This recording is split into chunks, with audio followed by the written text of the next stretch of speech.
The Presidential Election Petition Tribunal will decide whether it will allow a person with forged certificates and criminal conviction to be the president against the Constitution. If the tribunal fails to disqualify Ahmed Tinubu, despite clear evidence of forgeries and criminal conviction, and disregards the Constitution, it destroys public integrity in Nigeria. The evidence before the tribunal is clear that a U.S. court convicted Bola Tinubu of drug offense and ordered him to forfeit a huge sum as fine. He also presented a fake certificate to INEC. The Constitution disqualifies from public office anyone convicted of a crime or who presents a fake certificate because these crimes undermine public integrity. Since 1999, a Speaker, a Senate President, and a Minister of Finance have been removed from office because they presented fake certificates. None of these had criminal convictions, but presenting fake certificates was enough to remove them from office. Today, our country is overrun by criminality and forgery. The tribunal cannot continue to encourage crime. We cannot be a republic of fraud. Otherwise, we lose credit and reputation and become a criminal state where even judges themselves will be victims. The tribunal must disqualify Tinubu for certificate forgery and criminal conviction. It must heed the advice of the Supreme Court in Saleh versus Abba that the courts must actively fight certificate forgery and should never allow anyone who presented a fake certificate to contest election in any public office. Many high-profile cases will definitely come to you, and they may likely come in company of some juicy, irresistible temptations, especially when they involve mouth-watering financial and business transactions. I'm making it clear to you now that you must flee from such disguised danger. Your reputation and integrity matter much, and it counts enormously in your rise to honor and fame in life. Let me point out unambiguously that in life, gifts and wealth that are not worked for, which are by extension undeserving, are always wrapped in calamity and destruction. Flee from them and keep your heads high above the murky waters of corruption and favoritism, so that you can be conveniently counted among the very best in the Nigerian judiciary. You must, against all odds, conduct your affairs within the ambit of the law and the oath that you has just been administered on you. If you were hitherto 50% under public scrutiny, I can then confidently tell you now that it has automatically risen to 100% by virtue of this appointment. This tempo of public assessment of your conduct and disposition will now assume astronomical proportion. You must equally redouble your effort and dialogue properly with your conscience in order not to fall out of the grace of Almighty God and the Nigerian people. It absolutely takes nothing to join the crowd, but it takes quite a lot to stand alone with good conscience. Several novel business and industrial disputes are occurring in the country virtually on a daily basis that have now inevitably made litigations to go on a steady rise.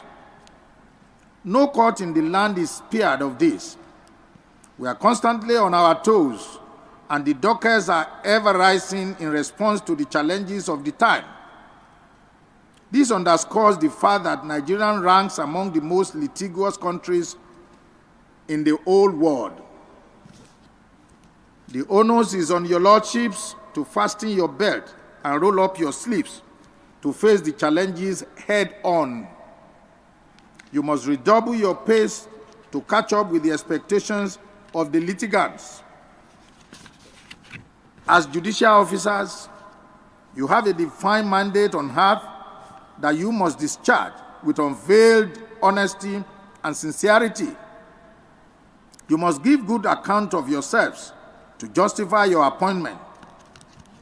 However, if you decide to do the contrary, of course, the sledgehammer will, without hesitation, descend heavily on you. No judicial officer at any level of our courts will be allowed to drag the reputation of the Nigerian judiciary into the mud. We can't come this far to fail. Take heed of this admonition by working rightly towards occupying an enviable space in the annals of the Nigerian judiciary. With this system they play this evening, what did they happen? Please, I want somebody to acknowledge my voice quickly first.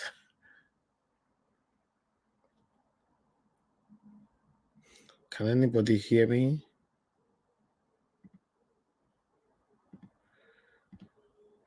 Okay. Thank you. Thank you very much, my people. I appreciate you all. Thank you. Good morning, good afternoon, good evening to you all. It's good to be back here again.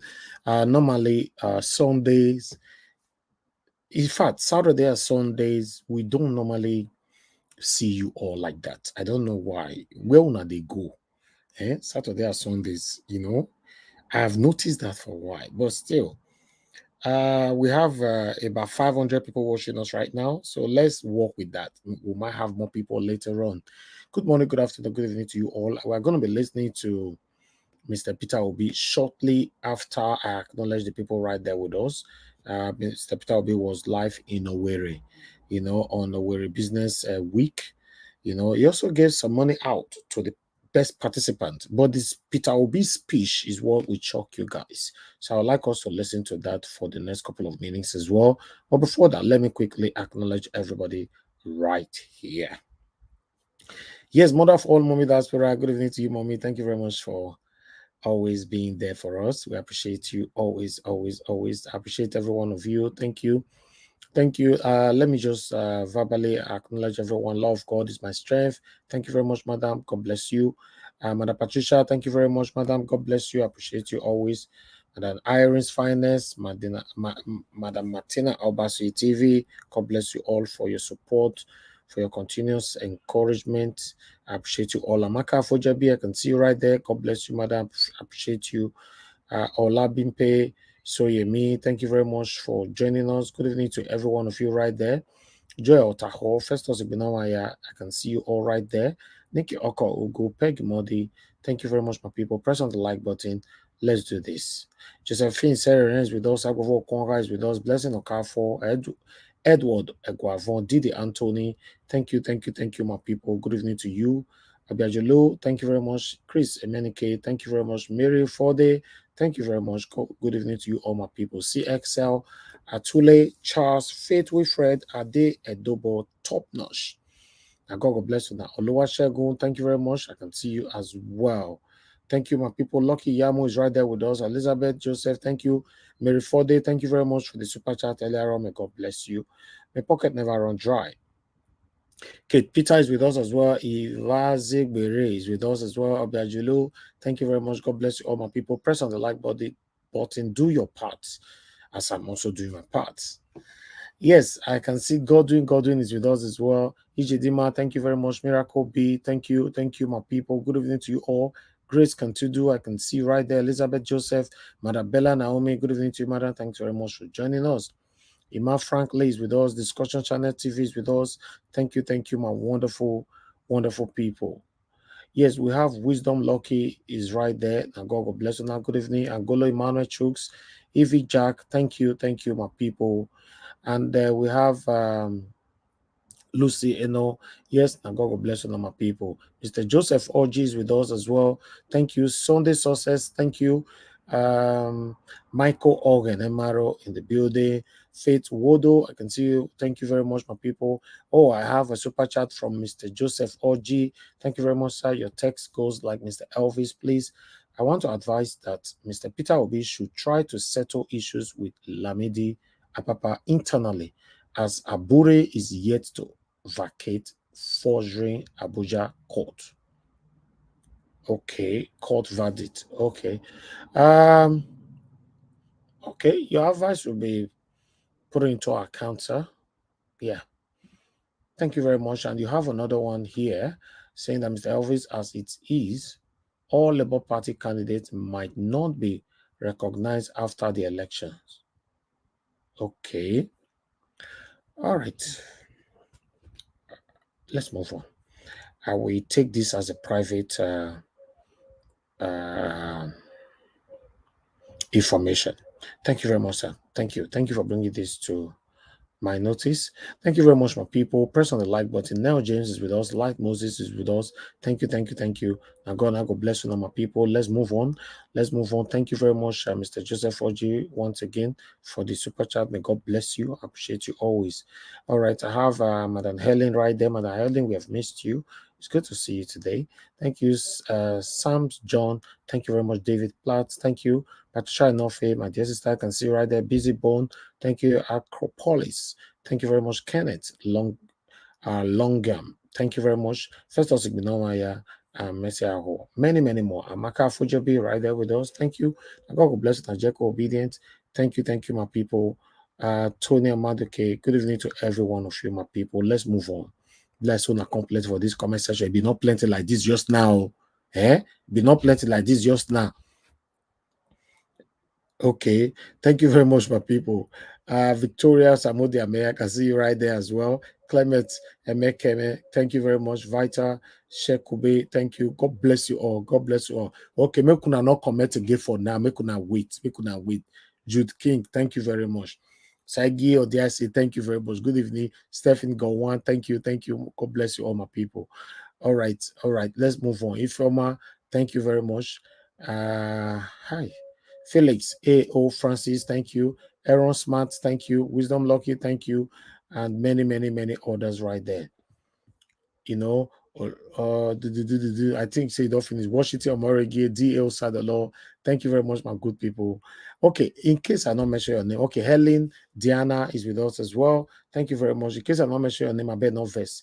I appreciate everybody equally. Aaron Smart, thank you, my people. And God bless you now. All right, I would like us. I'm not going to post out a link now. I don't know if I should post out a link now. Should I play this video now? I'll post a link later, or post a link now. I'll still play the video. I don't know. I don't know what I'm saying. What do you guys think?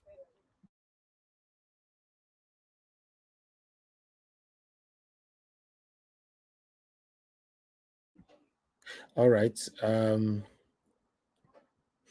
think we should.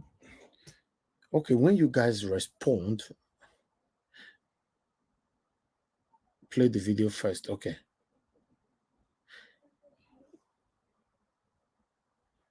Post the link, post the video. Okay, let's play this video. I'll post a link shortly.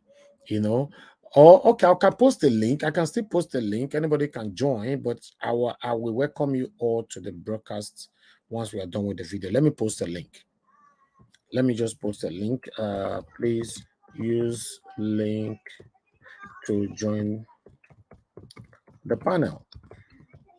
Okay, that is the link right there.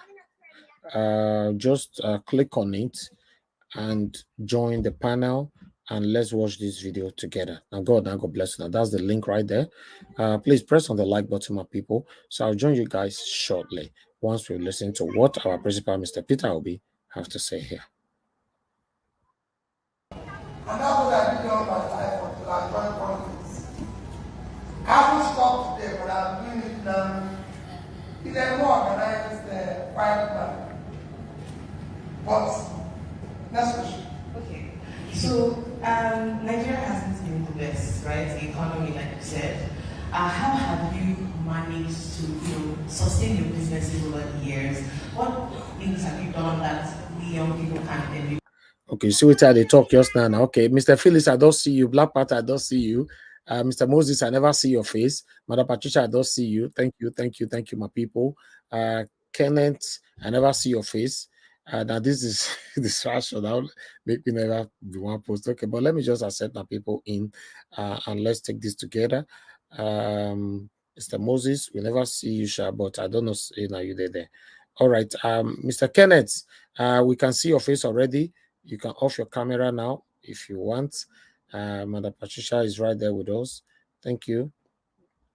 All right, I'll come back to everybody. Let's just watch this video sharply together. Thank you. As we're running our own businesses today. But I still say it is difficult for everybody.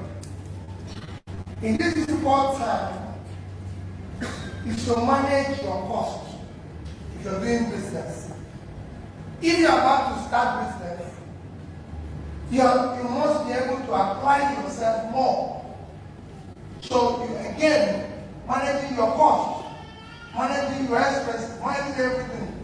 Let me tell you about success of a business. The success of every business depends on the lifestyle of the proprietor. Yes. Because you must know how much you earn and how much you're going to spend. It's a critical thing. You might think that, oh, it is impossible to live on certain days. On the average, in 2014, 2015, I gave about 10 people loan. Guess how much the loan was?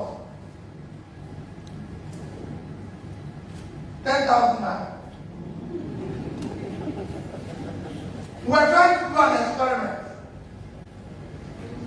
They used to buy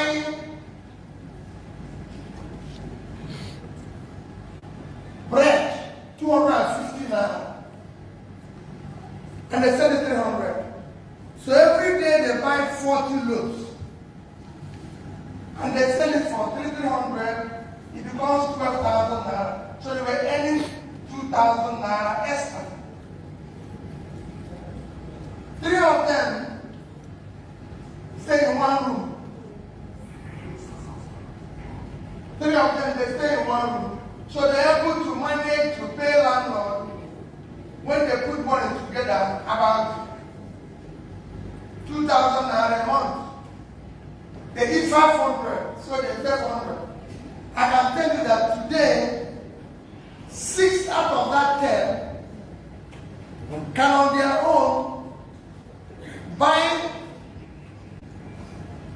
goods of 300,000-400,000 naira.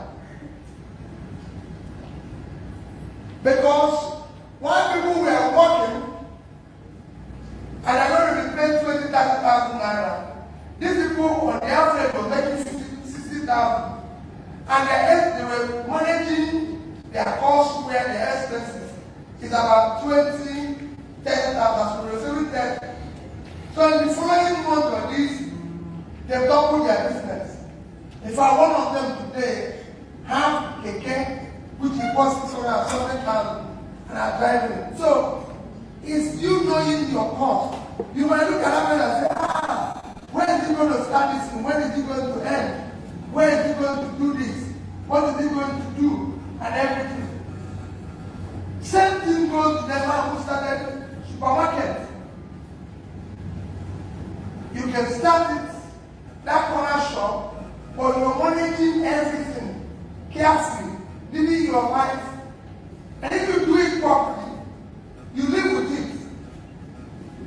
Everything I do today is life I do as a businessman.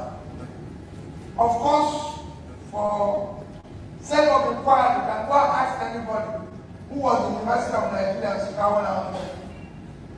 The rest is story. If they ask someone that gave me transport, very good friend of mine, lives in Olympia, or so many other persons. Because then I was a trader. Everybody in the university knew that I was a businessman. But then, the life I lived didn't show that. And now I've got to continue to today. And I'll show a bit of it to Madam and the mentor this morning. I said, mentor, And then the lady asked me when I started. But when I finished, I told them, I said, everything I did this morning, look at the cost. And someone said, how can I? And I calculated the cost. Was actually about 500 naira. Someone wanted to argue that egg. I said, no. Look at the cost of the egg. Look at the cost of the 2 pieces of bread. Look at the cost of the bread. I bought it alone, but they shared it into 12, so I took only 2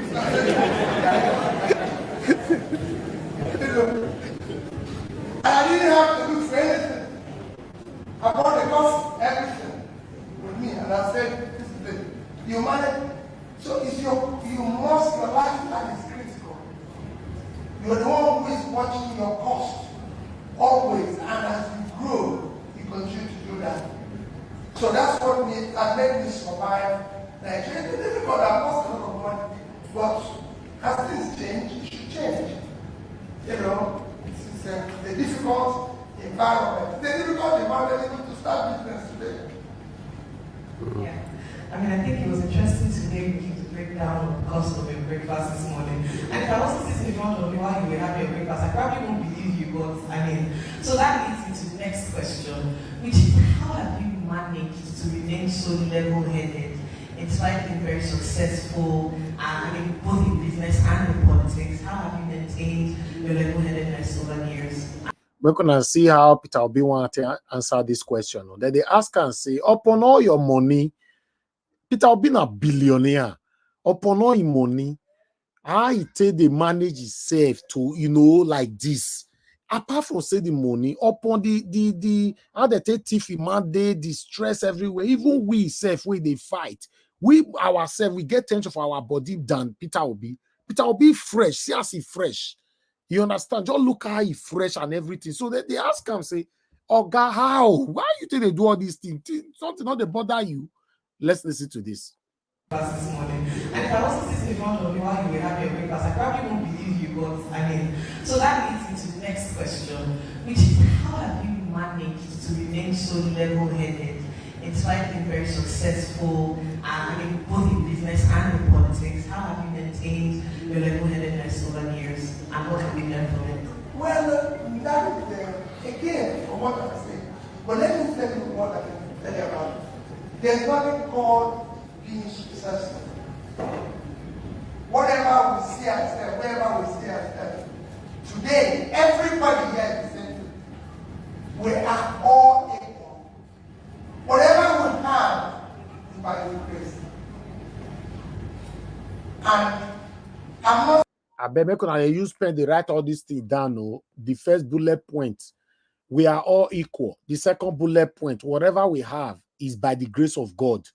You see humility, not be the people where they order anyhow, other soldier, army, police, maybe they intimidate all the poor people they go for Nigeria. Let's move on. Wherever we see ourselves, today, everybody here is saying, we are all equal. Whatever we have is by the grace. And I'm not saying don't work, because here people think you can get anything by just not doing anything and going to pray. No. I'm a Catholic. I believe in church. I'm fanatical. Some of you might not know. My immediate senior sister is the Reverend sister. My immediate younger brother is the Reverend father. So I'm sandwiched between the two of them. But I can tell you, they don't run the church for heaven is full of grace.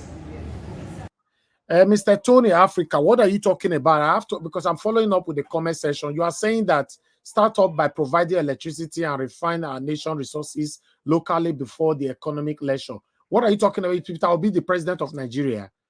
I don't understand. He should start what? Is he a president? Is he the president? I don't understand you, Tony Africa. What are you talking about? Thank you, Mr. Joseph Orji. God bless you, sir. Say, Mr. Elvis, this is self-contentment and discipline. Yeah, you know, which is a great gain. Exactly. Contentment is the way of life. If you are not content, my brother, Mr. Elvis, not to blame Tony Africa, because all of us, we dey see Peter Obi already as our president. No. I disagree. You cannot. That comment is still bad. I disagree. That comment is sarcastic. You know, you can't see Percy as a president. He's not a president. You only see him. Well, let's talk about Yes, the reality. me personally, I'm seeing him as my president. When he get there, I know he will do everything easily. Yes, he will do that. But at the moment, okay, you say when he get there, and you then, Mr. Tony Africa, always make your comment clear. You say when you get there, you know, because according to your comment, this was your comment, you know, that was your comment there.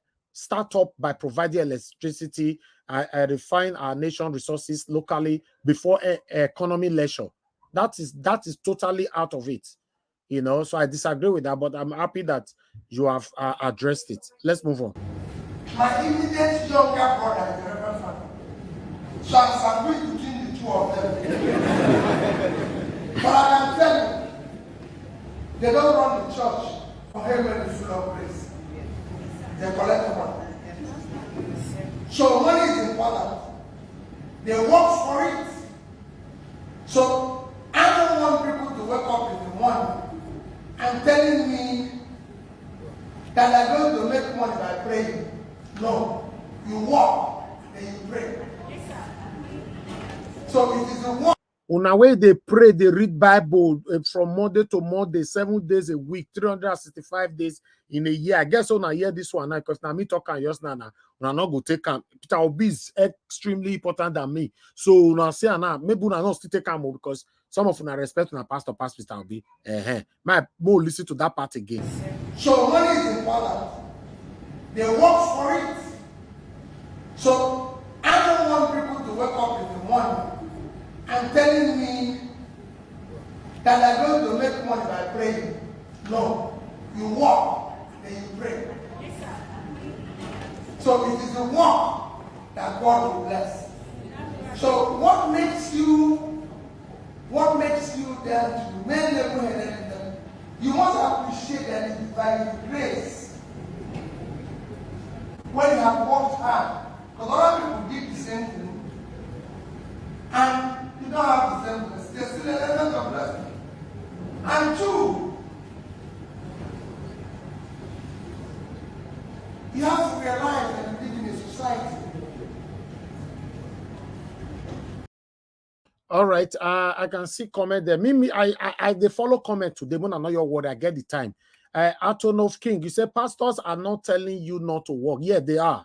They are. Pastors always tell their followers that this year you will have a mansion. This year you will have a private jet. Say Jesus, amen. Everybody will be saying amen. This year you will buy a car. This year you will build a mansion, whatever. Are you not telling your followers to go and thief other people's that work hard, thief their own hard resources, make it thief the private jets? Abi, exactly now. What are you saying? Pastor, they tell people, they tell them, say, pastor can be talking the way I want to talk. Now the next thing go say, something just revealed to me. God said I should tell 5 people inside this church that this year you will have a private jet. You have never heard that before. You have never heard, especially when they are doing crossover. From my brother, this year they go get private jet. They talk about this or they talk about miracle money. You go receive a lot instantly. Come and sow a seed. Let's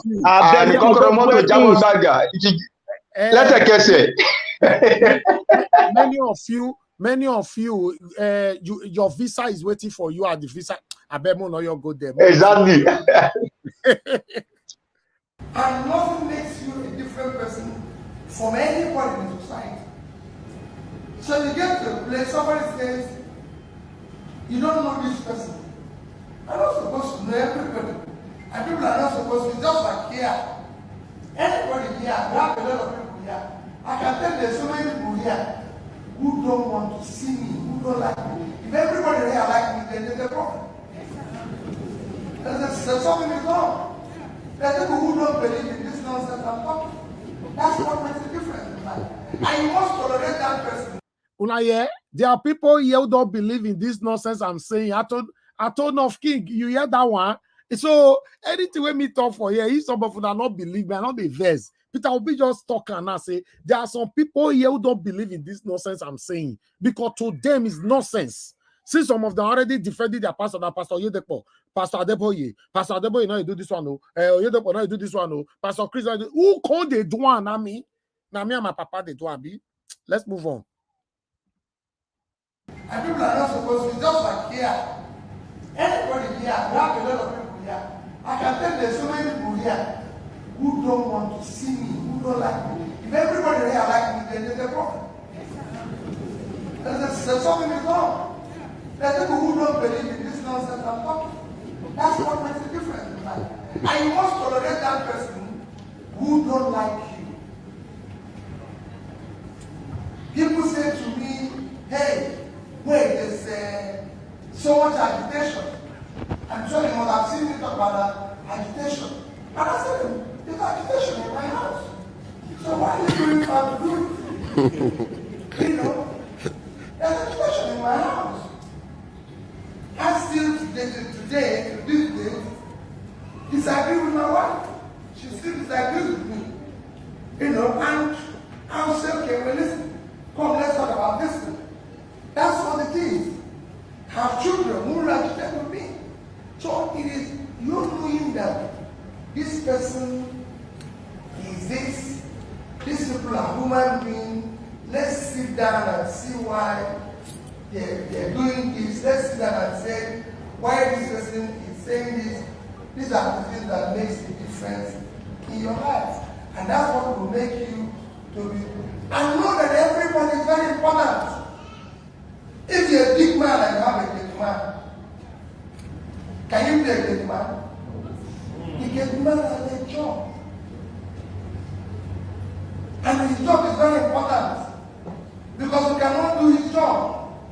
If you have a driver, the few things that I learned this morning, you know who I was talking about rice and beans with? My driver. We were thinking about it, we were coming here. He taught me, I thought beans was more expensive than rice. But I read something and I said, I got beans, that beans, I got beans. No, he said to me, no. That beans, a cup of beans, rice is 220, a cup of beans is 1,000. This morning. So you see the knowledge of the Bible. Because we have a conversation. When I go home, I call Gate Man, what is happening? He tells me what happens in the neighborhood. He has his own knowledge, and I appreciate that. So everybody that works, I've been in institution. As you know, I've been a young chairman of a big bank and everything. You know, like I work with them and all that. When I was there, nobody, I'll come in. My Gate Man. All right, I saw another comment. More than enough vessel, man. They shook it for his here. This comment is coming from Lady DD. He said, "Miracle Allah did not work for it." Yes, exactly. Pastor say there will be a miracle alert. You say amen. Now my alert. Now my own you want to take. You know, it's just like me a day and somebody give me super chat. I'm at work, and somebody decided to bless me, to encourage me to do more. So you believe, say, if I did inside my room, that person will give me super chat, go, you can't wake me from my bed, say, take money, I want to dash you money. I'm at work. So somebody decided, okay, take this money, you deserve this. That's what Peter Obi is preaching right now. That you should walk before you pray. Don't be praying in your bedroom and you are not doing anything. Will tell me certain things. So you must learn. I used to have a Gate Man. I was the chairman of the bank. Let me tell you that I used to have a Gate Man. I was the chairman of the bank. So whenever I come, you run and carry my bag and take it to where the chairman is. One day, he was carrying my bag. Another man came. He took my bag and carried that man's bag. And I someone else to carry my bag. I was the chairman. So people who saw him in the back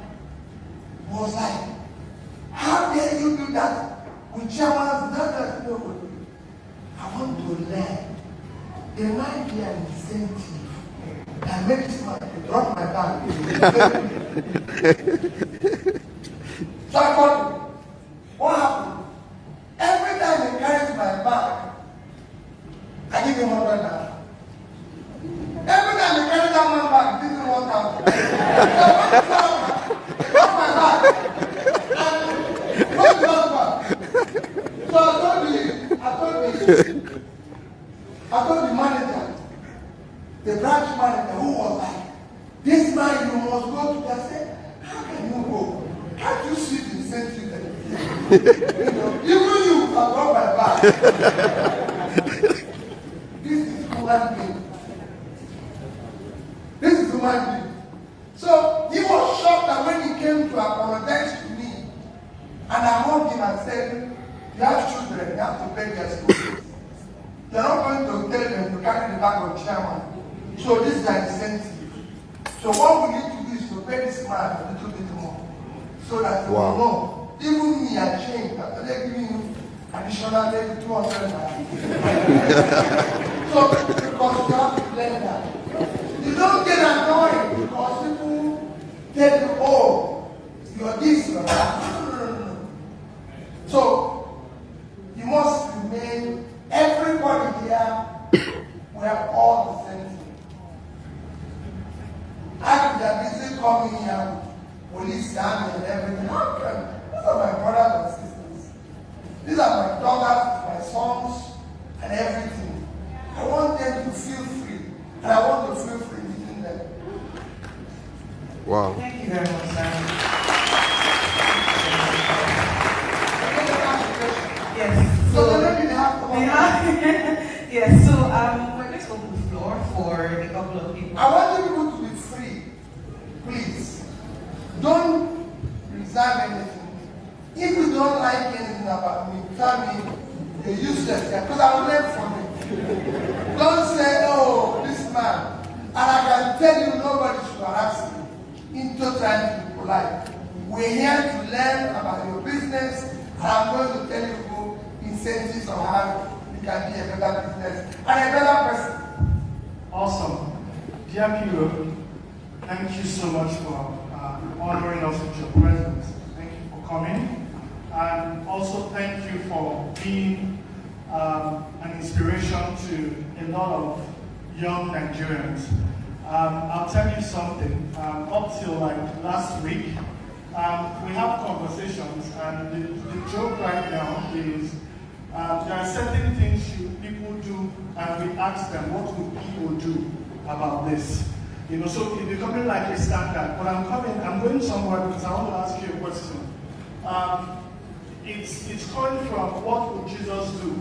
So it's like saying, what would Theo do in this circumstance? That's the level of inspiration that you've been able to give a lot of us.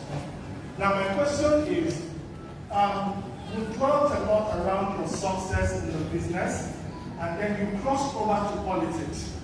I understand that getting into politics means that your businesses need to also be taken care of, because you can't do both at the same time. So, I mean, that now takes us to the type of structure that you've been able to observe. I'm sure a lot of people would like to learn from that experience. How were you able to structure your businesses to make them be able to run without you as you pursue your political career? But very simple. My business now are more into investing with other people. I don't have any business I'll do directly today. I do business with other people. Again, you might ask me, how successful and why is it successful? There might be one or two that are not doing well. But maybe out of 5 or 6, 4 is doing well. And why are they doing well? Because the people I do the partnership with have seen me and know that, again, you must be ready to share. You must be ready to work. And I give you another example. All my life I used to do business with my brother, my two brothers, and everything. And people come to me and say, why have you been doing this for years? I've never seen you people argue. I've never seen you people quarrel. I've never seen you people do this. I have never wanted argued or have anything to make me annoyed to any of my siblings. And they said, why? And I said, well, you must learn sharing. You must learn to let go. And this is not just in business, in life. In my entire village, I come from a village called Abu. I've never argued with anybody in that village. Never. Not in my village. Never. I live the way they live. People say to me, Peter, where is your village? I say, come. When they come, they say, Peter, you can't believe it. I say, this house was built by my mother. There's no air conditioning here. People in the village don't have air conditioning. So I live with them. I want to live at their level. And they come in and tell me what they want to tell me. They're free. So are my siblings. So are my business partners. Most of the people I do business with today live a better life than I live. They live better life than I live. You go to them, you see them doing very well, driving big cars, doing this and everything. And I don't say, oh, well, this is this. So, if you build a good partnership where your partner feels he's free doing the right thing, if you see him do the wrong thing, don't worry. Try to correct him, make him understand that you can live and I can live, you can do this and I can do this and everything. And over the years, that's what I've done. Trying to tell people what they mean in this and this. Even in politics, all my commissioners, all my this, we remain very close to today. Everybody knows. Why? I tell them, when I came in, please, we're here to manage public resources. Don't steal money, don't do anything. But if there's anything you think that can make you make even a living, let me know, I'll support it. And they were shocked that I was supporting it. They were shocked that when there was time to allocate land to them, and they would come to me and say, Peter, why don't you do this? Why don't we do this? Why don't we? People are trying to give us this, and I tell them to share it. And they're like, so where is your own? I don't receive this from people. Some of you here know what I'm talking. Not because I don't, but whatever I need in my life, God gave it to me. So I don't need. If you have anything to give it to somebody who needs it. In this country, people are what they don't need. I've had governors in the Imo State who are my friends. Governor in Enugu, governor in anyone. And they all say to me, we'll give you land. And I said to them, I don't need land, I don't need a house, you know what? They said, who need a house, you know what? Why would I take it? Just 2 days ago, I was telling someone that the present governor of Plateau State, I'm telling you what he said, Bala is there. He gave me land in Abuja. And I told him, I'm not going to build a house in Abuja. I don't live in Abuja. He people give themselves headache. I'm over 60 years, I'm not sick. Because all this accumulation is also headache. So you must know that by the time you have a house in the house in the they're all headache. So you don't acquire, I don't need them.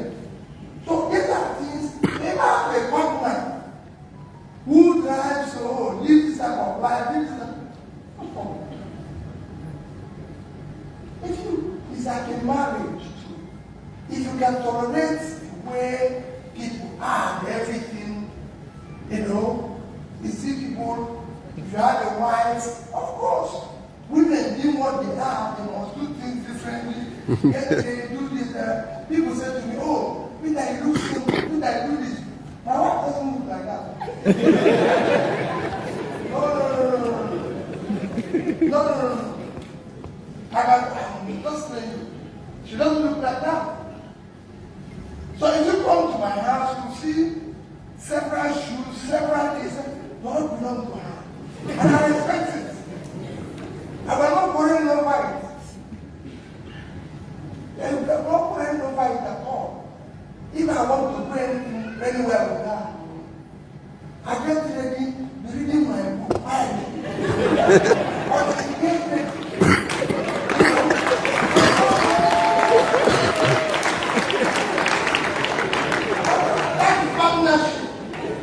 Partnership is tolerance and understanding. Yes, sir. It has nothing to do with it. Sorry, I said marriage is not. He said partnership is like a marriage. It is not love. It's more of tolerance and patience. Yes, sir. Respect of each other. So you see two partners, two marriages, they tell you we are celebrating 60 days of being 10 years of being happily married, 10 years of being happy in our business. There's no 1 year of being happy marriage. It's that so we're talking about 10 years of surviving quarrel and disagreement. And that's what it is.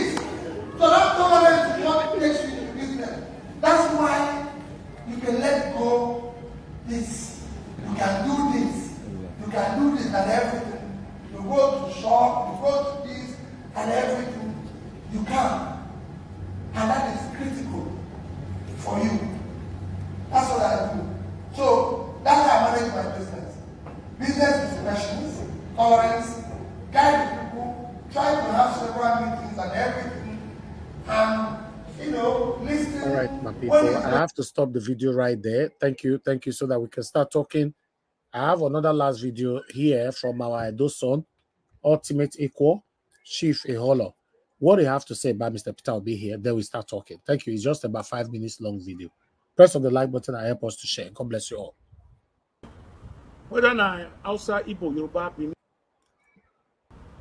my people, whether I outside Igbo, Yoruba, Benin, say if person will get sore, I better sore for body. If he go stay for farm day, now fly handy day. But when the fly keep touching on where that sore eat, the man will not be able to walk and the man will not be able to leave the farm. This issue you are saying here is not an issue. It can be resolved, and it has been resolved. When a competent court give an order, that order should stay. But people have become very knowledgeable because we have some very fraudulent judges, If the judiciary is not firm, it's not stand, then there's no nation again. Because most of the judiciary judges that we have are so corrupt. They're so corrupt. That's why if you have one judge here, give one expert motion, there are some people again who's going to go to a different area and get a different expert motions. All right? On the same case, on the same issue. So it's very conflicting. The problem here is not, the plaintiffs. The problem here is the judge. The judges who have become a merchant of mystery, who now give judgment to the highest bidder, without thinking about their family, without thinking about the oaths that they took in office.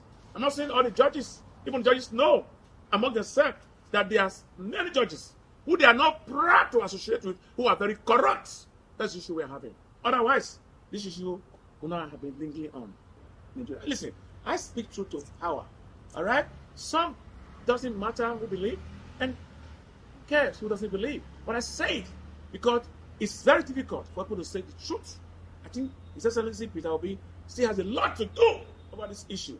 Whether it's Apapa or whether it's Abure, he has a lot to do because Apapa and Abure, apparently, or what not, they have been working together.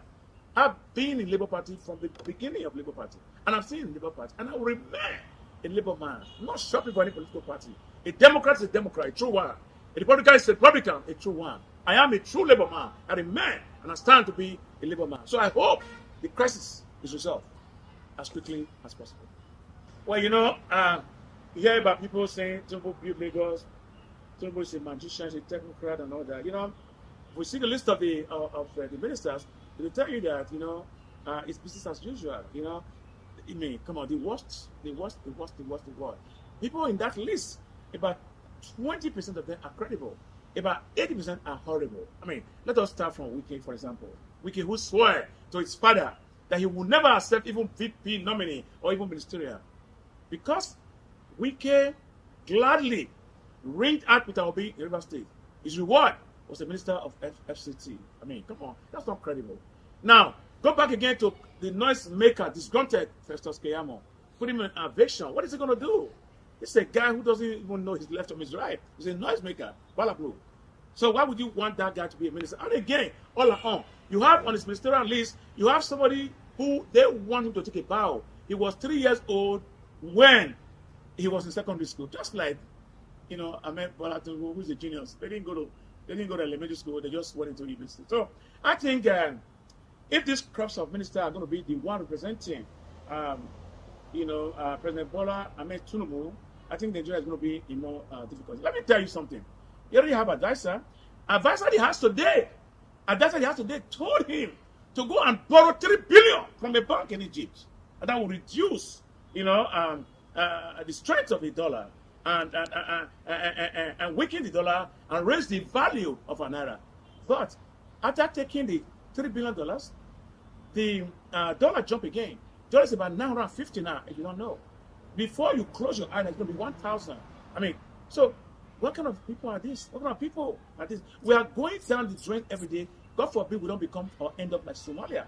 Listen, I'm not finished. And again, among the people inside the house, I'm not an economist, but I can do better than them. He's giving state governors $5 billion for palliatives. Who does that? All you have to do is tell the governor, if they need to do it, your roads are bad, they are terrible. The transportation is very high, the salary is very low. Please buy fleet of buses or get subway trains to reduce and alleviate the poverty of the ordinary masses. But you know what he did? He gave the money again to these governors. You know, advertise this governor. I can tell you, I can beat my chest, go to the bank. 34% of the governors of this case are corrupt. Take me anyway, I can defend it. Any governor who is taking security vote when there's no war in your state, but there's war of hunger, and you are taking that money, you are misappropriating it, or using the money for your own selfish interest, it means that you are not a friend of Nigeria, but you are an enemy of Nigeria. Why should we have security vote for any governor? Why are we giving any palliatives to any governor? Are you saying that they should be giving us 8,000 naira a month or 12,000 naira a month? Can 12,000 buy hamburger? No, he cannot. Can 12,000 buy pizza? No, he cannot. So you are adding more poverty to us as Nigeria. You are adding insult to us as Nigeria that we can live. You know, we used to live under $1 a day. Now we are not living under 20 cents or 10 cents a day. That's preposterous. It's unacceptable for people like me. I will continue to fight. I'm going to defend the voiceless. I'm going to represent them until things become normal in this country. We will fight them by every legal means necessarily. But we cannot continue to live like this. Because we can come out and threatening people at FCT. Is that how ministers work? We are not in military. This is democracy where people has right. All right? And besides that, those Winke is threatening her, they did survey in the military. And the government officer approved their survey. They have a CFO in their property. The government gave them a CFO in that property. If you know it was a green area, if you know it was illegal, why did the government approve it for them? I will defend those 6,000 people Wike want to destroy his house. I will defend them by every legal means necessarily. I will defend them. I don't have to know them, but I know they are Nigerians. And as much as they are Nigerians, they're my brothers and my sisters. All right. Thank you very much, my people. I appreciate you all. Good morning, good afternoon, good evening to every one of you right there. We have come to the end of all our videos, but I have 2 articles to quickly take. That will take that from there. All right. Let me put this article here. let's take on this doctor's own first. Thank you, my people. Thanks for your patience. God bless you all. I'm going to take this now.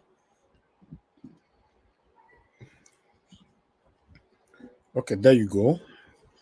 A moment.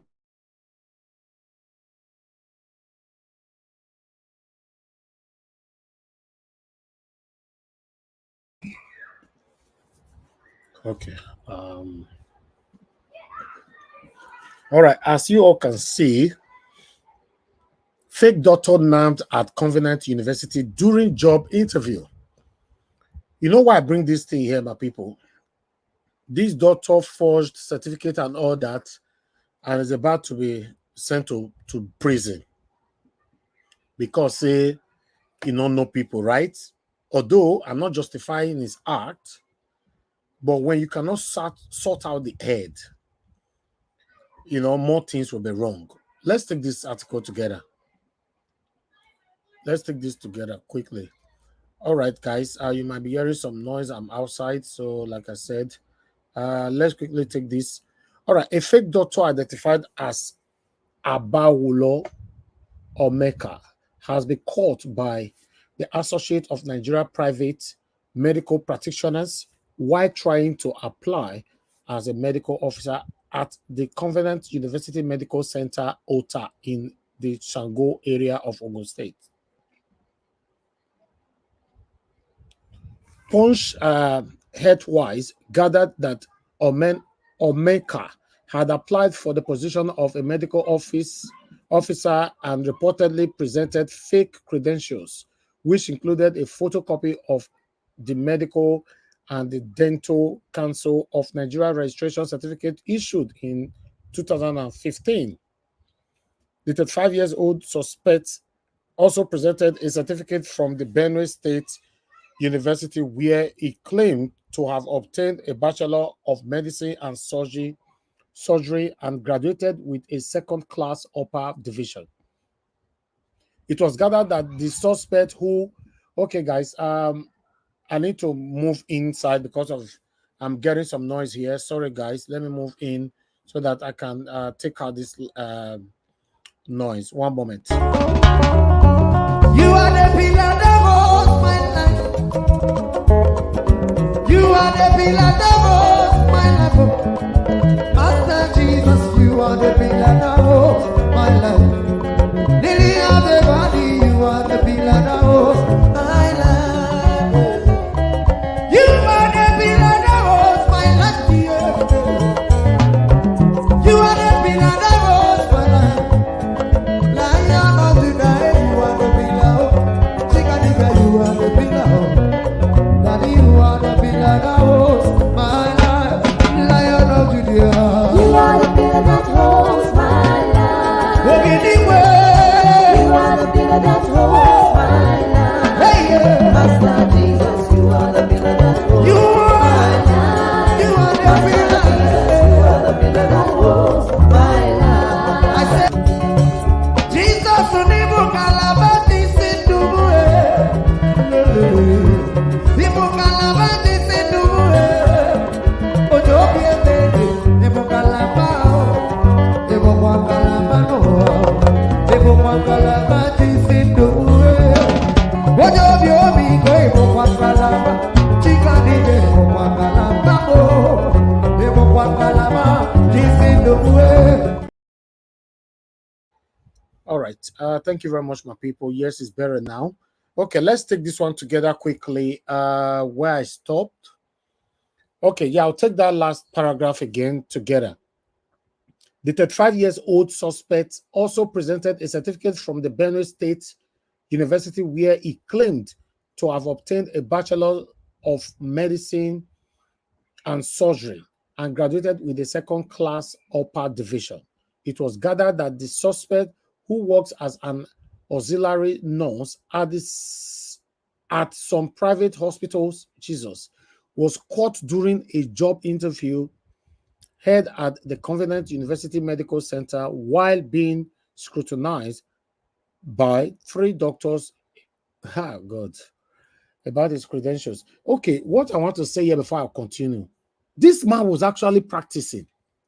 How Nigeria don't finish? Oh God. Anyway, we'll see the end of this thing. One moment, guys. Okay. Omeka, that's his name. Omeka's covers was blown after it failed to justify why his MDCN registration number was the same as those who got the certificate for decades ago. A source told our correspondent that the suspect during interrogation confessed to have obtained the fake certificate from racketeers at Oluwole in Lagos State. The source said, unquote, the man first went to Covenant University Health Center last week to apply for the post of medical officer. I don't understand. Now, see what Judiciary. I hope so now they read this one with me, Judiciary. The MD of the center, Dr. Ademola Adebanjo, suspected foul play and scheduled him for an interview this week. He then reached out to Dr. Kayode Oyelade, the chairman of ANPMP, Ogun State chapter, about his suspicions. So Dr. Oyelade and Dr. Akin Oyejoko, her names there, an executive of the association, sat in the interview panel yesterday to be able to get to the root of the matter. That was how it was named. The Chairman Association of Private Medical Practitioners in Ogun State, Dr. Kayode Oyelade, confirmed to Punch Earthwise that Omeka was caught after doctors who conducted the interview discovered he did not have full knowledge of the profession.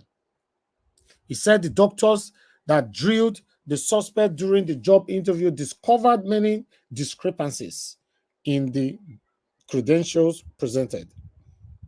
Oyelade revealed that when some of the hospitals where the suspect claimed to have worked were contacted, Omeka was identified as a health assistant by his former employees. Can you imagine? Even that hospital, not even those that fake person they work with them. Hi, my people, when they listen to me, if you have any business, you guys need to go do proper scrutiny before you employ anybody. Now, this is why they put scissors for your belly. Don't forget that for inside your belly. All right, let's move on. He said, unquote, the man actually applied to work as a medical officer at Covenant University Medical Center, where student, staff, and some residents of the community go for medical treatments. They continue.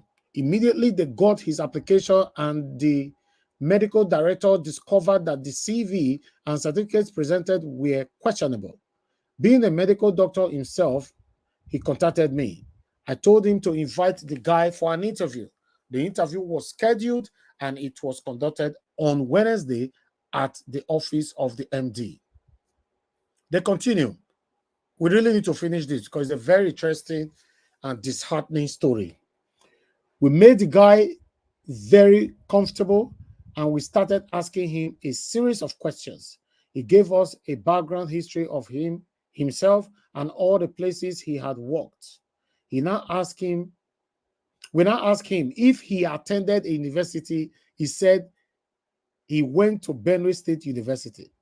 We asked him about courses he did in the university, and he was just saying things he knew nothing about.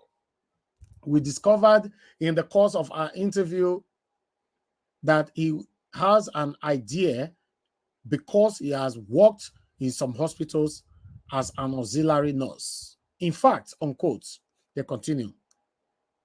He had worked at the hospital owned by some of our colleagues that we know. We put a call across to them, and two of them actually confirmed that they knew him very well.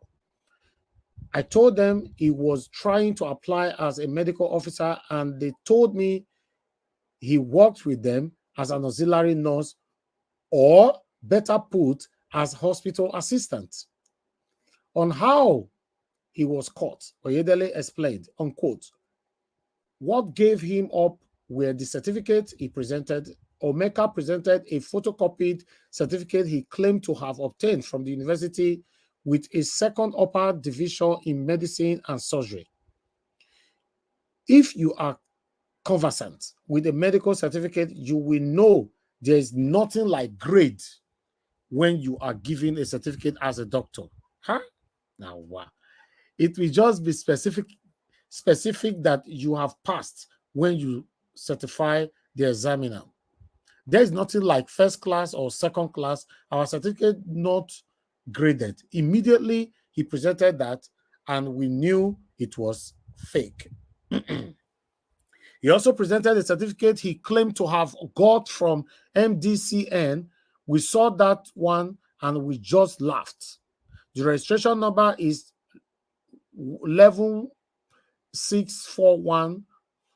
I graduated 32 years ago from Obafemi Awolowo University, Ile-Ife, and my number is 20815. And someone who claimed to have graduated in 2015 is carrying 11,000 number, which means graduated before me. I'm sure that some of the people with that number are dead now. Hi. Oh, Kai, now, wow. We called one of our doctors again, and he told us that this is not the first time he would be involved in such thing. We then further revealed that the suspect had been handed over to the police at Onipanu Police Station, Ota, in Ogun State. He added that the association would ensure the suspect is charged to court, made to face the full wrath of the law to serve as a deterrent to others. Now, my question is, because I hear the consensus. My question is, okay, let me just finish it.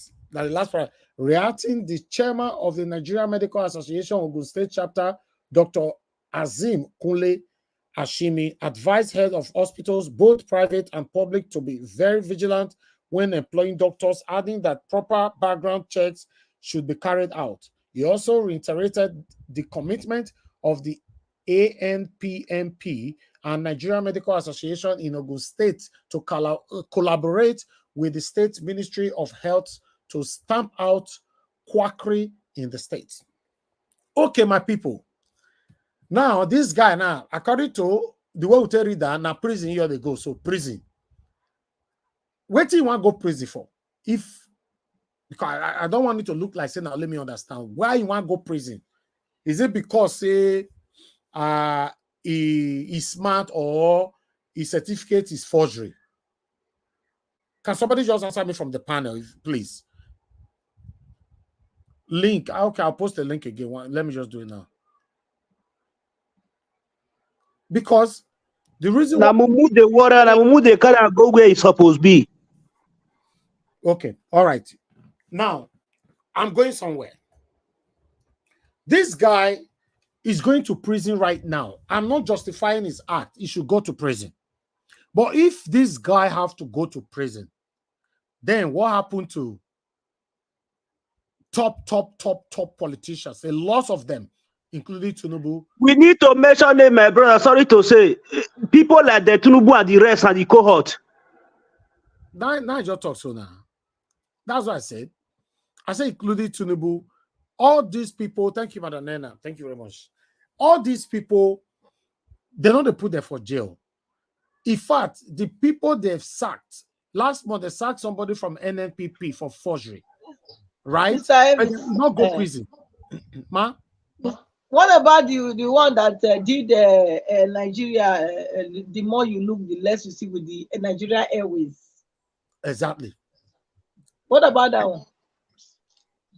So I don't know his name. I know I'll call him. I don't really have the details here as well.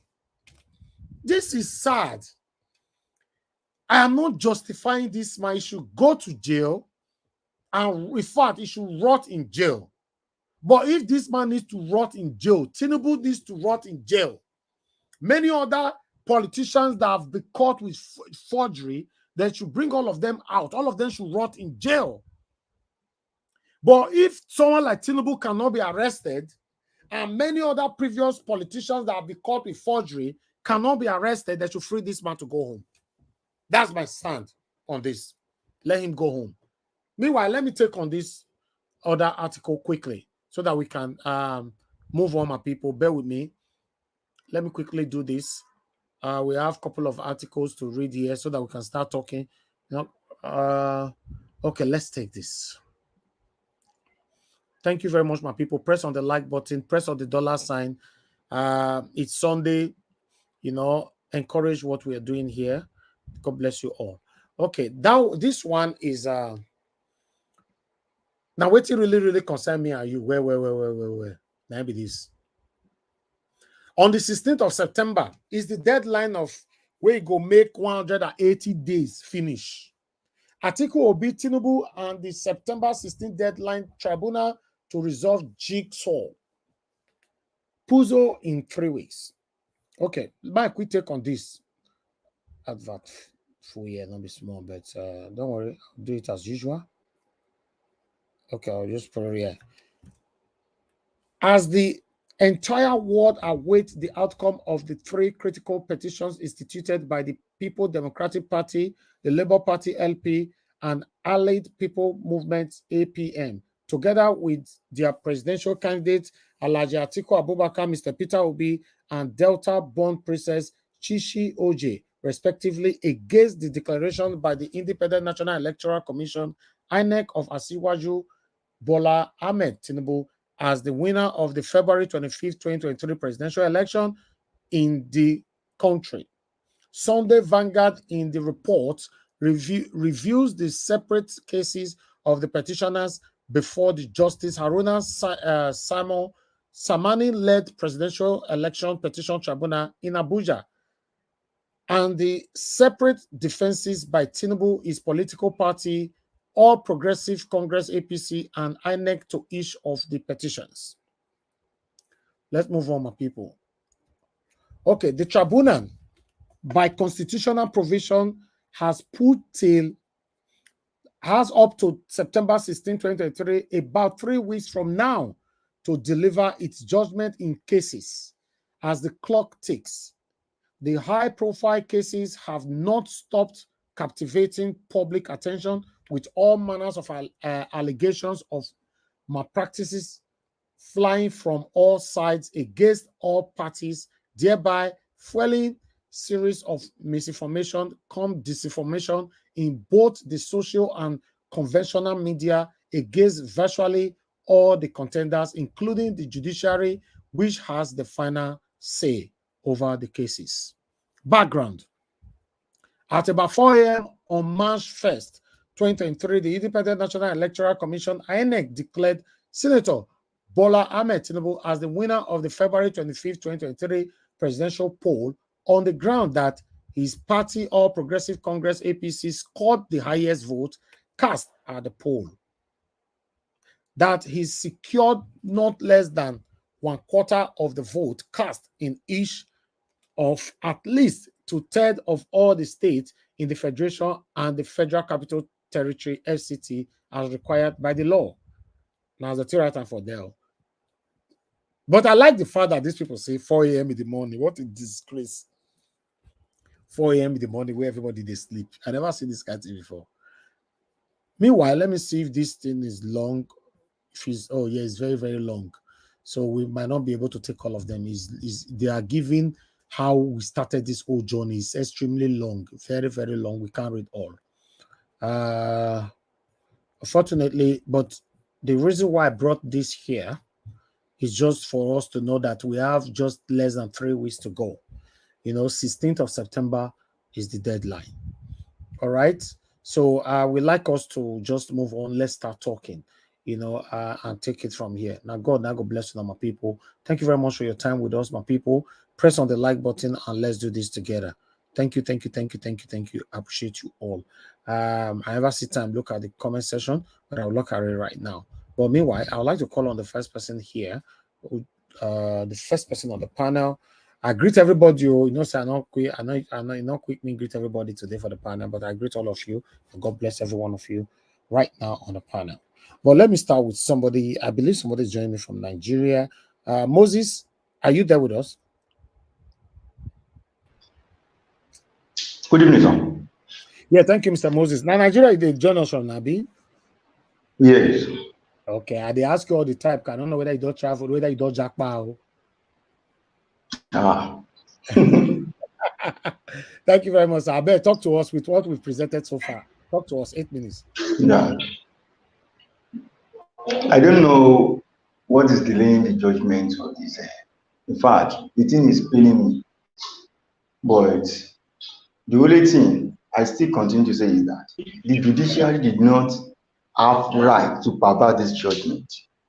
Because I've gone through one social media. They said the lawyer of Atiku at abroad have discovered that there is a error in a certificate that you presented in for INEC. So definitely he presented fake certificate.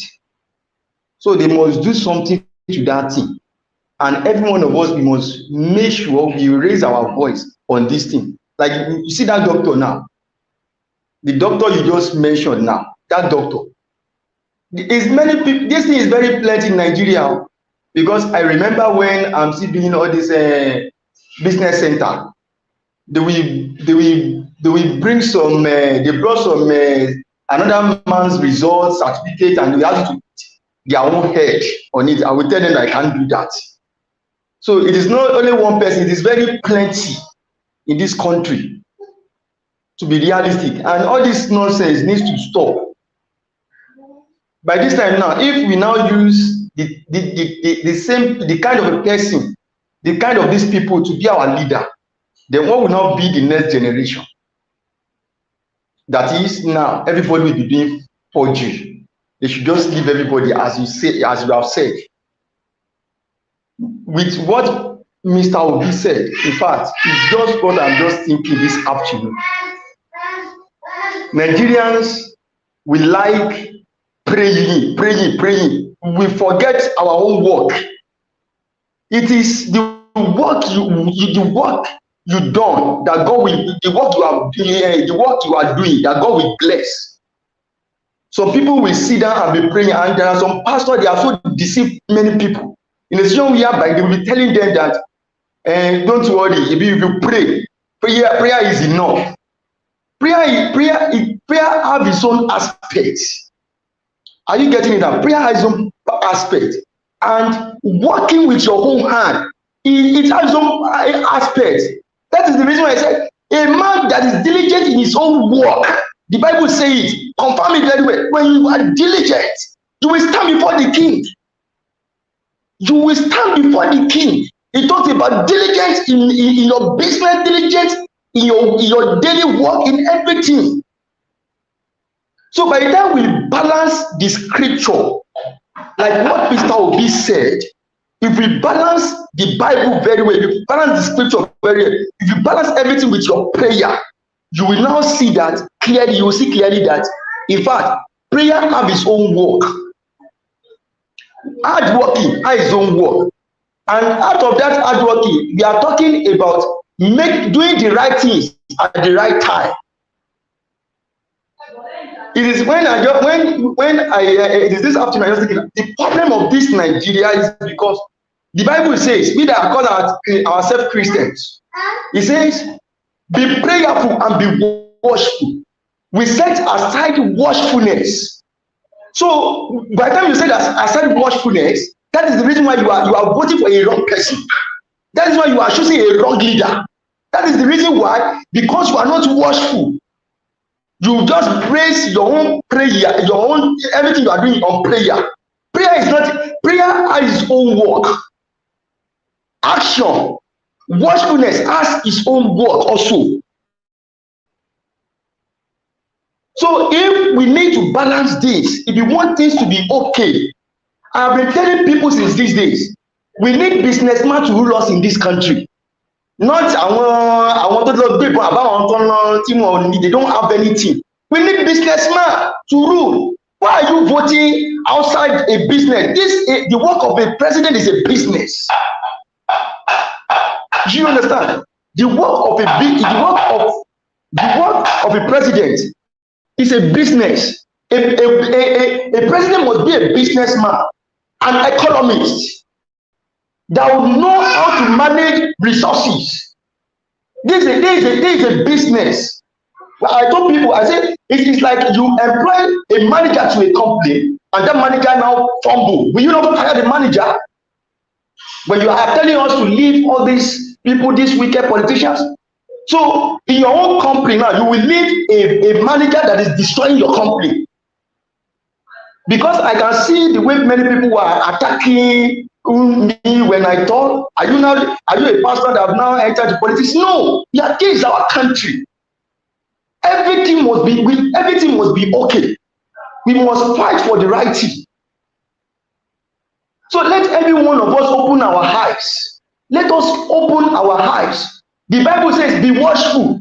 Be watchful to know the right leaders to choose. If you voted for one person, by the time the person used 4 years, if the person did not do the right thing, vote him out the next time, vote another person. That is the principle. If a company just needs a manager that is causing problem, that is making a company not to develop, you just leave the company. At the end of the day, you will see that one day you will not mention that company again because that company will close down. That is just the principle. So all our pastors are saying that you should support.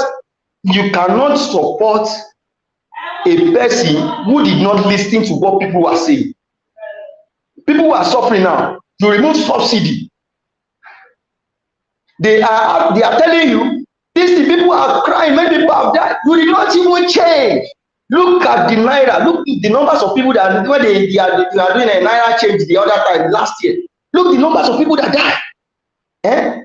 So by the time we ourselves now sit down, let us sit down on ourselves. Let us think. We should think deeply. We should think, how are we going to leave these people? I did not expect Nigeria to vote. You voted for Buhari the second time. I was surprised. Most of them, nígbà tí alákọ̀ọ́kọ́ ò dá, bó lẹ́lẹ́kejì ṣe fẹ́ san mọ́ ná. You understand? So our eyes need to open. We need to open. We need businessmen to rule this country for us. We need businessmen. Let us come down. We need businessmen. People that have succeeded like Dangote. People that sit down that think. Let us go and find people that sit down on their own.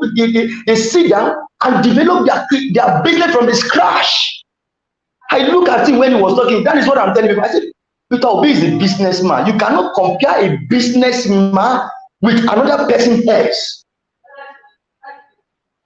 They are the only one that can rule a nation because they know how to economize. They will know when to spend. They will know how they will grow things. No people, they are not into business.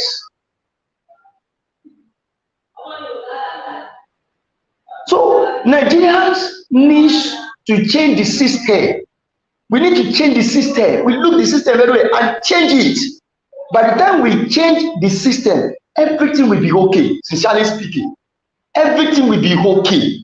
What we need now, for me, is businessman. We need businessman. Go and ask how many people that have met Dangote now. Go and see their life, because those are the people that I'm looking. I'm looking Dangote. In fact, people that have met them, I've met most of them. They are living. They are okay. They are okay. So these are the people that we need to rule our country. Please, can I interject? Yes, sir. Yes, ma'am. Yes. Okay, thank you. Just the fact that you mentioned Dangote, if you want to say businessman, I will not see Dangote as a businessman. I see him as an opportunist. And why I say that is because you don't crumble. They have to collapse all other businessmen for him to be the only person that is now running business in Nigeria. That's not the kind of businessman we want. So Dangote can never be the president of Nigeria because his own philosophy is a feudal philosophy, which again will still bring every Nigeria again back to slavery. So we don't want that. We want people that are business minded, that are open to competition, that are competitive, not the one that decide that they should close every other thing. Only them, only you want to become everything, making the whole thing look like a monopoly. You know the meaning of that? It means that what he decide is going to be what you pay. We don't need Dangote. If you say Dangote, the way he's running his business, if you come to run Nigeria like that, what you are seeing that will be like a child play. So please, don't even have that notion of calling him a businessman. Please. Yeah. Thank you. Can I interject? Thank you. Thank you, ma'am. Please round up, my brother, Mr. Moses. Round up 1 minute. Okay, sir. So, with my own, that is my own, what do you call it? My own view. Are you getting it? Though they said Dangote is not a businessman, but however, I will say he used his own knowledge and strategy. So if you can apply that to your own country too, that is what the white men are using. Look at Niger. What they are talking about Macron. Are you getting my point? If we too can use that knowledge to develop our country, if the person have our country in mind, say this country will be developed, we develop that country. Those are the people that I'm talking about. I just use him as an example because he is all after his own company, and at the same time, a person that is after his own country will behave the same thing. Okay. Can I interject you? Sorry. Please, if you don't mind, okay. I want to also make him understand one more thing. Let me just tell you something, Mr. Moses. Dangote, the thing that man that you are seeing there is from him. That Dangote that you are seeing, is actually using he cannot do business. What he is doing is like a front to these wicked, satanic, evil leaders.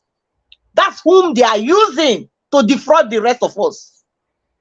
And this is what we need to understand. These wicked politicians, they are using Dangote. They are giving Dangote all our monies, all our inheritance. They pack it onto Dangote's hand so that he can run their business for them. That's what they have done. So we have to understand this. That's what is playing. Because tell me why leaders will go and gather to go and commission a project that wasn't finished. If this was not if not because they have given money to Dangote to function, to establish that something called refinery, which is a shambolic, a scam. Tell me, before you say you are going to commission, open a project, a factory or whatever, you're supposed to be producing something.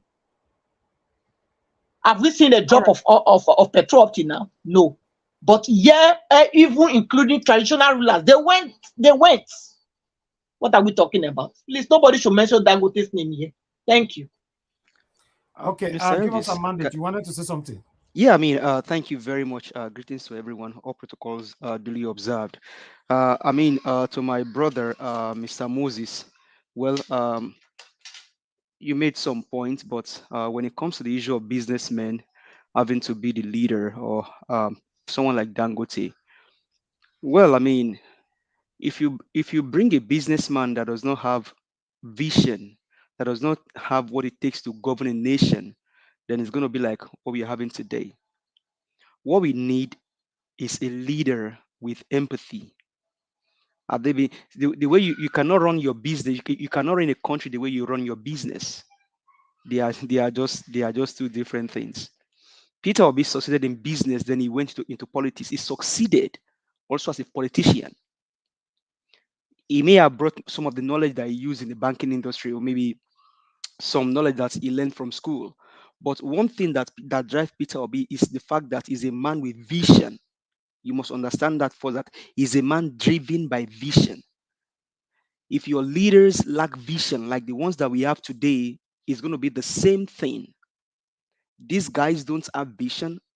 If they have vision, they don't have vision. That's why someone like Wiriwike and all of them can go and they can give them a Lexus that costs 300 million, while your other people are walking on their barefoot suffering. So we need people that have vision, empathy, care, concern for the nation. People that understand how how nation building works. Not just because they succeed in business, they're going to succeed in politics. No. You must have vision. You must have what it takes to govern a nation. You must understand the core principle of governance. That's why Peter Abbey can still continue to talk about Millennium Development Goal, because you understand the core values of what it takes to govern a nation. He succeeded as a businessman. He came into politics, also succeeded. So they are two different things, but all the same. You can take some knowledge from somewhere and then apply somewhere, but you must also have that vision and that mind that you want to succeed and then do well for your country. Over how many years now he's been a governor? He's the only man that does not collect pension. He's the only man that they've gone everywhere. They cannot find any fault against him. Businessmen, some of them, they still cook their books. They still lie. So he must come to the fact that, do they even have the mind of, do they even understand what it means to govern the people? Do they even have vision? Are they empathetic?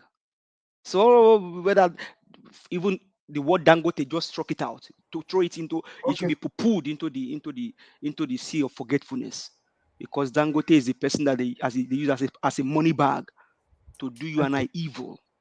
Dangote or Songote should be poo-pooed and be thrown to the canal of forgetfulness. That guy himself should be in jail, and I am not apologetic to say it anywhere. Dangote should be in jail. He's done more harm to Nigeria than good. Thank you. Thank you very much. All right. Let's come to the first person on the panel. Thank you very much, Mr. Moses, for your submission. Let me come to the first person, which is Mr. Felix. Mr. Felix, are you there with us? I'm here, my beloved brother. I greet everybody. I greet all the panelists. The comment section, our viewer worldwide. Make a fair touch about this businessman of a thing that my beloved brother said. Let me make a good example with our ex-governor in Edo State, Lucky Benedion. When he came out to contest as a governor, people was a little bit blind, saying, let's vote for him, let's vote for him. Father don't already get money, you know, thief our money. They vote for her. Second tenure, he make you way. All the godfathers, you know, want to abide to the rules and regulation. What did he say? He said, I came into this office with the help of my money and my family. Under his regime, PDP were having 2 secretariats in the same state, in the same street. Now, so you take thief all the money. Just the way Obaseki betrayed everybody that voted for him now. Businessmen, you might be feeling that, yes, this guy is making progress in his business. If a person like Dangote come to rule Nigeria as a president, all he will focus on is his business, how he's going to enrich all his enterprise, all his companies and all that, just like the way Atiku talked the other time, say, if he win as a president, he's going to make his friends richer. Whether he not get right to make his friend richer. Same thing Dangote will do. The businessmen we need to rule the country are people who have sympathy, who have human feelings, like Peter Obi. I was expecting you to use our principal, Mr. Peter Obi, His Excellency, as an example. Businessmen like Peter Obi. I never knew you would go so far measuring Dangote. Dangote is not just the type of person fit enough to govern a local government, not talk of a whole country big as Nigeria. Let's leave that aside. Then let me go to all these prayer pastors. Well, I know verse. So today me I go mention names. Because me I go mention names. People like them Oyedipo. I beg, as they call you Daddy Gio. May you go employ Festus Keyamu or Yeso Wike to be your financial secretary. Where go they run your business at your church for you to take off your account.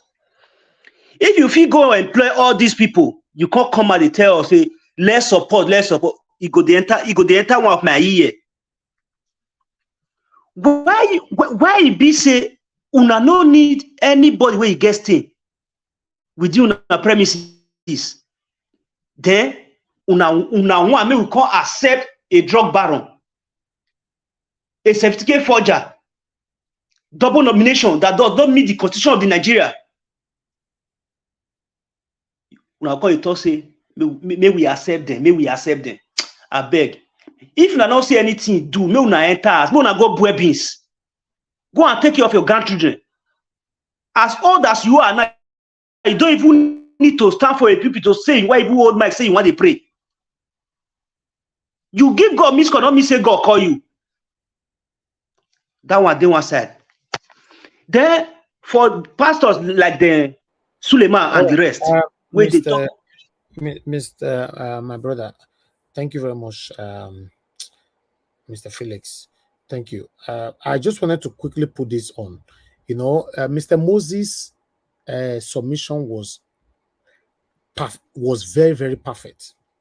He only referenced to Dangote, and you guys have corrected him that Dangote is not a character that anybody can reckon with. You know, so once we've addressed that, that is fine. You know, because his submission was really, really 100% perfect. You know, his reference was how Nigeria can become a better place. Unfortunately, even he himself did not know that Dangote is not the kind of person that anybody can even reference to, because Dangote is part of the problem that we all are facing today in Nigeria.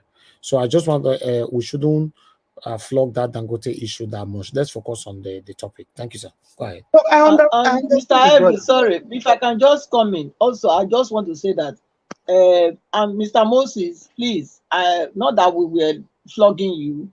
We know that you spoke from a position of the knowledge you had. So this place, we are all learning. So don't see it as maybe we were just like flogging you. It's about the knowledge you have. You spoke according to, and I believe you also learned something now.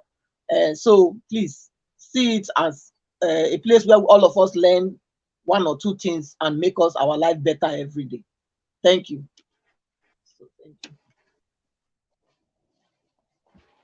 Okay, Mr. Phillips, go ahead, sir. Okay. Then I was talking about Pastor Suleiman and the rest people that talk about miracle money. According to Ilema language, who know like better thing?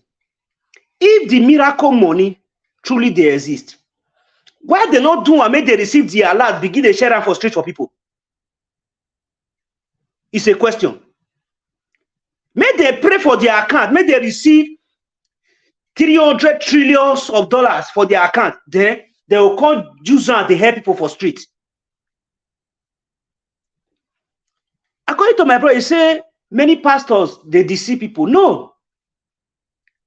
Now many of us they deceive ourselves because we know our work, we dey find miracle money, we dey find miracle for here, for there, for the year, for that. He says suffer before pleasure. You have to go out there, set up your business.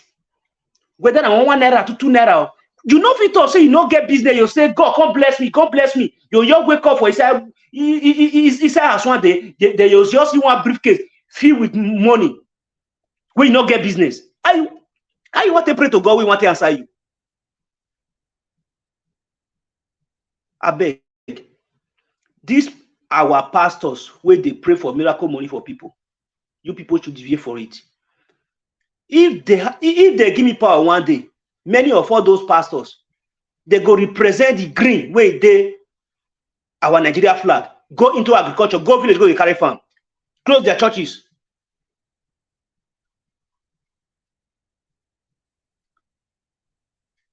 Now our people, they deceive themselves.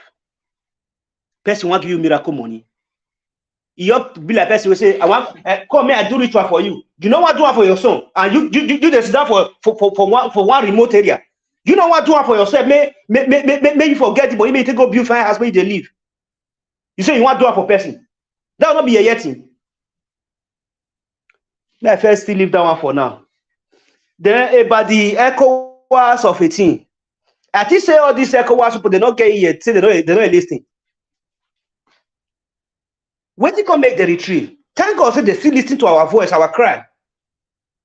Therefore, try themselves, make them go for the war. Then there is another they say in Benin. Therefore, no as a matan they beat tortoise. Nigeria is the only country. What did they give Festo Keyamo, Minister of Aviation? In a former Air Force man. What do you know about aviation? You go see some vegetarian doctors. They go there Central Hospital. They work as a medical doctor. This guy that they arrested, that is in the custody, that they want to send him to jail. If Tinubu and the cohort cannot be disqualified before tomorrow morning and takes all of them to jail with his cohort, that guy should not even stay for a cell, not talk of say prison. Which constitution they want to hold? The constitution, the constitution is it not made for all of us? Do they write that constitution to be selective? Then you do not tell me that we are practicing democracy. You people are just only practicing anarchy, as you said, Tinubu. That is what you represent. I don't feel the fear to tell a fucking ash. I would bother. They don't die twice. Anyhow, they need them. We are the wait. May Judicial announce their result. Whether not the one way all these political dealers right give them for backyard, they want read though, or not the one way the constitution permit them to read, then they go read. We they wait for them. Then we know the stuff we are made of. Military can go Nigeria, go the fire military. You don't see where dog they chop dog alive. Since the creation of this set, military can go the fire military. No, be say military won't go fire civilian. Let me rest my case for now because my blood the hot small. I greet you, my people. Let's keep our finger crossed. Let's wait for judicial system, the decision what they want to take. Then we now know the way forward. How to tackle the whole matter, whether easily, soft, or hard. Thank you, Mr. Felix. Thank you very much for your submission. Guys, I beg, make una press on this like. We not monitor the like since currently we have 249. I think it's poor. You know, if you think it's poor, then press on the like button if you can hear my voice. We are 249 right there. Let's remove it from there and just if we can take it to 300 for now, that would be nice. Thank you very much. Press on the like button, my people. It's still not out of that too. Okay. Yeah, you are doing that now. God bless you all. Okay, let me call on the next person, which is Black Panther.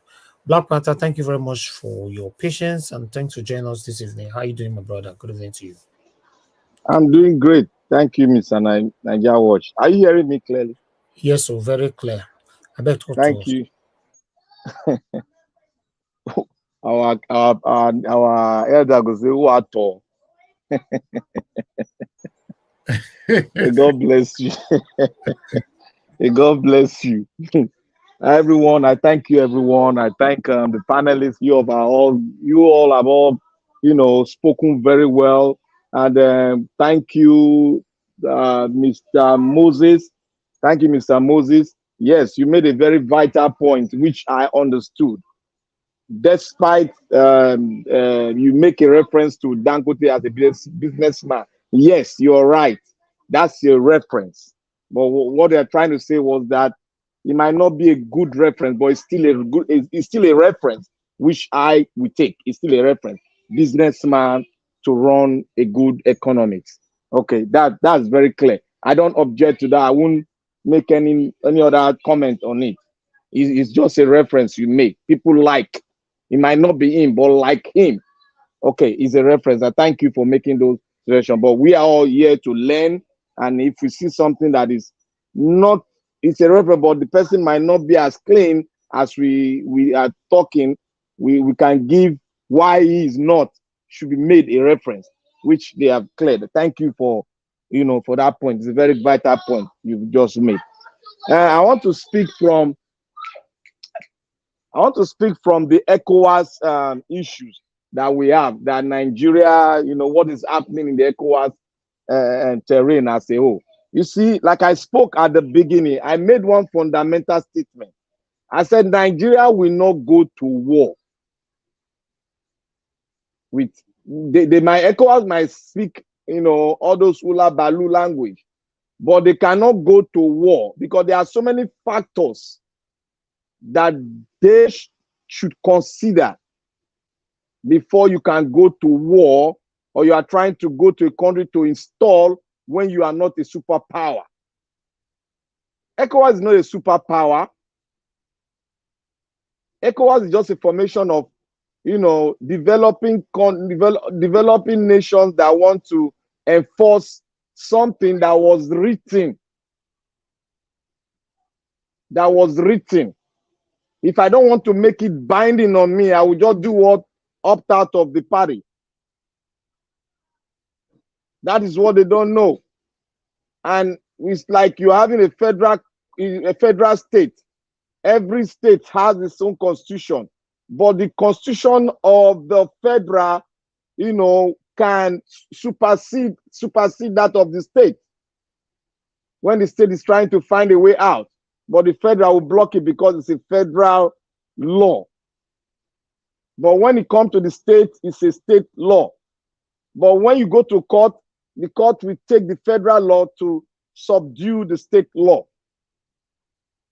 Now, it is like you are going to a nation to correct a nation's sovereignty.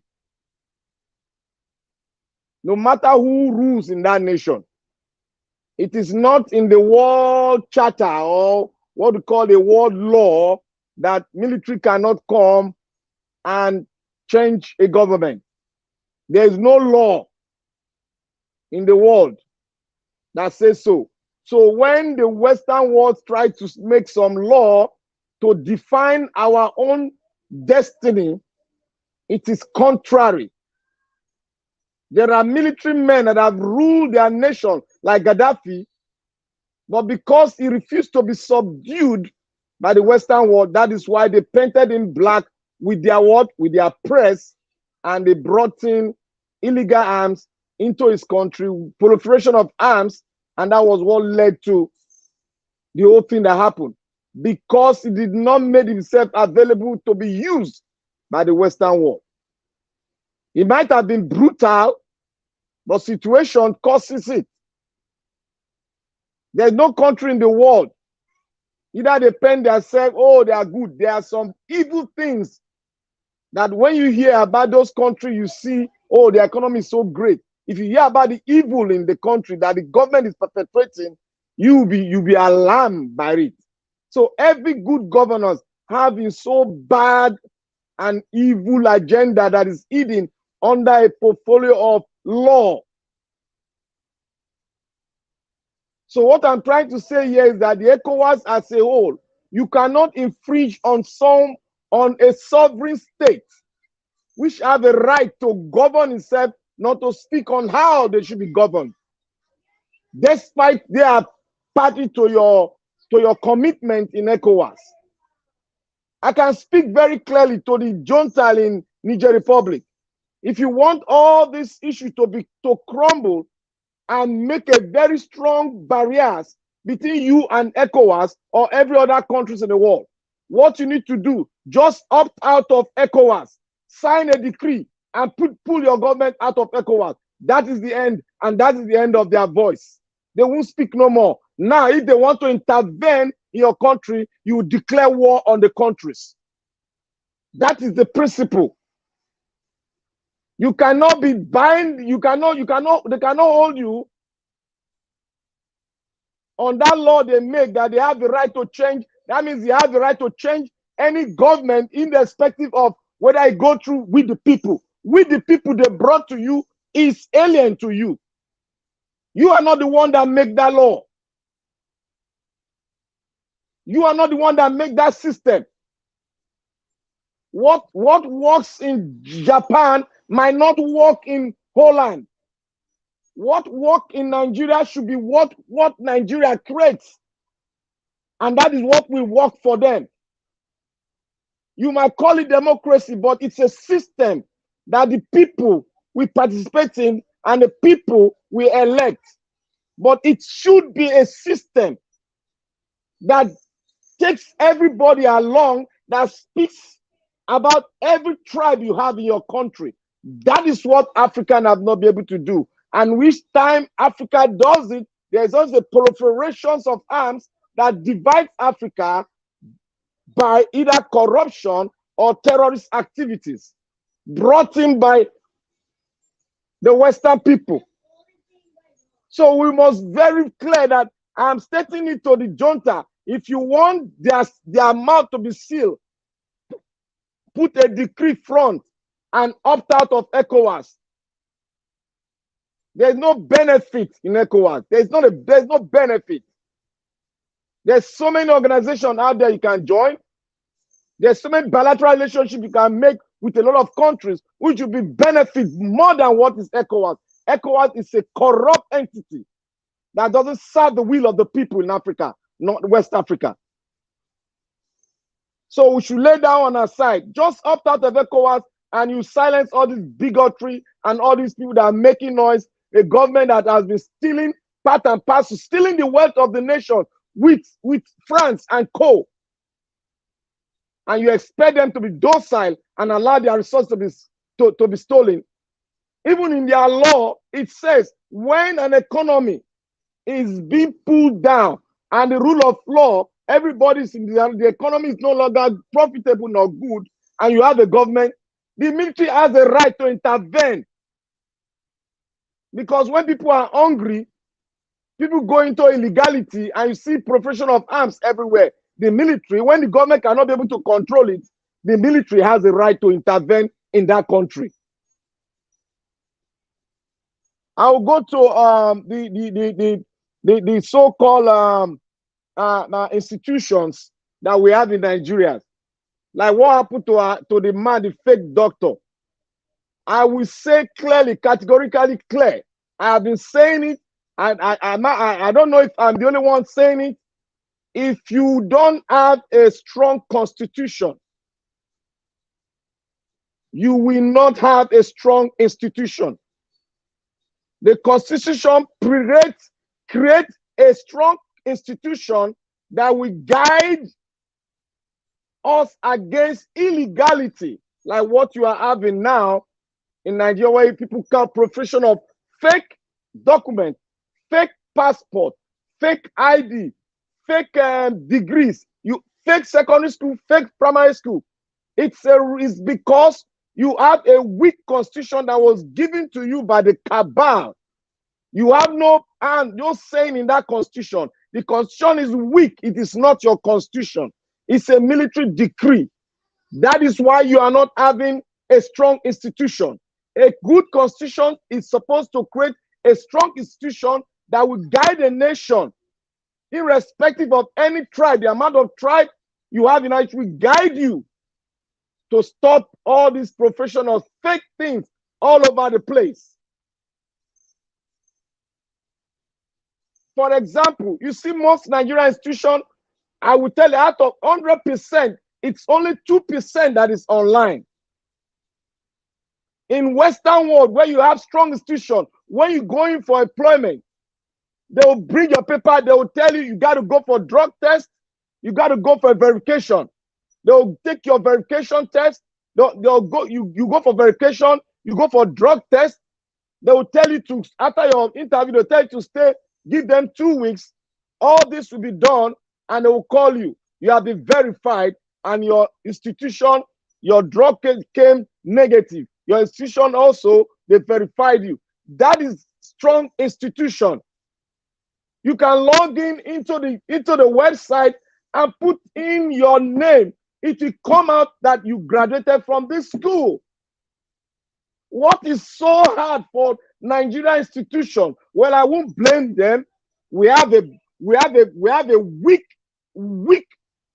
constitution that was given to us by the military. That is why we are wallowing in weak institution. Sometimes we don't even have institution that help us to guide us against all these fake things. Like I said, yeah, I believe I was the only one that said it. If you go to National Assembly, I still stand my ground. And I want somebody to come and tell me that I'm wrong. Go to the National Assembly, verify their primary and secondary school, because those are the fundamentals. Verify it. You will see that 75% of them are carrying fake papers. Fake.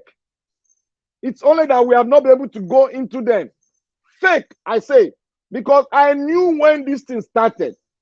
When Babangida came into government, that is when our educational institutions were being killed, were being fired. They went down. Your constitution even add more into it.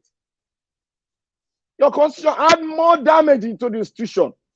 Where in the south you have different curriculum. In the north you have different curriculum, different standard for different states, which is wrong. You can see a professor became a professor with pass and 3 credits in a good state. You are supposed to withdraw everything about a professorship should be withdrawn from him. In a normal state where you have strong institution, immediately they detect it, everything that you have earned through your life will be withdrawn from you, because that is illegal. Everybody must go through the door, not through the window. If you go through the window, the law will catch up with you and make you sorrowful. That is why when you steal, you go to prison, a rehabilitation center. So when you bring in fake documents, everything about you that you have earned all through your life in educational structure should be taken from you. That is how it's been done, and it's only done with a strong institution. That is why we have corruption everywhere. That is why you have the judges are corrupt, because there is no policing of the judges. Because you don't have strong institution that can police everyone that is corrupt. How can the government who is corrupt be policing itself? No independence. How can that happen? Even in others, when you have a CIA, CM, when you have CIDs working, they still have somebody that is policing the CID inside there that is invisible to them. So when there's corruption, they can pick out who did that thing. That is strong institutions. You police yourself. An institution that is being policed by another underground institution. That is strong constitution. I say it every day. People come here and laugh and say, oh, no, it's the people. I want to go into another one that says concerning the oil. I want to digress a little bit, because this thing has not been, people, we spoke down on it. Yesterday when you were playing it, Mr. Naija, you were playing something, a lawyer spoke very clearly on it. I've been speaking it. I've been the only one speaking it, that Nigeria had no business in taking oil subsidy out. Nigeria had no business. Who brought this oil removal of oil subsidy to us is the Western world. They don't want you to climb. They want to feast on you. You are more or less a host. That is why they are parasitic. They want to feed on you to develop their country. There is no Western world that doesn't have oil subsidy. You need energy to develop your state. If you remove the subsidy on energy, you are going down. Just imagine they remove subsidy in energy in the United States. Now the economy is going down straight, and people are going to come out. When they are coming out with full force. Not like what we have in Nigeria, full force. Because everybody's neck is tied to energy. Everything about an economy is driven by energy. That is why it should be handled with carefulness. You don't remove subsidy. You don't do that. You are still developing. You have not even come to middle class. You are still developing. That is the template the World Bank gave to Africa. Most African countries are taking it. Especially the West African coast of Africa. They are buying it like pure water, which is wrong. We need a good economist. All the economists, I challenge all of them. Where in the Western world they remove subsidy in their energy. Let them come out and talk to us. The removal of oil subsidy in a developing nation like Nigeria is good. What you need is strong institution that will fight against corruption. Corruption is the headache. If you can reduce corruption to down to 75%, you can flow from there and work your way up. But none of them want to do it because they want the institution to be weak so that corruption can flourish. That is why they are refusing to go into true federal state system, because the way it is designed is for the constitution to be weak, so that institution will be weak, so that corruption can strive. Why is it that corruption here in Nigeria is different from corruption all over the world? Nigeria has taken it to another level because we don't have a constitution that creates a strong institution. That is what we've been preaching. You have a decree that you have been ruling you for how many years, decades. That is what Nigeria have. A decree is what we are working on. Can somebody define what a constitution is and how a constitution is being done? Was it done like that in Nigeria? No. Have we sat down to write a constitution for ourselves since Nigeria was created? No. So why is it that when we say, let us sit down and write it, we people will stand up, educated mind like mine, will stand up without not thinking critically. Critically, if you are solving an experiment, you will start with the fundamentals. And the fundamentals, the right fundamentals from the theory. Do you have a theory? No. How can you solve the problem? How can you even move to the next stage of your experiment when you don't have a theory that propel you as your foundation? You will come here, you talk about other countries. Those countries are fought together to write a constitution that is binding, and everybody signed it, and everybody believed in it, and everybody forcefully created strong institution that will fight against corruption and irregularities in government. We need to forge ahead. We need to think critically, because we need critical thinkers to handle Nigeria perfectly. Thank you, Mr. Nigeria Watch. Thank you. Thank you very much, my brother, Black Panther. Thanks for your submission. All right. I can see more people right there on the comment section. Dr. Happy Life, Guy Wanlele, thank you. Divine Cross. Sorry, guys. Thank you very much, my people. Good evening to you all. And I can see Morning Ferreira. Thank you very much. I appreciate you all. And God will bless every one of you right there. Please press on the like button, help us to share. Nobleman, I can see you as well. Do your part and let's continue to talk to you. Okay, let me call on the next person to talk to us. Madam Patricia, do you want to talk now or later? I think I'll wait. Okay, thank you very much. Yes, I'll wait. Thank you. Thank you, ma'am. Okay, let me call on Madam Nena. Madam Nena, thank you very much for joining us. Good evening to you. Please talk for us. Good evening, Mr. Elvis. Good evening. Niger Watch family, thank you so much, everyone.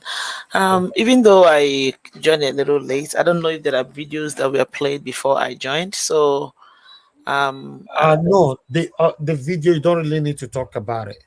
The main thing that we're talking about today is the article. You know, the fake doctor that is about Okay. sent to Yeah. prison because of forgery. Mhm. And you know, I don't know if you The listened to Mr. Peter Obi's speech. Yes, So, yeah, that was actually what I meant. Like towards the end of, like towards before you just you stopped it. That was the all right, okay. But at the beginning, he said that we cannot be praying without not putting effort to work for what we want. Oh, okay, okay. Yeah, he says something like that as well. Yeah, yeah, yeah. And I also talk about the 16th, Okay. the deadline is right Yeah. there on the title. Mhm. Thank you. Yeah, I see that. Yeah, I see that. Okay, thank you so much for giving me the update. Yeah, yeah. Of course, what P2B said is very correct. You know, because this is exactly the problem that most of us in the Christian community we have.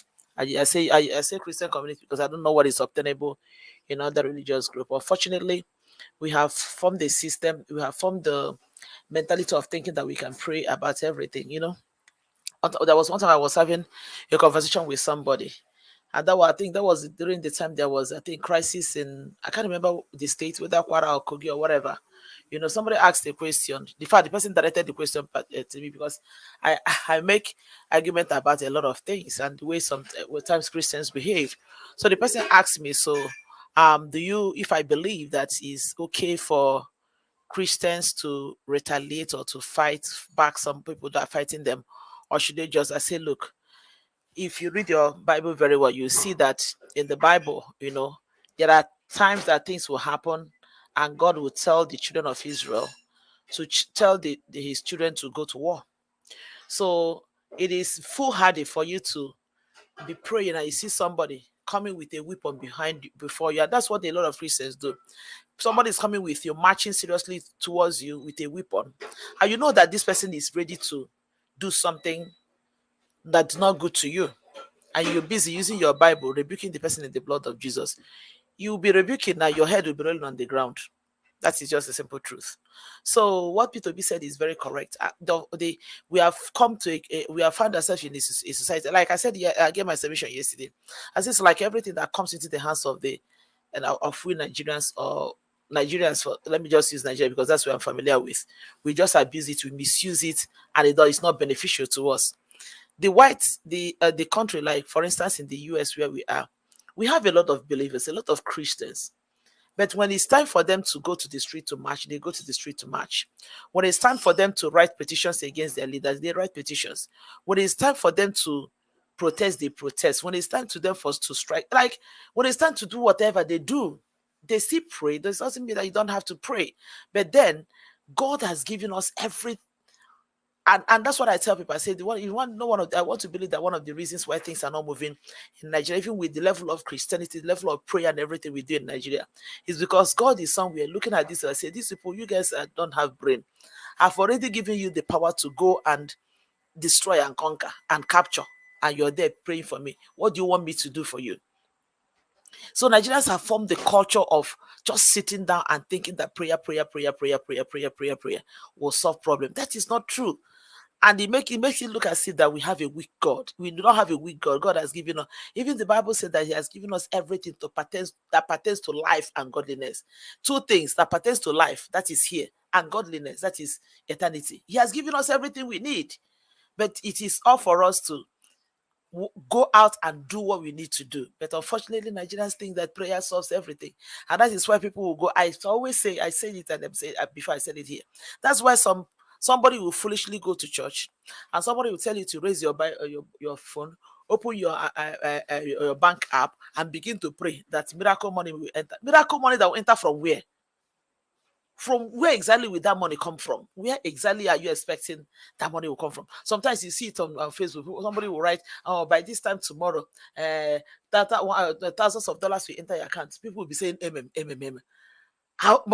What I always write in such a place is, that money coming from where? Who is going to deliver that money? So you see that is the level of foolishness that Nigerians are. And that is why some people will stay here. That is why the likes of Kumuyi will come out and boldly tell Nigerians that Tinubu will change Nigeria. And that's why maybe on a day like this, he will gather some gullible people and tell them, start to pray, begin to fire. God, let Tinubu succeed. Tinubu must. That is a prayer. That is an insult to God. That's just the way I see it. Is insulting to God. The God who has, the God that has given you the power, the tool, and everything you need, you require to go and be successful. Yet you are still crossing your leg and expecting that God to get up and do something for you. It does not work like that. It does not work like that. I just want to give you a little bit of an analogy.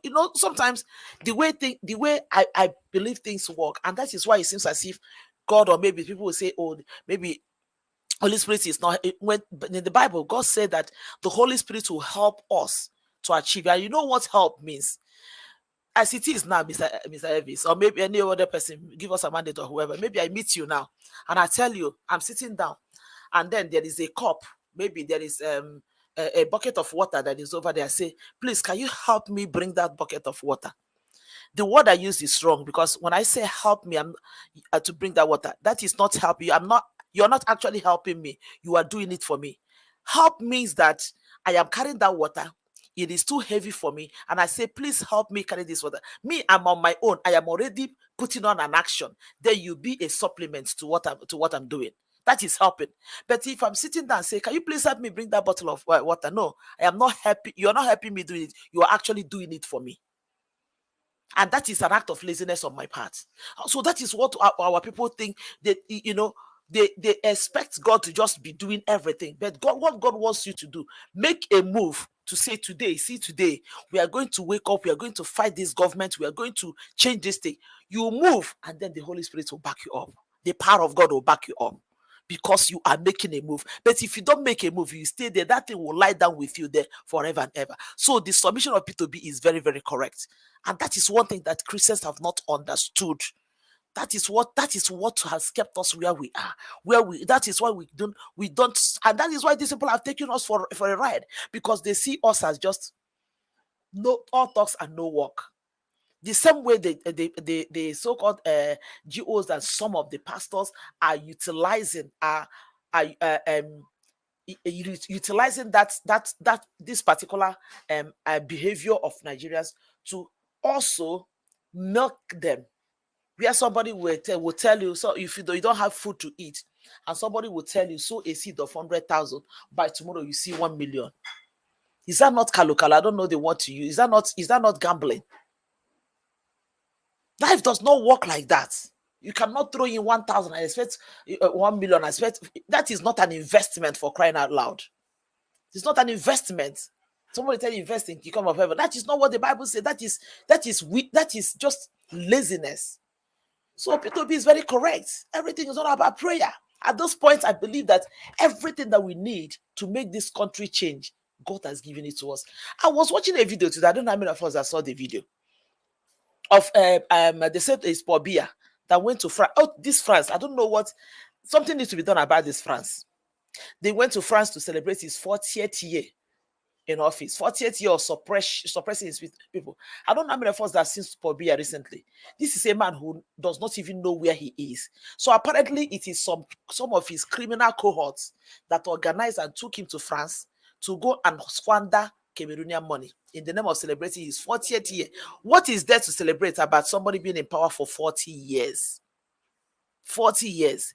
They went there to celebrate. And then some Cameroonians in France gathered themselves and went to that place, destroyed the party venue, destroyed the cake, destroyed beat up the people that they need to beat up. When I saw it, I said, this is what it means for people to be serious-minded. And this is one thing you cannot see a lot of Nigerians do. And that is why Nigeria is where Nigeria is. Because even when some people make such move, you see some fools that will be somewhere telling them 1,001 reasons why such a move is wrong. There is a revolution going on, and Nigeria seems to be the only country that is not rising to that revolution at this point in time. But we are waiting to see what is going to happen. 16th is the date. We are looking up. We are waiting. We are waiting eagerly. We are waiting For me, I'm optimistic. And we are waiting, eagerly waiting for the judiciary to redeem their image. by doing what is right at this point in time.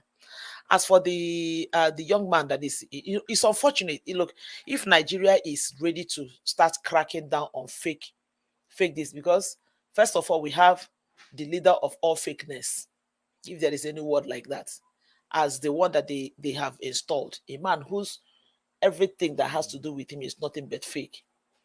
And it seems like there is a wave of exposure of fakeness that is going on. You see this nonsense about this fake doctor.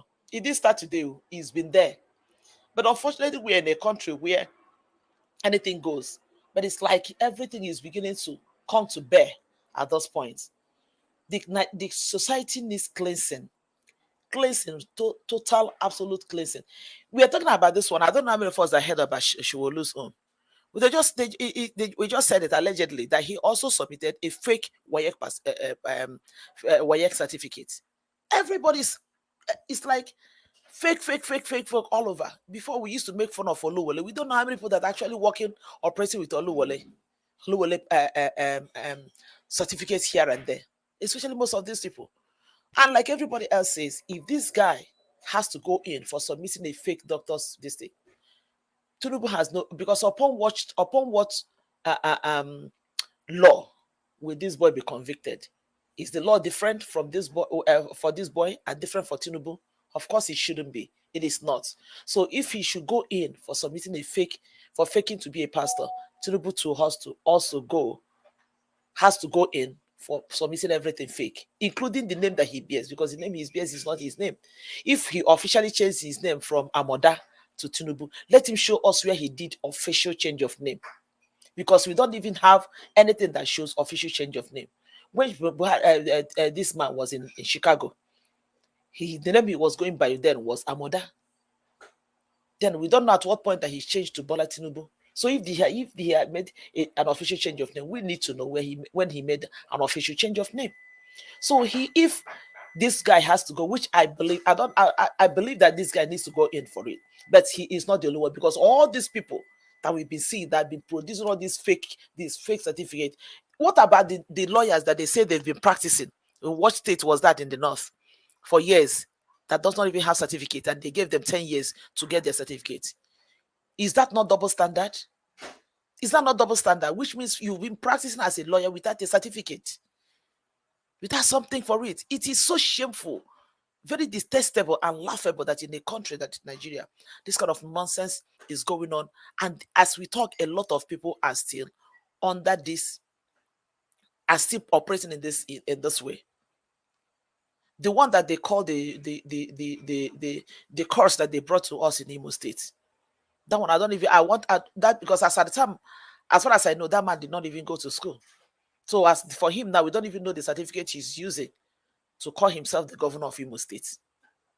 The one that did that man, I see it every day. That man is nothing but a curse to Imo State. They are all over the place. So if this guy has to face jail term, Tinubu and the rest of them, within this period, we can count how many people that they have said that has one fake certificate or the other. So why would this guy's face be on the national news, and that those other people are going scot-free? No, it shouldn't be. There should not be double standard. And that is why this country needs a cleansing. The country that is called Nigeria needs cleansing from the head to the top. From the head to the top. Or rather, from the head to the bottom. It needs cleansing. It's high time we begin to fish out all this, because there are so many of them. Majority of these people who are in one paracetamol or the other, majority of them has fake certificates. Majority of them has dropouts. Majority of them don't even have what they claim that they have. It did not start today. So if one person must go down, others has to go down too. That is just my take. Others has to go down too. So we should not use the same law to judge one person differently and judge another person differently. There's no, it shouldn't happen. That is just my own thing. 16th, we are waiting earnestly on or before 16th. Judiciary, we say it once again, our eyes are on you. Do the right thing. Save Nigeria from this embarrassment and save yourself. Plant your feet on the sand of time by doing the right thing, so that posterity will remember you for good. The whole world is saying is that you have no integrity. Prove them wrong for once. That is just what I have to say. Prove the world wrong for once. Thank you so much, everyone. Thank you, Mr. Elvis. Happy Sunday to everybody on this line. I will just leave it at that for now. Thank you. Thank you, Madam Nena. God bless you, man. Thanks for your submission. Okay, let me take some calls because I have a couple of people calling in. Right. Good evening to you, sir. Thanks for calling in. Please talk to us. We can't hear you. Is it like? Can you hear me now? Yeah, you are better now. Go ahead, sir. Thank you. Okay. Thank you very much, sir.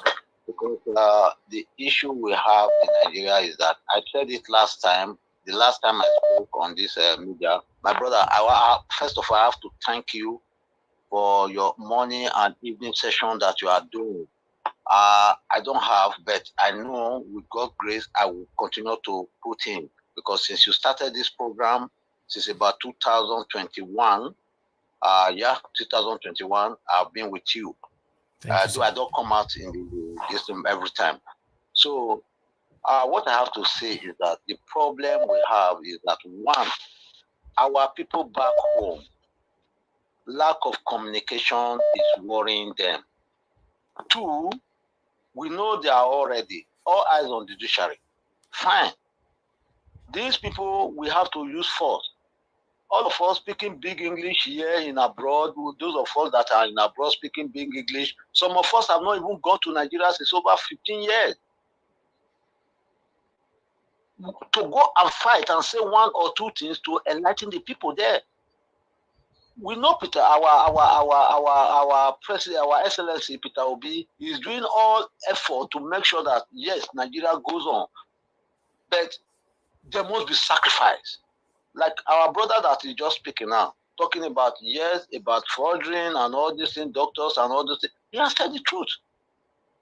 We all have to go down. We all have to make sure that we fight for because I'm in UK today, but UK is not my home. People are in America, that place is not your home. But if they say, let us go and fight the war at home, are you ready to go? That's the issue. We all are talking. We are speaking big English here. We are talking to the European English, blah, blah, blah, blah, blah.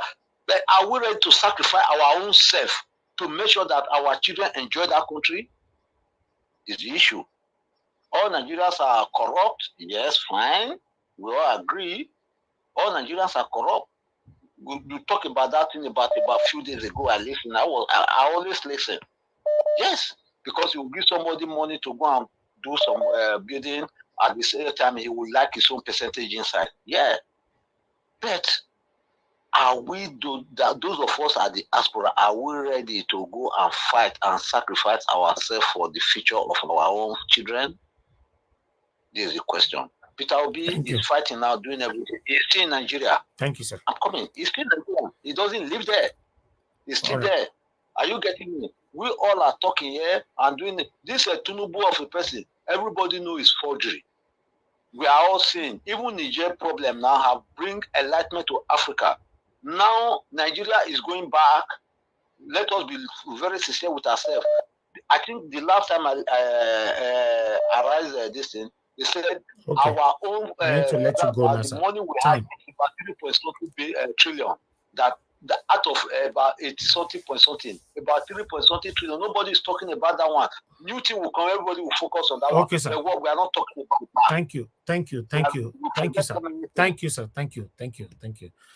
Have a good evening. Thank you very much for calling in. Let's hear from someone else. A lot of people are calling at the same time. All right. Thank you very much. A love of God is my strength. Hello. Good evening. Good evening, Thank you, madam. Good evening to you. Good evening, everyone. Happy Sunday to every one of us here today. We thank God for another wonderful and beautiful day. Thank you, Nigeria Watch, for all you put in for us. Every day you are here. I really thank God for your life, and God will be with you. God will be with your family. Amen. As they keep on waiting for you for this thing to finish, so that you can go and be a husband, well, and a wife, and a father to your children. God will be with you. Thank you. And thank you. As Sister Nena, I really like your your comment today. They are really beautiful. Thank you.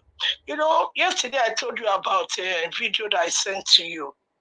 And, you know, I look at Nigeria, you know, everybody say, we are talking, we are talking, we are talking. Yes, that's the only thing we can do.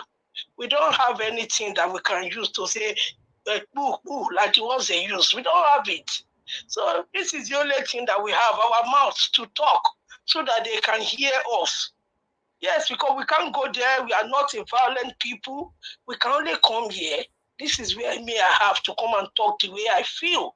And I get angry when I see a lot of things. I saw all of them, Obaseki, kissing Tony Braston. That means they carried that woman from America just for her to come and sing for all of them. And they start rubbing our body, she start rubbing their body, kissing all of them. They are using our own money, our resources that should be for our country. Our people are hungry. They are throwing bag of rice, no small bag of packed beans and gari with the picture of a president and a Lagos state governor all there as a picture on the bag of rice they are throwing, and beans and gari. People are getting injured. And our people, our government, the people that they rig themselves to be in government, they are enjoying Tony Braston, smiling as if they've not seen a woman before. God will judge all of you. God will not leave all of you to go scot-free. For where you have put our children, the unborn children, and even the one that are born, that in the hospital they cannot pay for their bill to release them out of hospital. God will judge all of you. All of you that call yourself government of Nigeria, a senator that you are not fighting for your people, a governor of a state that is not doing the road that people are paying on that road. You are going to pay for it one day in the name of Jesus. All of you, chairman, who are supposed to do things for the villagers you are not doing, God will pay all of you in the name of Jesus. Now, yesterday I was having a word with my cousin that works in civil service in Abuja, and I was telling him about this, our mandate. I'll put it allegedly because people don't know her, so I don't want to say. She told me that, all these things that we are doing, we should just say that all these people, they've settled themselves. Okay, madam. And I said, leave that matter. We are going to get the mandate back, and I believe the mandate is going to be for us, because Tulumbu will not be allowed to stay there. No matter how you bribe NBA president, we will not listen. We are taking our mandate back. Thank you. Thank you, madam. Good night. All right, let me come back to the panel. Thank you very much, my people. I appreciate you all, my callers. God bless you all. Okay, let me call on give us a mandate. Then Peace Soft before August CM.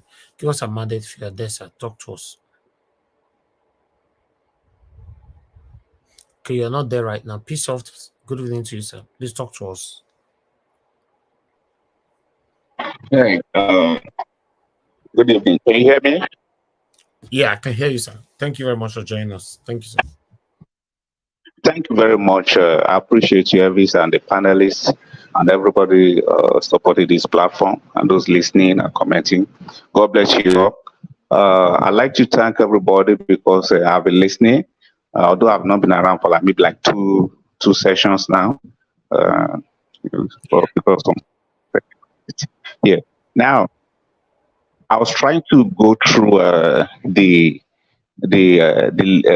attorney that is handling the case in the United States. I was trying to go through her profile to check who she is, because I've really not done much research on her. And I find out that she's Angela Liu, that is working with this man, Atiku, the former vice president. When I checked her, if you check her profile, if you check her out, you find out that she's securities litigation, something partners, if you understand what that means.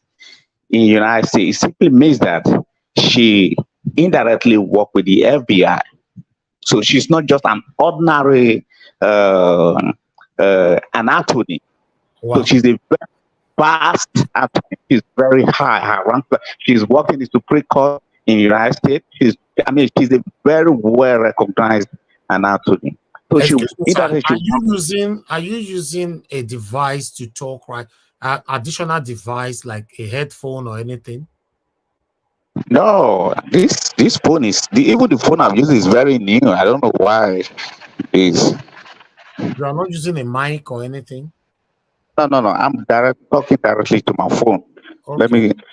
Let me change recession a little bit, maybe stuff like that. You know I'm on ground. That's why I think maybe too. Okay, but that's fine. We can hear you though. It's just that we are hearing some background noise. I don't know. So, but if I have to ask you, is that like a good news for obedience about the lady? Sure. That means that what I'm trying to say, that means they already have, believe me, they already have all the details, everything they are going through to court. This is just a formality. There's nothing that the FBI does not have access to. Nothing. Good. Nothing. Okay? Nothing. Now look at her statement. She said, fake certificate, forged signature. Fake certificate, forged signature, which means the certificate never existed in the first instance. Never existed. The signature that they put, for example, maybe the registrar at that time, you understand what I'm saying? If they run the signature against the registrar's signature at that time, completely different, which means never existed before. That's what she means. Fake certificate, forged signature. So which means Tinubu's data is completely invalid. They forged everything. So what am I trying to say? That's a sign that even this investigation, the FBI is already involved in it. That's the meaning. It's just a shame that. But for any reason, my concern here is that for any reason the judiciary tribunal now pass a judgment now, and God forbid they end up doing the wrong thing, and then the judgment now later come up from America, Chicago. What's going to happen? What do you think is going to happen? Okay, now here's the deal. They argue in the court here that Tinubu's certificate was not forged. I want to also understand that. I see a lot of people commenting on that regards to what may happen, this, that. No. It is because the attorney here that are defending Tinubu, they argue that Tinubu's certificate was is authentic. You understand what I'm saying? Then they not challenge Atiku. If he says that Tinubu's certificate is not forged, that he should provide evidence, proof. That was what led to Atiku to now go to the United States. Okay, they told Atiku, if you think that Tinubu's certificate is forged, yes, provide us evidence. Yes, they were people who use their mind and their writing. That if you said that the certificate was not forged, provide us evidence. So Atiku then said, okay, I'm going to provide you the evidence. That was what led Atiku to United States. Yes, which means he's going to reflect, because they were the one who challenged you to provide the evidence to the courts. Another question is, sorry that I'm coming in all the time. Another question is, are you telling me this is part of the reason why judiciary is still delayed now? It could be the reason, because they might be waiting for Atiku to provide, because it was the APC that challenged Atiku to provide the evidence against the certificate. That was what led Atiku to. Ordinarily, these guys will not respond to the court in the United States. You understand what I'm saying? Ordinarily, they wouldn't respond to that, because if it has nothing to do with the judgment. You understand what I'm saying? They wouldn't respond to that. They wouldn't care. Believe me, they wouldn't care. Do you know why they care? Because it has some. They were the who challenged Atiku to provide the evidence. So the court will have to allow.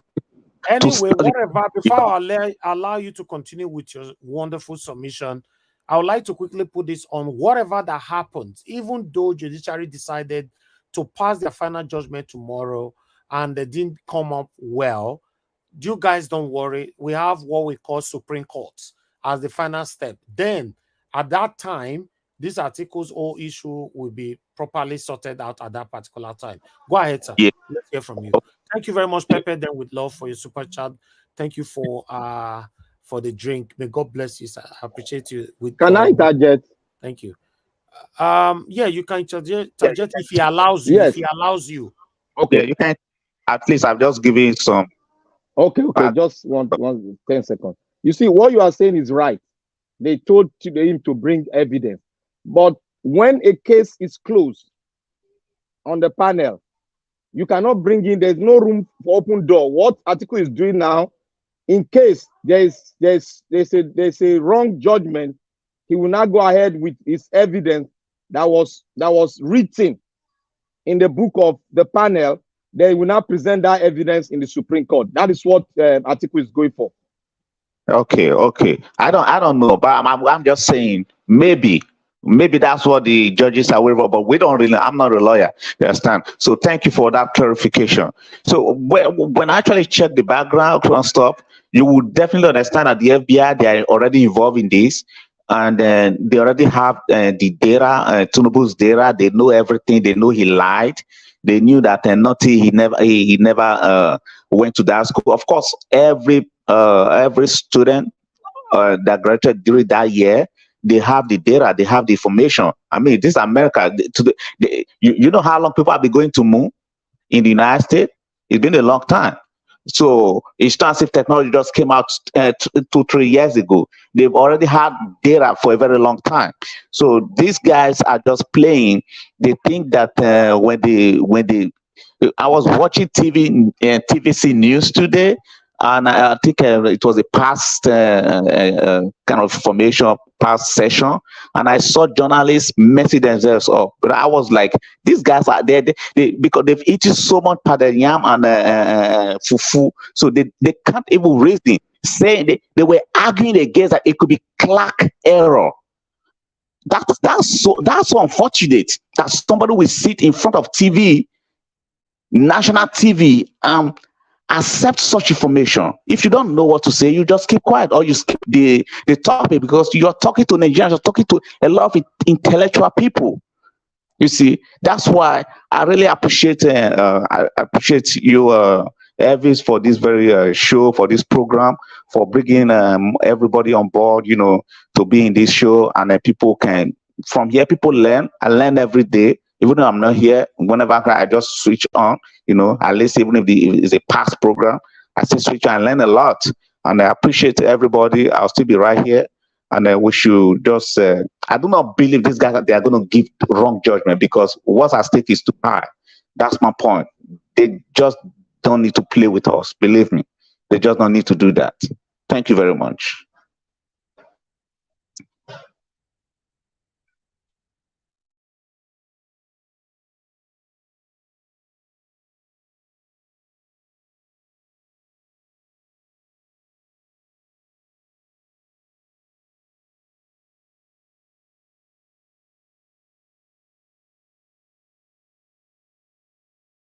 Nigeria Watch, are you there? Mrs. Patricia, are you there? Yeah. I was logged out. Oh, sorry. I'm back now. Can you guys hear me now? Yes, we can hear you. Thank you very much. Thank you. Okay, that means peace off to your dons, right? Yes. Thank you, sir. Thank you. All right. When it happens like that, somebody else, can you take over, please? Because as you can see, I was not on screen. That means something happened. All right. Let me move on to are you available to speak now? Give us a mandate. Yes, I'm available. Okay, go ahead, sir. Thank you. Thank you very much, Mr. Elvis, and everyone on the panel. Greetings, and thank you for coming out to do this again today. Thank you. I mean, this picture here, Pepe them with love. This picture on your name remind me of National Arts Theatre. Lord, God have mercy on Nigeria. Only God knows what they don't use National Arts Theatre do now, safe. Maybe Tinubu don't Kolobi that one safe now. Carry and join the property we in Kolobi for Lagos. Or maybe that one a federal government property. Only God know. I think 60% of it has been bought over by private firm. Oh my God. Oh my God. Wow. National Arts Theatre. Wow. My brother, my sister, we don't see something for that country. Oh. You don't see something. That picture reminds me of when you're when we're growing up as when we're growing up, and even you're grown, and during Christmas, that is where you go in the evening or in the afternoon. You guys just go there with family, go watch movie, enjoy yourself, and then you drive back home. But today, can they even do that? These guys destroyed our country. These guys destroyed our country. People like Tinubu, they destroyed our country. Wirewike, people like him, they destroyed our country. Gbajabi Amole, they destroyed our country. Dele Alake, Bayo Onabanjo, Festus Otukeyamo, Fani Kayode, all of them, these guys, they destroyed our country. Our country is known for peace. We are peace-loving people. Those days, whether you're a Christian, you're a Muslim, you don't care. During Salah, you see Christians go eat with Muslim, and during Christian, you see Muslims go eat with Christians. But these evil men, these wicked human beings, because of their selfish ambition, their wickedness to humanity, they destroyed our nation. And that's why we cannot forgive them. Honestly, these guys cannot be forgiven. They cannot. They should not be forgiven. They must be dealt with. And judiciary, if you like yourself, just do the right thing. Pressure is mounting everywhere. People are waiting to see the sledgehammer go down on the right course. Peter Obi won this election. Peter Obi won this election on a landslide. And so he should be declared as a president. There is no two way about it. Mr. Peter Gregory Obi won this election. We cannot allow this evil, these thieves to run and ruin our country anymore. These guys, they should not. They should not. Okay, now you just showed us today, Mr. Elvis, through this newspaper reading, a fake doctor went for an interview. He was bold to sit. Do you know where he went for that interview? That property is even owned by a church.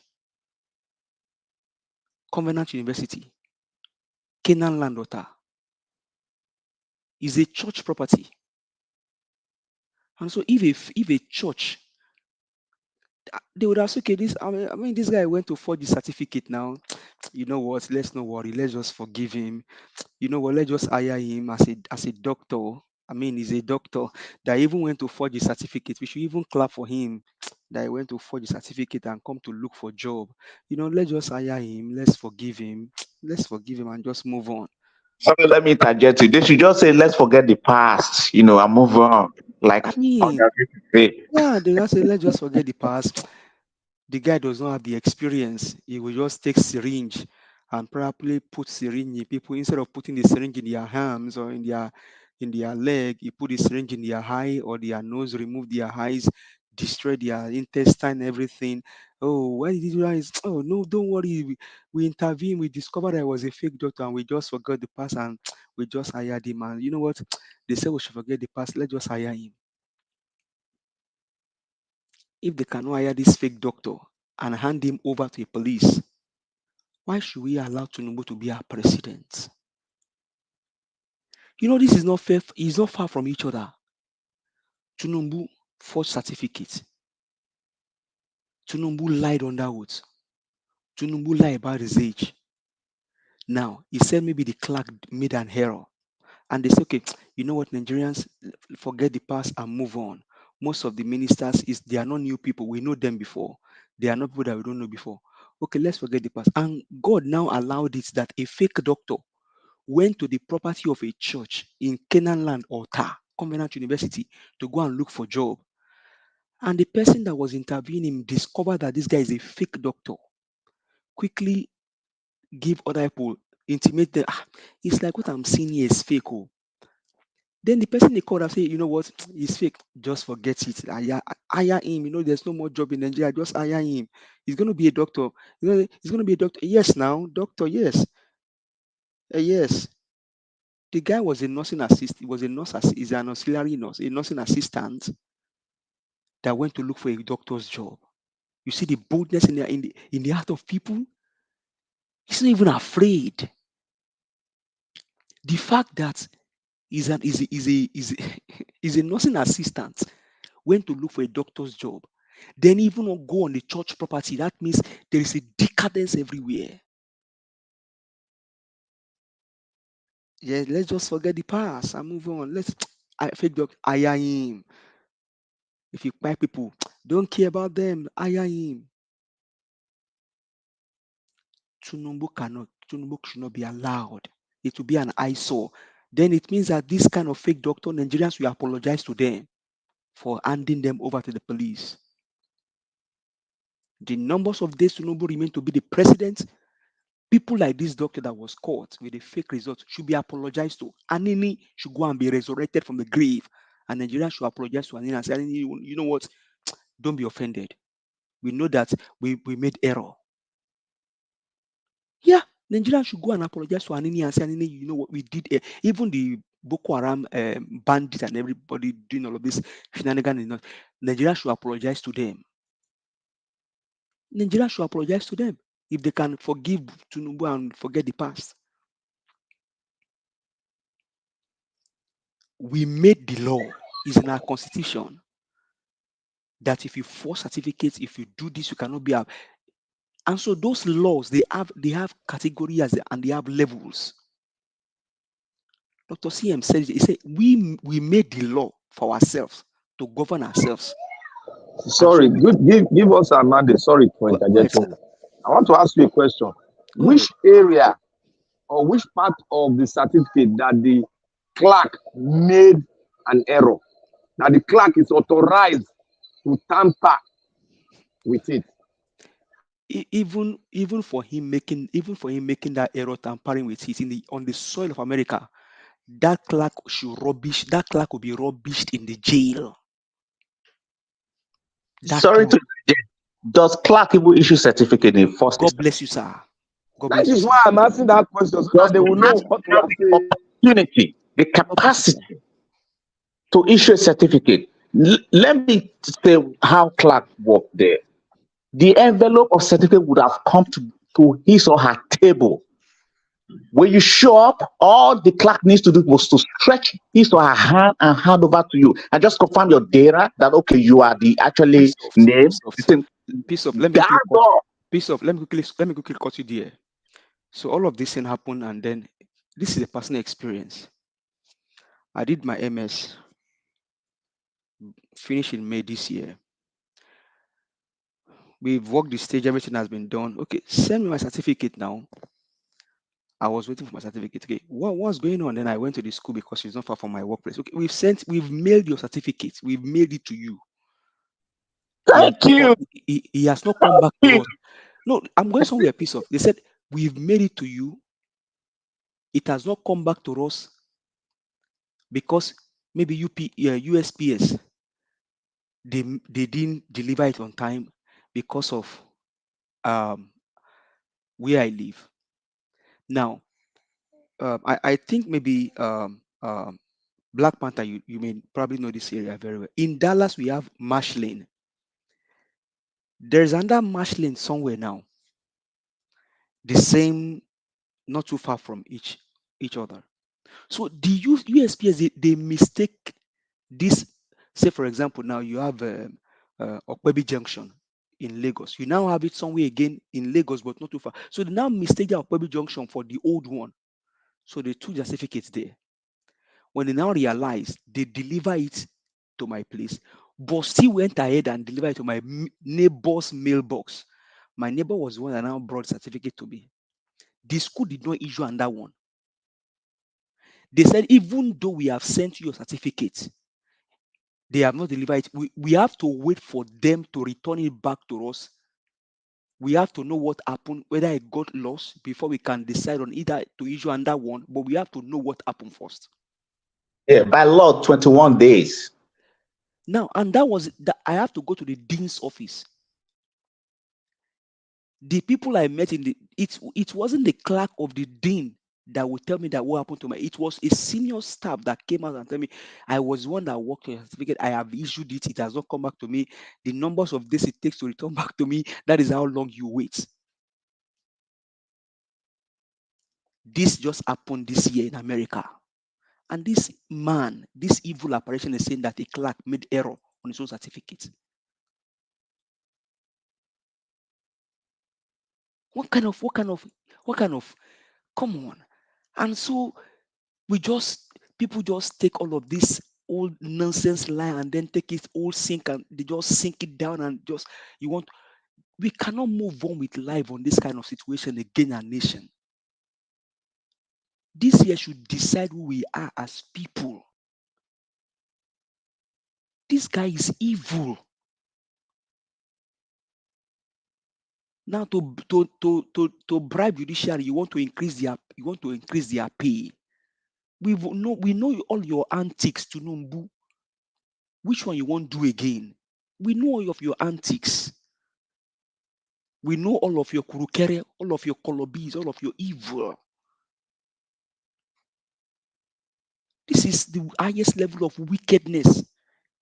If we forget this, come on, that should even be heavy in the mouth of people to say that we all came out with our will and we decided, okay, this is our will.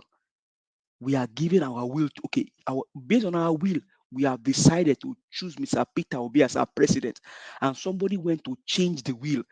Dr. CM said it, and it's in the law of America. If you do that, you will end up in jail. That is why Trump was indicted, because he called the resident commissioner in Atlanta, Georgia, the house of Stacey Abrams that came to Nigeria. He called that guy, say, guy, can you scout for vote for me just to meet up with Biden? That was what Trump did. He called this the electoral commission in Georgia, Atlanta. That guy came out on a press conference and said, this was what the president told me. The telephone conversation, they catch up with them. They not burn anybody where to touch that guy, the commissioner of Atlanta. But in Nigeria, what they will do, they either buy them or they waste them. Mike Guinea told us here. He said, I have handed people to the police because of election fraud. One of the reasons Trump is going to jail is because of that Georgia thing. He called the guy on telephone. He says, scout for vote for me.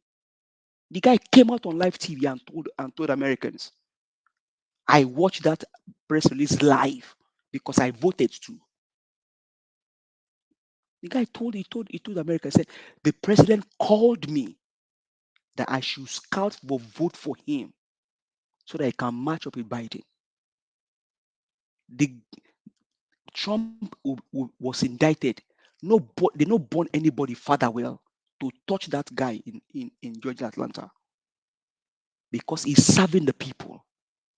He was working for Americans, and that guy is still there, still working.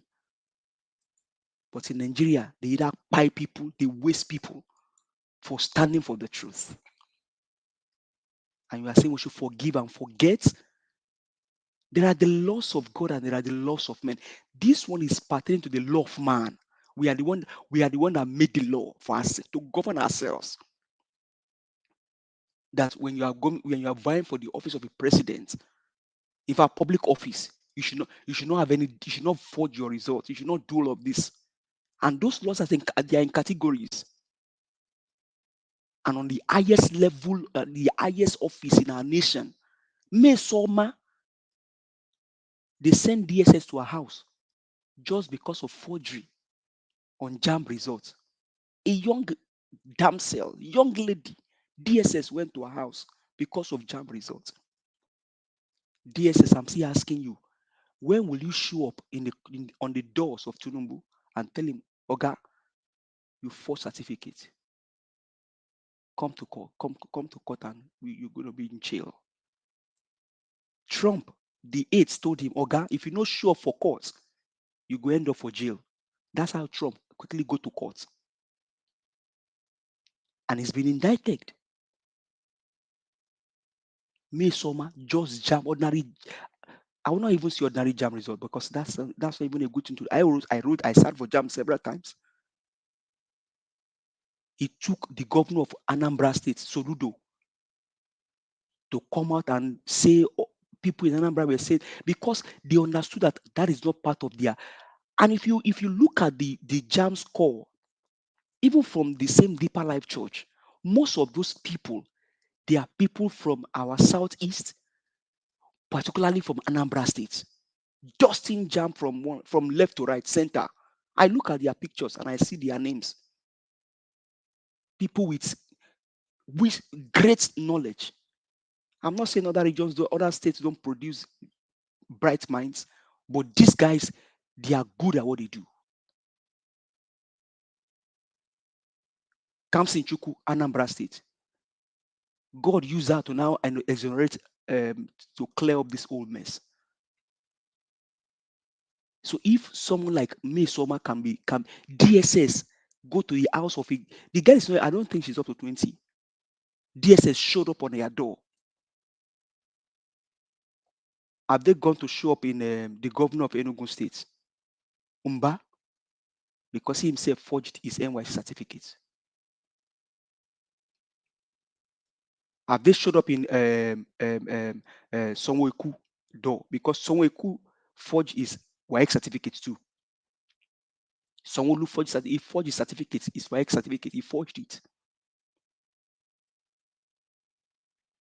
So have they showed up on Sonweku's door to pick him up? So those one, they have immunity, but Mesoma does not have immunity. You see wickedness? Tinubu has immunity. Mesoma has no immunity. This doctor now, this fake doctor, does not have immunity.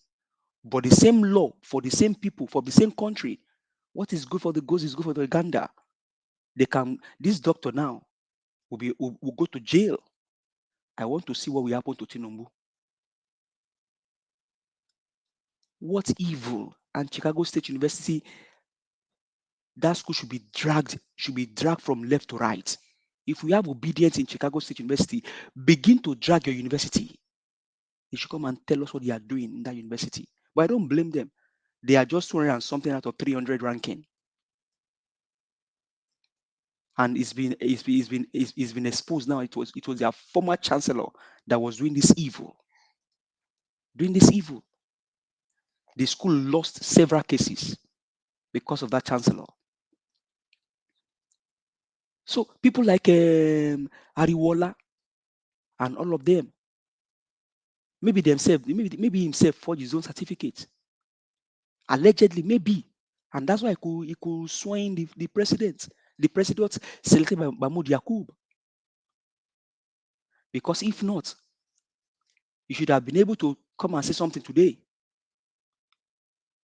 This evil should not be allowed to go down. It should be poo-pooed into the sea of forgetfulness. Thank you very much, Mr. Elvis. Thank you. Give us a mandate. Appreciate you. Yes, we can't allow this to continue. That's why we are here. That's why you are here. That's why I'm here. That's why we all are here every day. But it's looking good though. It's looking good. The way things are going right now, it looks like Tinubu cannot escape this. Let's pick this call quickly. Thank you very much, Mother Joy, for calling in. Happy Sunday to you. Good evening to you. Talk to us. Mother Joy, are you there? Yes, I am. Hello, everyone. You were not Mr. talking. Niger Watch. Thank you. Yeah, I didn't. Okay, hello, everyone. Hello, my people. Amazing, wonderful people. The watchers of the nation.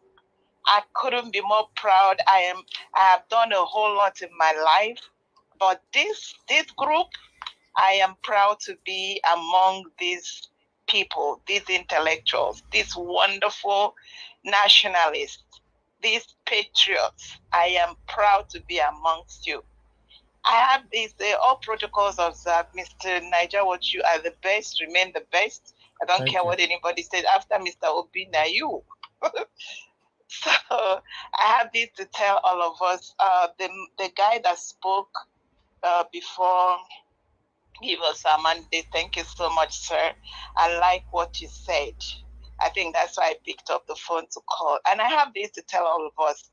Before you allow yourself to fall into despair, before you allow yourself to be, wonder what is going on, before you just begin to go into any type of panic mode, or is it gonna, just make sure you have exhausted all your options. I had this for someone, and I think it is a beautiful thing to tell to each and every one of us. When you wake up every morning, just know that you are pursuing a cause.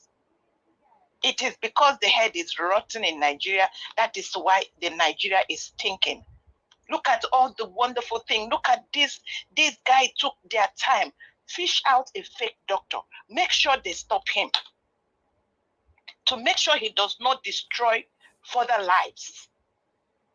And here we are, you and I are here to make sure that this evil that has plagued our nation for over how many years comes to an end. I know, one time ago, I was talking about how I was calling out on France, UK, and America, how they sleep, how they watch all this. But I think to an extent, they will be looking at our body language. And I tell them, the body language of obedience, the watchers, Niger Watch Nation, we are not sleeping, we are awake. And we are going to make sure that the world hear us. Make sure Judiciary exterminates this evil that has plagued us. How can 200 million people be suffering under a few? A fake doctor was everything that needs to be taken. Anybody that does anything wrong, if my children do something wrong, I caution them. I even tell them, if mommy is doing something wrong, call my attention. Now we see and sweep under a rug iniquity of a highest order. The whole place is stinking because of a few.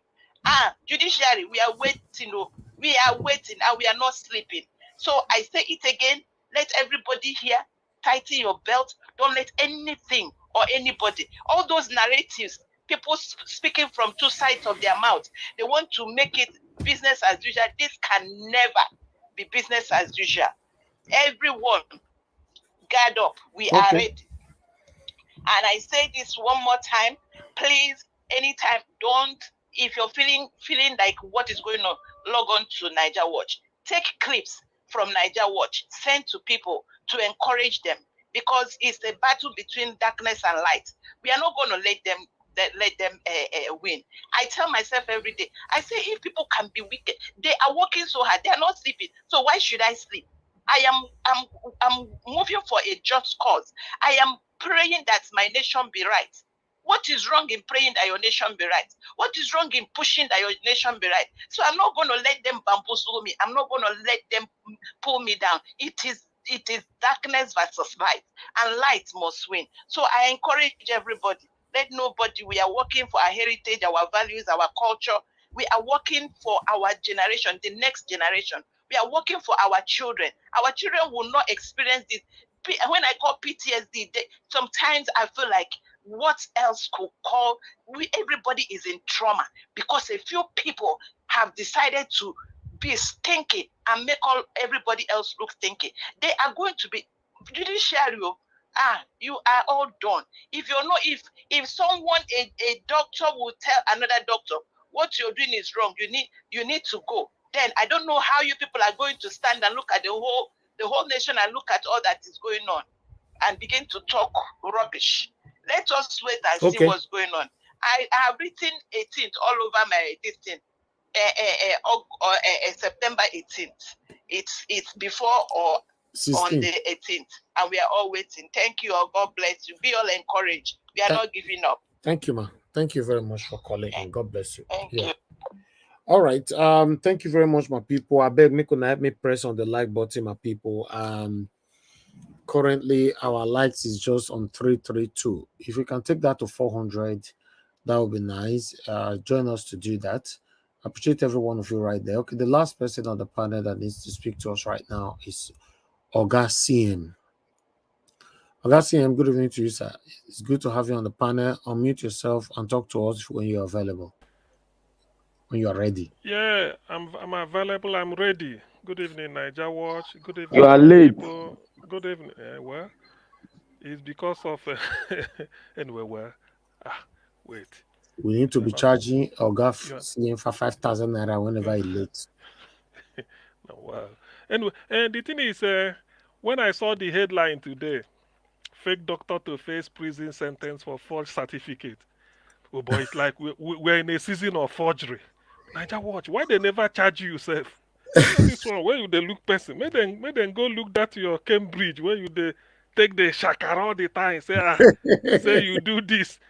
It's true, make them go look at where, say, you sure say this guy go here. Anyway, it's a shame really. Somebody sent me a short video clip. Say it's a Cameroon from Cameroon. They are discussing it just like a news analysis in their television. They are talking about us.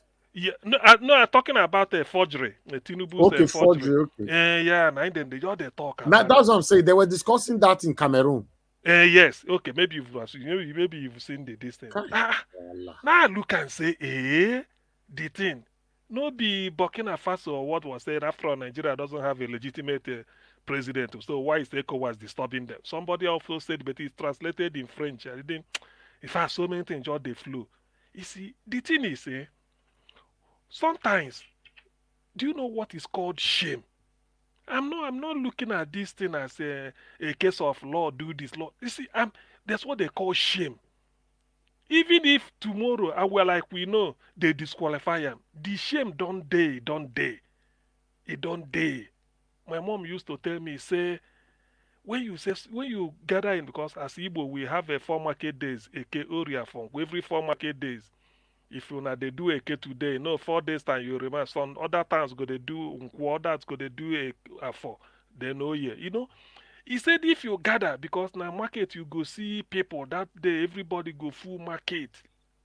You know, nyafu like that. You just say, so person native, you call the name. People go say, you say native, and as people don't hear them, by evening people market don't disperse. Then 4 market days again, you come back to say, sorry, that person why I saying be thief, you know be thief again, na lie. Because no be all those people where they market where you say be thief, now still day today, where you say you know be thief. So character, name is name matter, no be a build although we need refinery. That one no be, look, this man should get out. I replied the barrister who said they are doing a thing, Nigerian Bar Association are doing conference, I don't know where. Tinubu came to address them. Hey, the team pay me. I say, on our way be lawyer self. I told the lady, say, on our way below, on know the shame. On no see person where on God go invite to come and address on. Now all of you there, you are barristers called to bar with NYAC. Then the person addressing you forged his own, both exemption and discharge, forged. In Chicago own stay hang there. And you people like, what? How can, when I know they get shames, no, they get a laugh, tire. He said the thing tire them, no be do. So, in fact, this thing has gone out beyond the ordinary, to be honest with you. It has gone beyond the ordinary. I know it will be resolved, the guy will get out, but the shame, people go see they refer to that May 19, May 20, May 29th, 2023 to any day where he be. They go say, Nigeria can, and he's even contesting it. Eh? The principle in law is that if you are blocking access to evidence, if the opponent or the other side is looking for evidence, and you are blocking it, it means that evidence will be injurious to your case. And when it is injurious to your case, it means you are guilty. Otherwise, you will say then, go and have access. Or let the university release everything. I was a student between. It's like telling Peter Obina, say then they doubt in soccer degree, and the investor of Nigeria and soccer say Peter go say, look, release everything I know everything about me, because he's sure. You sure? There was this issue of a house in Ikoyi where they park money then. That I don't know how it was 7-story building or 17-story building somewhere around Ikoyi. Under Buhari, they say they stack dollar there. Who get them? All those things. You know, Nigeria, they can raise eyebrow. Peter Obi, in one of the flat, he was using it up or something. The moment they look, I say, Peter, they US then. You know what he didn't do? He released key from America straight. Tell them.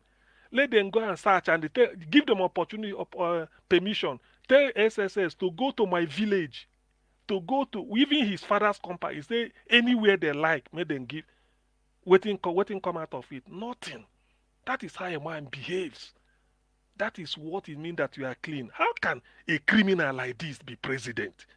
A criminal, give us a mandate, who spoke before me, was making of Mesoma. Yes. A girl that is below 20 years, hasn't just to get into university, she faked her JAMB result from 249 to 360. Because of that, Innocent said, okay, come and take 3 million. You did well, you were very brilliant. So everyone just a clap hand. Until Jam said, no, nobody didn't get that score. Now you know how you get that. They asked him, he denied, Soludo said no. This is an embarrassment to the people of Anambra State. Before you know it, TVC, all this Kolade Baba Otitoju for TVC, they don't sat down. That one will be obese, morbid obesity, where I know whether you go fit climb the staircase. They just sat down. Hey, but your principal, the owner of TVC you are working for, is a criminal. Soludo said no. Assembled 7 professors of education from different Anambra State University, everywhere, even commissioner. They sat on it, deliberated on it, investigated it, invited JAMB, invited the girl and the parents. Everything interrogated them with a psychologist. She agreed. He said yes. Now so said okay. Now we've gotten to the end. Obieze Zekweslenan suggested, former Minister for Education said, at her age, she needs a psychologist to talk to her that you can't start your life with forgery. At this age, you should be working hard. Even 249, if you don't like it, you can retake. Maybe you will get 280 or 280 something. With it, you can enter to your, or you can go and do it. So many people became barristers after first degree. You study the first degree, come out, you go and do a law degree. Some people did medicine like that, even pharmacy. So you are still young. Before you get to 30 years, you must have gotten your first degree or 2 degrees, 2 undergraduate degrees. Why can't you? So then, this is how to do it. And because of that, the lady lost 3 million given to her by Innocent. She withdrew the check. Said, no, you don't deserve it. Everybody was shouting. Now look at Tinubu. Look at a president of a... You know, when I look at this, I say, is it Nigerians, are we really mumu? Don't we have shame? Trump in America is going through, not because Trump steal money, or Trump didn't steal money. Trump never forged certificate. It's just because of what he said, the phone call to, like, give us a mandate, said, phone call to the electoral returning officer in Georgia. Since Georgia is what is remaining, can you convert, just help me scout for a vote to make up this number? That's all. And that's why he's going through hell now. The president of the most powerful nation in the world. Yet, Nigerians could just look at Trump. Look at Tinubu. And people are telling me, maybe to be prepared for... Let me just a little. Trump didn't say go and steal ballot papers. He said go and look for kind of like, there might be some that might be messy, just get them. Not go and watch. Yet, they are trying to take him down. It's true. With it. Supposing what Trump talks, say, hey, so I'm shocked by this thing. Does it mean that a Republican vote in this thing didn't even, it didn't tally? Just like that. Wondering how can they do it. He didn't forge certificate. He did not forge. He said this one and this one is coming. And their people are still, sometimes when I look at this, I say, then somebody like Pastor Adeboye and all those, the Kumuyi, a PhD in mathematics. I was a first class honors, University of Lagos for mathematics. I finished, I did this. God called me, I enter into deeper life. Look at the nonsense. We should forget and hope until. How can you build a lawyer with any real lawyer? There's a maxim that you can never put something on nothing and they expect it to stand. Lord Dennings is a Lord Lord Dennings, a jurist in England in those days. This is every lawyer will tell you that you can't put something. How can we be praying? Look at the criminal that is in charge. Look at a confirmed criminal running away from the law, $460,000 forfeited to American government. As in they run, he just jumped the bandwagon. 1993, hey, June 12th, we no go agree, and now these are the people they are talking. Open the TV, this station, TVC. When you go there, they don't even mention it. You can't even hear anything about Tinubu in TVC. And we just see them wear coat. I'm a journalist. I get my bachelor's degree, University of Lagos, Mass Comm, or one university. I finished. I went to the Nigerian Institute of Journalism in Ogba, Ikeja. I went to Hubert Humphrey Fellowship in Washington. I write. I'm chairman editorial. Look at the nonsense. Look at the person. Believe me, bro. Those guys are not journalists. I don't used to watch them. It was just, I think, yesterday. When you see this thing, it makes oh my goodness. Those guys are not journalists. Believe me. You can just convulse by listening to. I say, look, what are you people talking? And look at the way they lashed on Umesom. Hey, Forgery, he do. You see how small girl like who made them go beyond it. One adult. If you see the Babajide Kolado Titoju, the way he was say there must be people behind it. Huh?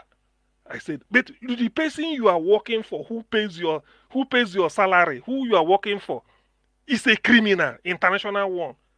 And they make and praise. They say, that same Kolade Babati Titoju. They asked him. He said, Tinubu won landslide. Tinubu won the election. Do you know that these Cameroonians discussing Nigerian election? They said APC claims say there is a glitch.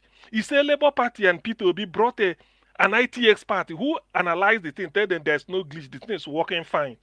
Don't you know this is a shame? Don't Nigeria have a shame again? Don't we have, that's what we call national shame? You can, even before this Tinubu saga, carry your passport any part of the world, they just look at you as if you're a mental case. Nigeria. He say, yeah, Nigeria. They say, excuse me, please can you wait there? Nigeria. Before you know, the lady at the reception have pressed a bell. The bell, nobody they hear them except at security. One tall giant people go just march out from somewhere.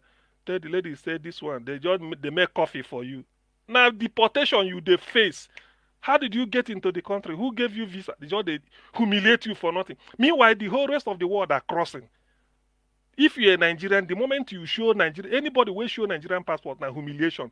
But whether you ugly like anything or you know resemble human being, you bring a passport that is not Nigerian, you go there like they go give you courtesy. Even now look at the way people will be looking at us.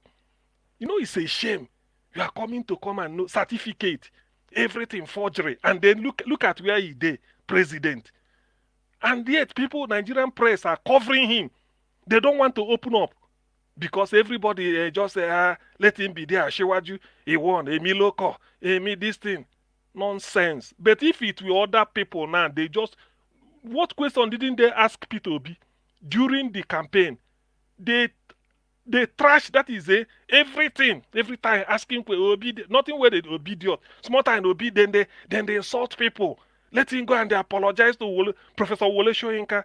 He should go and they apologize to him. This was Babajide Kolado Titoju was saying all this nonsense. Now, can't Soyinka come out and say, a professor of letters, Nobel Prize winner, can't you say, look, this is a shame of a country, that the man you people are clapping for, forged his certificate. It's a shame. I feel ashamed. Even, look, anybody but him. How can Buhari, at least Buhari never agree, say, he forged certificate. He owned a standard 4. He said yes. That's all from Kasena College or something. This one just go for everything you can show. And nothing. Then you go there and become president. You go there, do body. And people are clapping hand. Everybody just they say, making hope he remove a subsidy. Shebi P2B say he go remove subsidy too. I think you talk and waiting then they talk. Now everybody is buying petrol for between 600 to 700 naira a liter. And this is a criminal that is in charge. Now, even Yoruba people say, out of a black pot, you get a white pap, white ogi. Meaning that even now, nothing. He doesn't even have plan, or just to go there and pose with forged certificate everywhere. Why is Tinubu blocking, telling the university not to release his record? The way you shame people is you tell them, Peter Obi said, look, if you find anything on me, I stop campaigning. Go and verify.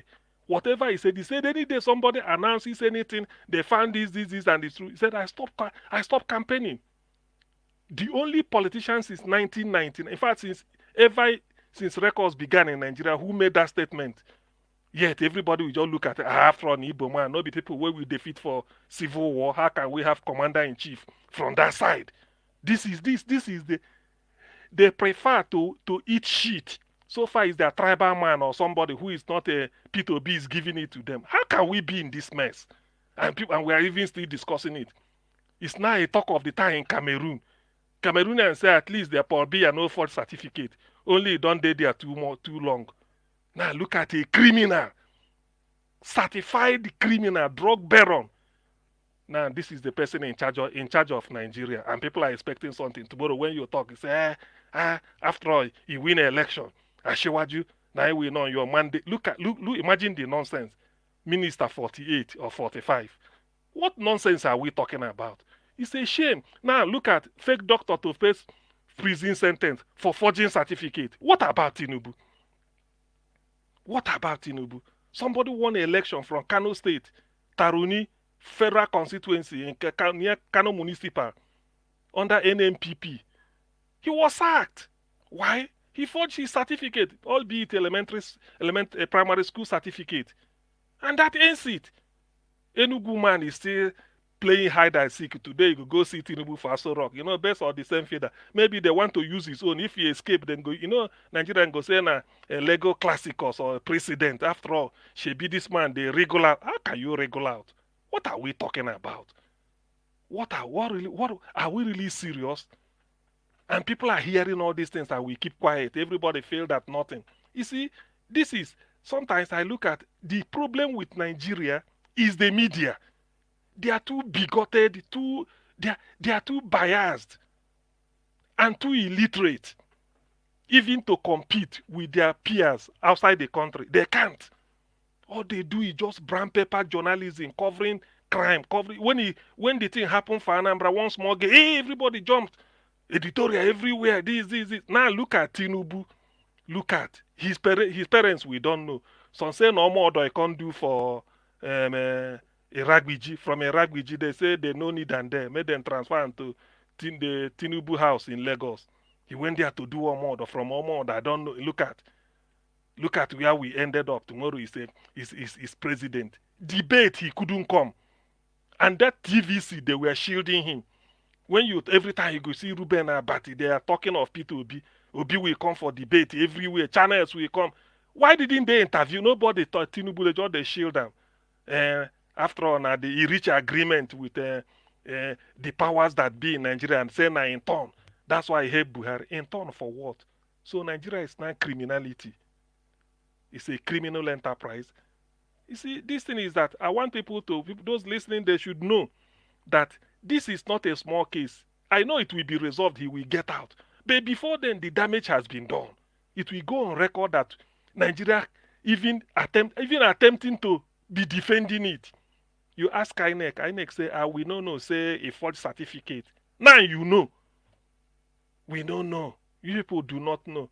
Look at INEC, hey, there was a glitch. To transmit presidential election, they say there was a glitch. Who are you? Look, how can media even be? Media they are the worst. They are even worse than Ebola, that is a killing human being. The media in Nigeria, they are the worst. Think about it. A whole AWS cloud system. They said their server was shut down. A whole AWS. Only that alone is enough to throw him out of office. Exactly, it's glitch. They say it's glitch. Cameroonians are discussing it. It's in Nigeria Watch. That's why it's shameful. When you hear this, like, very shameful. This is the time. Thank God you are maintaining your integrity till the last. You are the alternative. When people talk, you say, if you want to listen to, let's go to all these their channels and whatever they have in that zoo called Nigeria. If you want to listen to the real news, we interrogate it. No holds barred. This is where we say it the way it is. This is forgery. When the Mesoma own came here, we all condemned it. Exactly. We call all of I said, look, why should they? I said, in fact, if you go and listen to what I said the punishment meant for that should be given. Because I don't see why you should have 249 and change it to 360. Who are you trying to deceive? After all, that will guarantee you admission. Some people came in as supplementary admission. Then they'll end up making first class because they work hard. Some people may come with high jump cutoff. They are struggling with 2-2. Because if you get into university, you can't study. If you can't read, run the clock, and do some real serious reading, you can pass. No matter what. Even if you want to be helped, there must be some effort. Now, when that one came out, everybody we trashed it here. And eventually, I think maybe that was even what made Anambra State governor to set up a panel. Say, look into this thing, it's bringing shame to Anambra State. They did everything and then found, and they even, not that it was written boldly that they are really disappointed. There was a statement, official statement from the governor released to the media. So that ended it to show that they are not interested. Because if whatever punishment JAMB gave her, 3 years don't right, it stays. Nobody's appealing it. That is forgery. But this one, everybody, if TVC can never, even the what is it called? The national tissue paper, the one they call nation, the national tissue paper Tinubu is having, call it newspaper. They are just there. You can't see them write anything. Everybody just kept quiet because he's Tinubu. He's doling out billions. Now look at Sanwo-Olu in Lagos. The certificate, he said one secondary school from Ijebu is not there. And he's governor. And nobody is talking. All they are interested is Gbadebo should not enter. You know what? When I look at this, and I say, look, these are everybody where they follow Tinubu, they all fall. In fact, if you tell me you are a Tinubu friend, you must be a master forger. Because you must have lectured you on how to change names. Now look at the shame Nigeria is having. I've never witnessed until I saw Cameroonians discussing it. Cameroon, even the other day, Ghana. If Africa now, they are talking of Nigeria. Now people are telling me, Nigeria is not a member of BRICS. BRICS means Brazil, Russia, India, China, and South Africa. Now they admitted Egypt and Ethiopia to come and join them. As a bloc, people are talking. Okay, look at Ethiopia, look at Egypt. People are saying Nigeria should. How can Nigeria be there? Is it not this dirty hand that Tinubu will go there and be shaking them? Although the steroids he's having now is no longer making him to shake properly. That's why he must do whatever France tell him to do. Otherwise, his DNA sample and all the steroid left in France, they may refuse giving it to him. And you know what? That will be a disaster. All those hands where they shake that Dr. time. Cian, Yes. how are we even sure that it doesn't have the France doctor in Aso Rock pumping him up? Just every day, just like tube and tire, just and that would be a breach of national security. If you want to go now, they inflate them, and you go there, okay, it go last you for 8 hours. When you come back before you sleep, then go knock them another one. So is it what we are going to be doing? Government of fraud. These 200 million people, is that the best we could do? And people are not saying anything. Everybody just the quiet. If you say all eyes on judiciary, they're going to look at you as if you're a criminal. But this is the real criminal.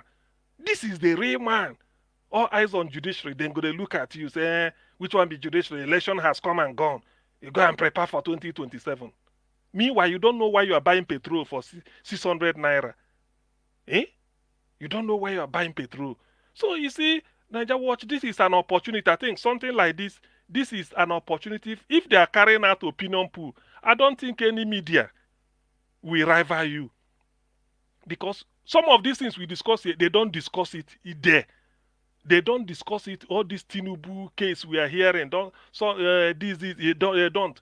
David Hunde's expose. Why don't Channel make out a time and discuss it? They won't. Why can't TVC do it? Even NTA, they won't do it because it's about Tinubu and a president making enter there. Just the pack people they put for office. What nonsense are we talking about? If we can allow criminals to take over, then we tear the law now. I know that. I mean, it's an all-commerce game. They are filing for support. Money to come in. The Englishman told me, if you can't enforce a law, why make it? And it makes sense. It makes sense. Why do we say presidential requirement? You go be minimum of 35 years. You go do this. You go do this. You must not bring a forged paper. Now somebody brought a forged paper, and you look the other way. So which means the law is meaningless. Now you should have just tear up the thing and know that you can come in, even if with a loaf of bread as your certificate, you give them, say this is my certificate, and NEPA bill, like they say, if NEPA still the issue bill, just give them. Man, this is a national calamity. It's a national disgrace. What a shame. Nigeria has never gone this low, and people are wondering why, maybe in the spiritual realm, why things are not moving. How can you bring a criminal like this and put in power? Even African countries we are looking down on, if at all we look down on them, they have the equivalent of Tinubu in every country. Drug pushers is everywhere, but you can never see them raise their hand up that, oh no, I want to be president. No, you can't. There are areas that are no-go area for you. Character means everything. Okay, how can someone now we say, you see, because I'm a girl, I want to write jump, then this thing happened and they are punishing me. What of Tinubu, where they are so rock? She will say it one time. Maybe she nobody will cover her. The one in Kano that they sacked, NMPP legislator, who won the election, but was sacked because of forged certificate. How will the person be? Look, when he their house now, he go say, wow. So there are X and there are X. That's what he will say. See, Nigeria should wake up. This is whatever it is. This man should be prosecuted. In fact, for what do they call desecrating to please let me not pronounce a female or whatever. He just messed up the high office like that. Messed it up. A criminal, forged certificate, and he's blocking it. Who are you? The fact that you are blocking it means that you've agreed. The fact that you are blocking the university, maybe or whatever, don't bring it out. Don't give it out. It means that you committed a crime. Otherwise, bring it out and show. Everybody, when you ask anybody, say, show your certificate, you show your own. But for this man, all you hear is this nonsense. Remember, it's the same certificate that he was even meant to present to the public. Then he's now blocking it. What a shame. What a shame. How can you?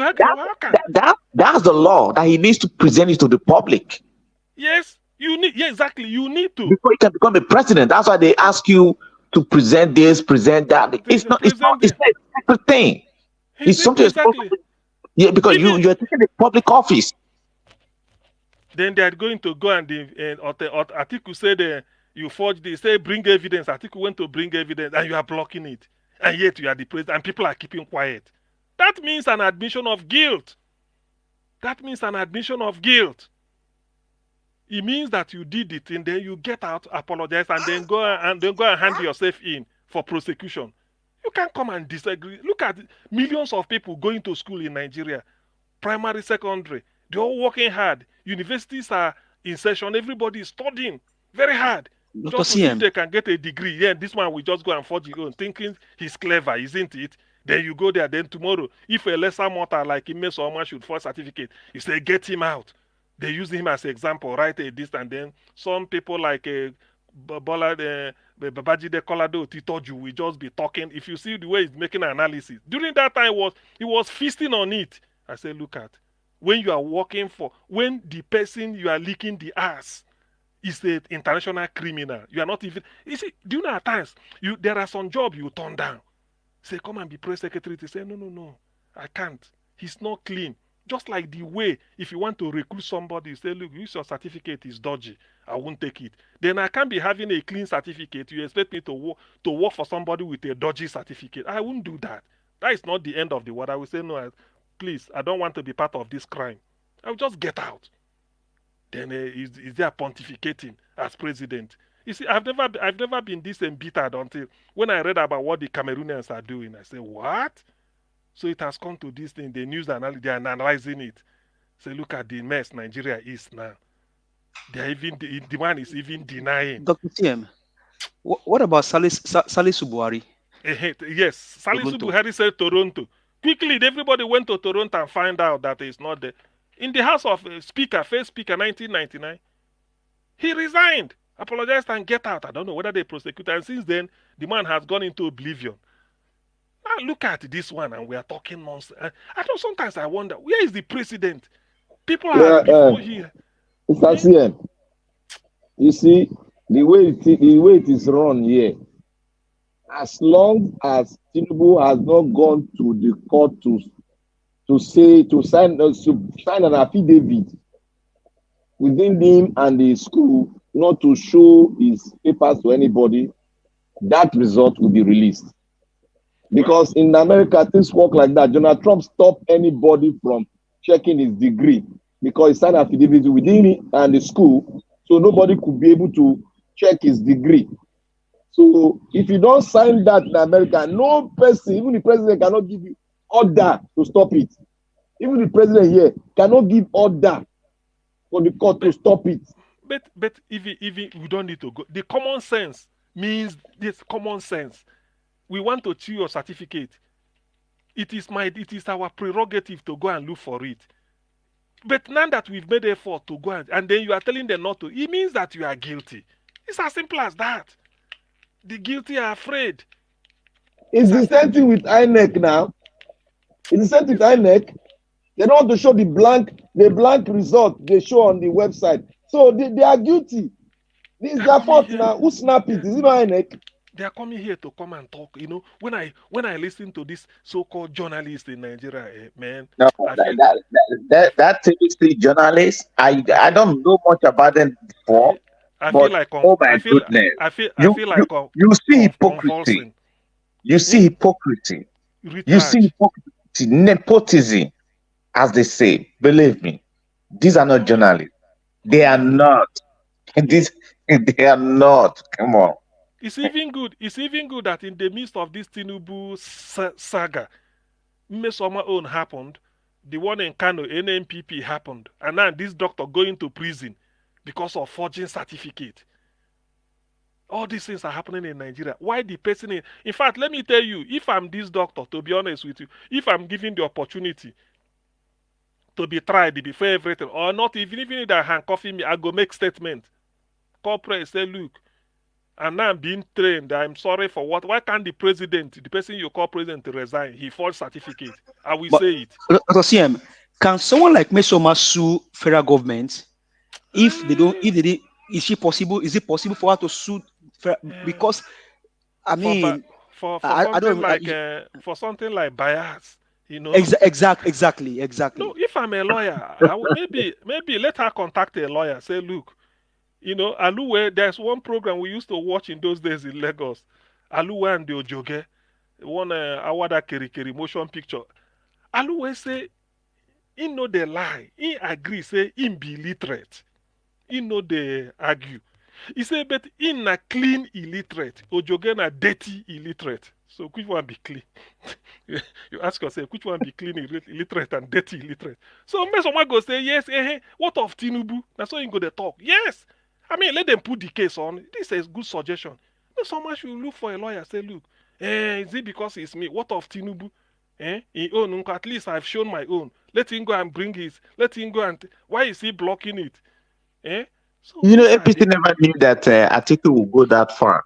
But they said, go and provide us evidence. You know, they didn't know that Atiku would just go straight to the United States. They thought, maybe they thought Atiku will have to trek all the way to the United States before he gets there, everything with that, you know. Because Atiku and Agbado, they are best of friends. That is why they were thinking that way. Yeah, no, because Reno Mokri actually deceived PDP. Yes, believe me. Because I remember watching Reno Mokri on TV, and he said that he went to Chicago University and asked for the certificate, and it was actually true that Tinubu went to the school. Then I was not really interested because I knew that I kind of like, you know, but you know, when we begin to investigate, you know, these guys, they don't know how things really work. They don't know that if your case is outside, there are a bunch of people on their own that will just be doing investigation. You understand what I'm saying? Just on their own. So we need to investigate that issue. We find out that, oh, come on, this guy never went to school because it does not even cost much money. It's just $25. You know, some agencies take like $20. So it does not really cost much money. They will give you every data. You may not realize it outside, but the hope, believe me, every data they will give it to you. You'll see everything. You punch it, you'll find out who this guy is, where the year he entered the United States, you see everything. Everything. It does not cost much. You see, because these people are very, I don't know, should I say, not that they're illiterate, they're just ignorant because of corruption. So they have been blindfolded the way they reason. They think that the way Nigeria things is run in Nigeria, the same way, things might be run elsewhere. They don't know how the system is run in America. All they know is just democracy. They don't know how it runs. They don't know that even the government cannot stop the school, cannot stop Judiciary from not releasing it. The government cannot stop it. They didn't know. They didn't know that. And Black Panther and Mr. Pisop, do you guys know that there is a honestly Tunumbu is a I don't know what to qualify It's with a again. big shame. No, Dr. CM. So in America, what they can do like attendance, like maybe attendance verification. There's a name we call it over here. They can go verify, did you truly go to that school? And so if you're looking for a job, you turn in everything, maybe like within 60 days of getting that job, they'll go do independent verification to see that, okay, this person actually went to that school. I said this. I said this on the last time I was here. I said it. These guys are they are clowns. Honestly, they are just plain foolishness. At least they have peace abroad. Their peace could have even tell them, let them know, hey, don't go this route. But do you know that this, let's look at it, employer-employee relationship. Nigerians employed anybody to any public office, whether you're a politician or a civil servant. And the employers are saying, you are the employee, you are serving us. We want to see the certificate in which you wrote in your application form. The onus is on you to prove it. And you say this is it. You said, okay, this is what he said, thank you. We now want to go and verify the authenticity with the university, and you are telling the university to block it. Yet you are taking salary from us. Ha! Now wow. Yet you are taking salary. You are our employee. We are your employer. So we decide. We want to know the certificate you used to get the job. So we want to go to the source where it was given to you, and you are telling them not to release anything. Yet you want to be taking salary. Yes, you want to be taking salary. Hey. The only way that paper will not be released now if Agbado na FBI director. Now see, I true I tell you so. Now only if Agbado na FBI or they work for CIA.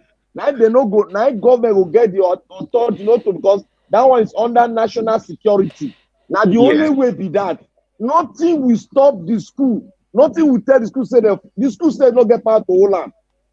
They will release it, even the court. That judge will sit on that case. If you know who be that judge, go and read about the judge. That thing will come out. What's going to happen then? You know what's going to happen then? The school will in turn sue Tinubu for lying against them. Exactly. Yeah, are you sure the school can do that? Because this guy gave them endowment. All Lagos State money. The school can do that because if the school don't do it, FBI will come into the case. FBI will run the school. Me, I can run the school all over. FBI to come in. I want FBI to really come in. FBI is already on the case. Did you hear the lady I just mentioned that is handling Angela Liu? Anyway, on our way there, litigation partner, which means she works with the FBI. You wanted to say something? Yes, on our way there, US, somebody told me, you say anything that they do for US, yeah, they do and crick. But the moment the FBI enter, say that no. May they enter this one now? What did they still they wait for? No, now they thought they say FBI. I think somebody was saying FBI is already involved or something. Go and check the lady out. Go and check the lady out. You will know that. You will know why article is so confident. It simply means that they already have all the details. The court they're just going through. Oh God! The FBI they inside. The man Agbado enter trouble. Yeah, but before now, FBI was telling before this certificate issue that Tinubu's stuff will not be released until maybe sometime 2024, right? That means before this one, they know FBI already they have it. That one was criminal record. That was the criminal record, not the school report. Yes. Okay. Yes. Okay. Oh yeah, that is Yes. as per drugs. Yes. You know, as per changing from dollars to Black Panther. I Amoda. mean, Yeah, from that one I from changed from Dallas to Uniport. you go change name from Adekunle to Amoda, Ogunlere to Yekini. Nah, guy, the man, now, wow. So this is what he went to do in America. Come back, they answer Ashiwaju. You know, and people go, they say, hey, I'm a journalist. I went to university, I did this. I got first class in mass comm in those days. Look at the nonsense. Look at the person you are serving. You know, na nonsense. Some people should be decent enough to say, look, there are some jobs I can't take. There are No, some he people said I he can You know, worked I in. said this You guy know, should he not be said he referred to worked as in one Ashiwaju. company. I said don't call him Ashiwaju. I said this guy is just he's a bunch of something else. You know, he lied. He lied. He lied that he worked in Lloyd's. Lloyd's. He lied. That one already is perjury. That one is when he was in as a governor. He lied on that one. Now he cannot put that because of he has lied that he worked for Lloyd company. They are going to investigate him like this from the day he enter America. From the day he enter that school, come and they will open the record, bruh. That as FBI don't enter, so they will investigate everything. I mean, you see, I'm not looking at this thing as a battle now. Say they are doing a clever party if FBI enter. Now just to take the shame of Nigerians. No, let them do the right thing. Let them do the right thing. Exactly. We don't need any favor. But will it be good also to say that Festus should be once they uncover all of this and find out it was, I mean, which we already know is fake. Festus too should also go to jail now. I mean, I don't think so. Mm-hmm. Because he deceived Nigerians. He deceived Nigerians because he was his Oga Fane Ganefayimi was the first person on this whole case. Then all of a sudden, Festus that was pursuing it also now all of a sudden say, no, Tinubu is this. I think Festus too should end up in jail because he deceived them. He deceived the people. Festus should end up in jail too. If they want to involve Festus Keyamo, you know, he has a house in United States, I think in Maryland. Yes. He bought a house there over $200,000. No, I think he says he's in Houston. He has one too in Houston. Okay. Yeah, because the last one I saw, the one he posted himself, I think when you check the location, kind of like Maryland, something like. Anyway, let's forget about that. Now, if they want to involve Festus Keyamo in it, Festus Keyamo I saw him on on Channels television while he was defending Tinubu's certification and his drug case. Yeah, I mean, the videos are there. I saw him. So kind of like I was worried because I know Festus Keyamo while I was growing up. Then I used to communicate with him, go to his place at Okpebi, Okpebi right there, you know, in the chambers, kind of stuff. Okpebi, that was where we stopped him in when we had this issue in Lagos State. So Lagos State Polytechnic and Tinubu. So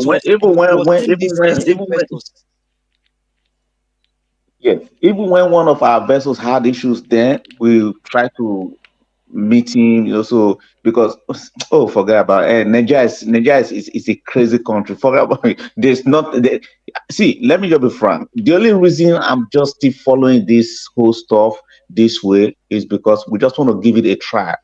In my mind, I don't think Nigeria is going to work. That is my mind from the back end. But let's just give it a try. Let's see what is going to happen. That's just me.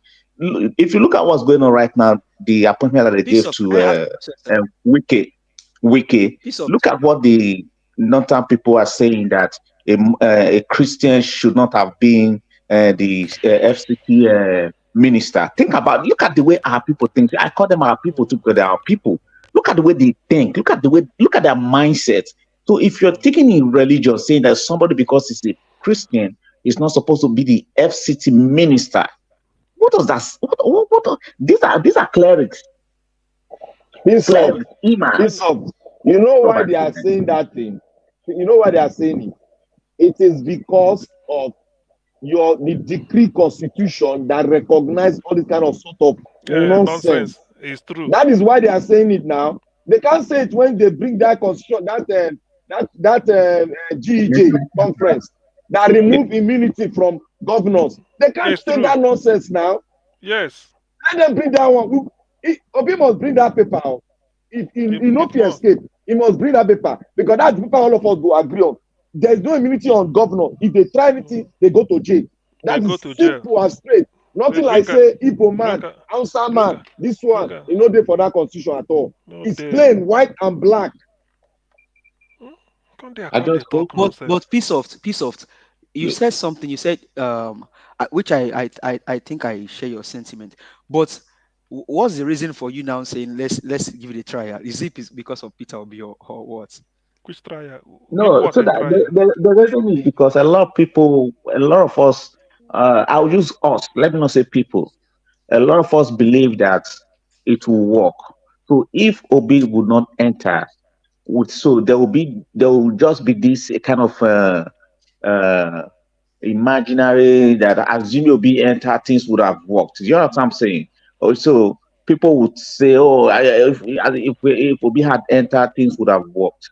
But to me, with the level of cabal that I've seen in this system, you see, the level of cabal that I've seen in this system, I doubt if Obi is going to be able to actually take all the cabals down.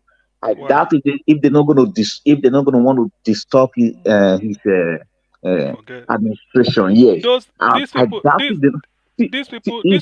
these people will arrogate power to Kaba. Then go wrong, come out. Let me tell you, there's Obi said Victor Hugo, an idea whose time has come. We've never look since they started conducting election in Nigeria. Have you seen this type of followership before? Never. They are doing presidential election. People are not demanding money from Labour Party. People printed their T-shirt themselves. All they are asking is which logo do we use? People go print, they share people. People donated their house. Come and use my house as local office for the election. Didn't you hear it? Peter wasn't sharing money now. Yet the followership, even after that till today. So there's a reason why certain things happen. These people we call cabal, this cabal, then go and forget. Their time is they are spent force. Now we just they glorify them. All this nonsense. Look, they even they in shock more than me and you were there because they know. See, Mr. CN. The fact that people are quiet does not mean they don't know what to do. They're waiting for judiciary to just not give the judgment everybody is expecting. Then you go see Nigeria, man. I'm waiting. We set. Oh God. Piece of. Make I tell you. Immediately they announced Peter Obi as president of the Federal Republic of Nigeria. He made it sworn in. All of them go take off to Dubai. The reason, one. First of all, Peter Obi go reform judiciary. That's the first thing. Bam, independent and total independent for judiciary, separated from the what do you call it? The executive. That one will be done. That one is a must. Then EFCC will be removed from presidency and put under the judiciary or independent of their own. Yeah, so that they can bite anybody, biteable. There's nothing like all those I come from north, I come from south, I come from east. They expunge that out of the constitution. And all the executive whatsoever that is under the president will be removed. If he remove that thing, once he remove all those powers that makes state not to have anything, or all those things that are under exclusive list, once he remove it, all of them will take off. Because they will not go into the books of who, when you were, how many billion they stole. Because it's going to be economic recovery, and part of, Obi said one thing. He said, as I am governing the state, I will definitely be pursuing those that have run down the economy and stolen wealth. If they cannot bring all, they should bring 75% of the wealth, they can go with the rest. So Obi is going to bite them. No doubt about it, because our economy has gone almost down the drain. He has to recover those money to pay the huge debt and resign the debt, whatever again with our debtor. That is what he's going to do. He's going to pursue them and make sure the money is recovered. Imagine a whole giant of Africa rejected by BRICS. A whole giant. A whole giant. Forget about giants now. Almajiri population now on a get beggars more than the rest of the world. That is the meaning of giants. So let's But get we're it straight. just so. Giants in a get people where they carry plate they beg. Now that's where the poverty capital. So Where they they use and rejected dig you. gold. They mind it. See, there's there's something that Obi, because he's clean. It just everybody should go through the mill. You don't have to know. Just nothing. Look, and in this case of you are owing money, you bring this, you know, bring that. Obi said that he's not against borrowing. But if you want to say you want to buy this pen, and you know it they cost maybe $1, you don't have it. If you borrow the $1 with all the interest, put it in that pen. So that tomorrow they ask you, say, look at the pen, look, and it's true. The cost and not true. He said, I read on newspaper today, I think, was it yesterday? That $500 million, borrow $500 million by the federal government to share to the states to buy foodstuffs, things like that. $500 million borrowed money to share. I suggested something to Niger Watch the other time. I said, look, $500 million just to share. Nothing Not for say production. nothing say We channel. don't have anywhere we get money again now. Everything has been given to our outsider now. Nothing say Channel TV and all this Rise and the TVC then pass you for coverage. Now lie you, people are listening to you all over the world. You go they cast your own headline. The other day, Black Panther said, the headline go be for Edo 2024. For Edo decides 2024. We no longer need manifesto, but timetable. You go write on Black Panther, panelist, Niger Watch. Yes, now, that's what we need. You see, with what is happening now, I want somebody to contradict me. Nigeria is now a full-blown Almajiri country. Where they go, they take trailer, they carry rice, go, they give state. Okay, maybe tomorrow, by September, October, they go begin share gari. You go here say, then they share gari to every state in Nigeria. Is that the meaning of democracy with the practice? Whereby, is that the meaning of federalism? Then go down, when after sharing money, they go share rice. Maybe one village, one bag of rice, or 2 cups. What sort of nonsense is that? After you don't eat the rice on Monday, what happens on Tuesday? What happens? I was shocked when I saw the news. They said $500 million borrowed, and they used loan. They said loan, the $500 million loan to be shared. I mean, like you know what to Obi said? for to give. They said to give. Maybe I'm going to bring it up because I was looking at it like piece of Niger Republic. As Nigeria is, the same thing with the Republic. The President of the Republic borrow money to buttress their budget. It's the same thing we are doing in Nigeria. Nigeria has no money now to fund budget. What they do is a makeshift, and they will now borrow money to fund it. And the capital, the market out there, the World Bank, they are all ready for them because they want to have a lion's share of our resources. That is what these vampires are doing. They are, sure, Nigeria is already a failed state because we borrow money to fund budget. Black Panther, was it you that said Nigeria is a giant of Africa? Tony Africa said on the comments, saying a giant ant. Giant they go. Na giant ant. Na giant ant. That one no be. You see, there's one economics we bring out now. I can't know say the man really it they thorough. Obi said they don't they borrow more than 40 something trillion since they borrow money. Obi said why if you bring out 1 trillion, only 1 trillion, you carry 200 billion, put for Lagos Ibadan Expressway. You carry another 200 billion, put for East-West Road. That is 400 billion now. You carry another 200 billion. Just put and say Abuja, Kaduna, or Kaduna, Kano. It becomes 600 billion. You carry another 200 billion.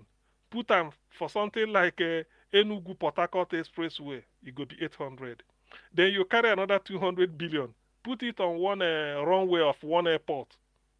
That one na 1 trillion, oh, and look at where it don't cover. Look at the project. There may be the other trillion this thing. You say that one go take and face power. The other rest. So why can't you? That's why the man said, I know the problem of Nigeria and that we fix it. You know, he said it in Benin. He said that we fix it. That's why he's so sure.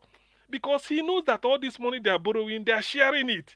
After borrowing money, they no go see them. The money will end up where it was borrowed from. So that is the thing, and that's why they are not happy that the man is coming, because eventually all these things, people will find out that Nigeria, under Obi, I'm telling you, Nigeria may not borrow shishi, and he will do everything he want to do. Okay, let me just correct the information I gave out just now. They say federal government approves $500 million as World Bank said to empower over 148 million Nigerians with digital ID. What does that mean? Which source? What's that source? Sir? What's the source? I mean, I saw it on just it's called the Whistler. No. Next time, please have a proper source. We don't read that. Which one be Whistler? You know, if it's not a mainstream or verified platform, we don't read it at all. You don't see as the name sound Whistler. That it sounds No, like yeah, better. It sound like where better go come. Which one? Digital what? That means they don't do ID card for us. I've not Yeah, heard of they that said before. digital ID. Next So I don't time, know. before you read something, take permission. Thank you, sir. Which one? The name, as the thing sound Whistler, you not gonna know say it resemble Chicago. So how you go? Now whistleblower then be. You gonna say it resemble. So you see, this thing it just to be honest, it's true that sometimes we laugh over all these things, but it's a really big shame on Nigeria. To be honest, so sometimes I wonder how people maybe like say person land there, say na O'Hare Airport in Chicago, you tender certificate passport it be Nigerian. Then go, already Chicago Day news because of Tinubu. So then go just look and say, Nigeria coming to Chicago again. Then go just tally a while to look at you. You see, this is the shame we are talking about. But if some people will feel that make we march, where can you march forward? So with this type of the country, you go enter BRICS, where China there, Brazil there, India is there. These are countries that want to move forward. South Africa don't join them. They make waves.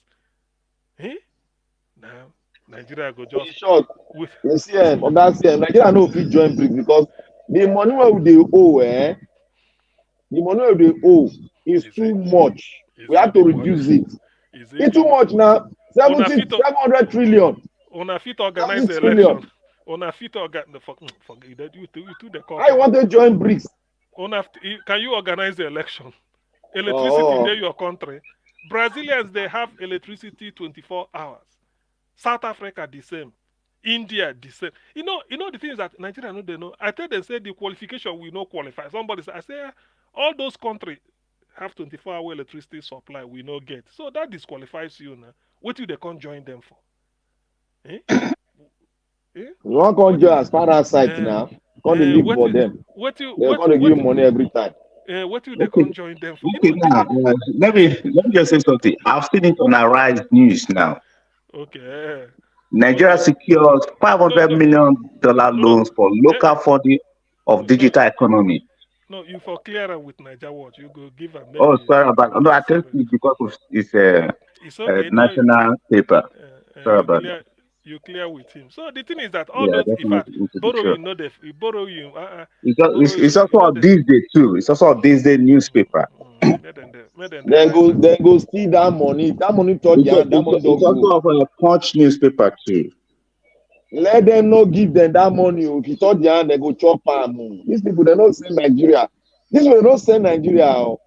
They are all businessmen. These are businessmen in government, criminals in government. If they give them that money to give people, they will eat that money. Black Panther, listen to this. On the comment section, one Ola Bingpe Shoyemi, I think Ola Bingpe na woman name na, where is give us a mandate. Yes, Bingpe. Yeah, Bingpe is a woman name. It's a woman name. It's a lady. He said I spoke her mind. He said, let anybody arrested for forgery say that the president is their motivator.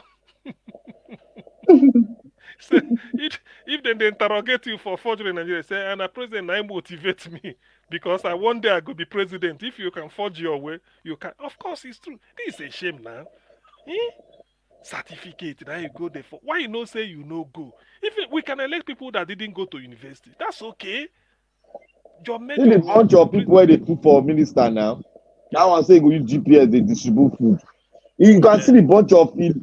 I know that girl, in short, they should go and check that girl degree for that medicine when say read. They should go and check it because I don't expect her to say that kind of layman thing. Layman said no. How can she come to the network say to distribute food that GPS he go use? I later went to listen to her video, and I was shocked because even the guy that was asking her a question, the guy too was shocked that she could she would say something like that. Absurd for a medical doctor to speak like that. So GPS will just work without data. So you're going to use She's GPS not a doctor, to navigate, she to go deliver food. a honorary doctor degree or what? That's what we should find out. Under Tinubu, anything is possible. Anybody can be Those motivated. people there are these tip certificates where I don't mind, and that me, I'm not interested. Those rubbish that to me, it's a national shame. That's what they call a country should be able to say the way somebody will go to Olympics, carry gold medal, they will raise the flag of the country and the national anthem of the country will be heard worldwide. That is a glory to the country. You know why they always disgrace themselves on national TV? Because when you bring someone who is not that's not his or her profession, when you give them a portfolio that does not that is not her profession, and then you just invite them, they will just talk rubbish because they have no idea of what that profession is all about. It's like bringing an economist to come and talk about technology kind of stuff. It's only going to be talking about money stuff, those kind of stuff. If they give you Ministry of Humanitarian, you will handle it more better. What is so hard in humanitarian? What is so hard? What is their job? They won't even do a research on it. They wouldn't even do a research on to know what to, if they give you a portfolio like that, all you need to do, if you know it's not your field, quickly do a research on them, and then you can even take a very quick shortcuts on it, maybe like 2-3 days. Medical doctor, who is closer to humanity, who is closer to human being, cannot work and function well as a humanitarian minister. That is absurd. If she cannot do it, if she cannot know what the meaning of GPS, I mean, she's a bunch of in short, now bundle of illiteracy in any side body. If you don't know what call GPS, no, they don't believe. At least they don't even believe that technology is currently in Nigeria. GPS works in Nigeria already. You have Uber. Uber uses GPS. You have Google Maps uses GPS. So what is she talking about?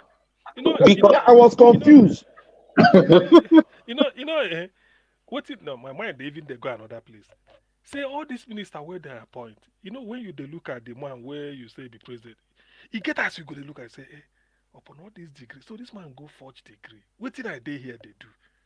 Go just look and say, just go bring national shame to Nigeria. Eh? We know they say we go, enter BRICS.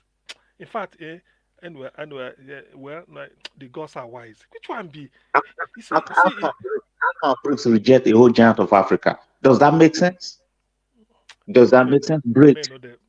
South Africa is right there. I think Kenya is right there. I don't know.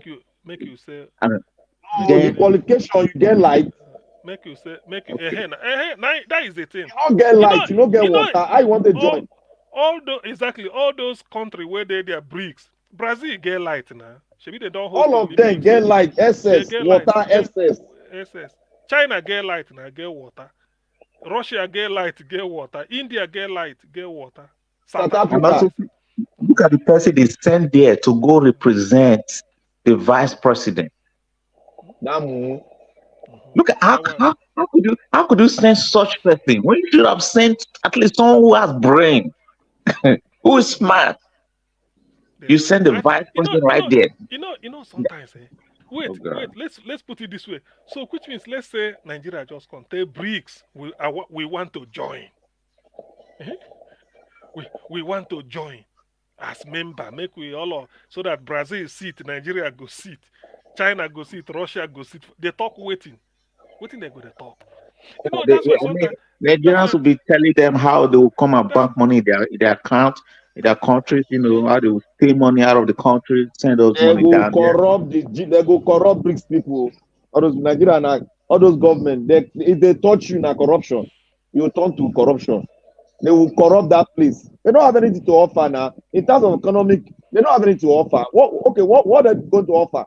Is it not the same oil? What else did most Nigeria discuss with most them? Do we most produce?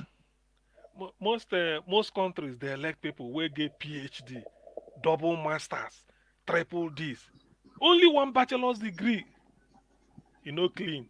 Only one bachelor's degree. No postgraduate. Tinubu, How no, could you no. send the vice president to represent in that category? That's oh my goodness. No, now vice president, not the vice president of the country, not vice president of the company. He can But represent when now if he get good head. but the vice president data, if you just type it on Google, you're gonna see information, things that have been alleged to him. You don't send such people.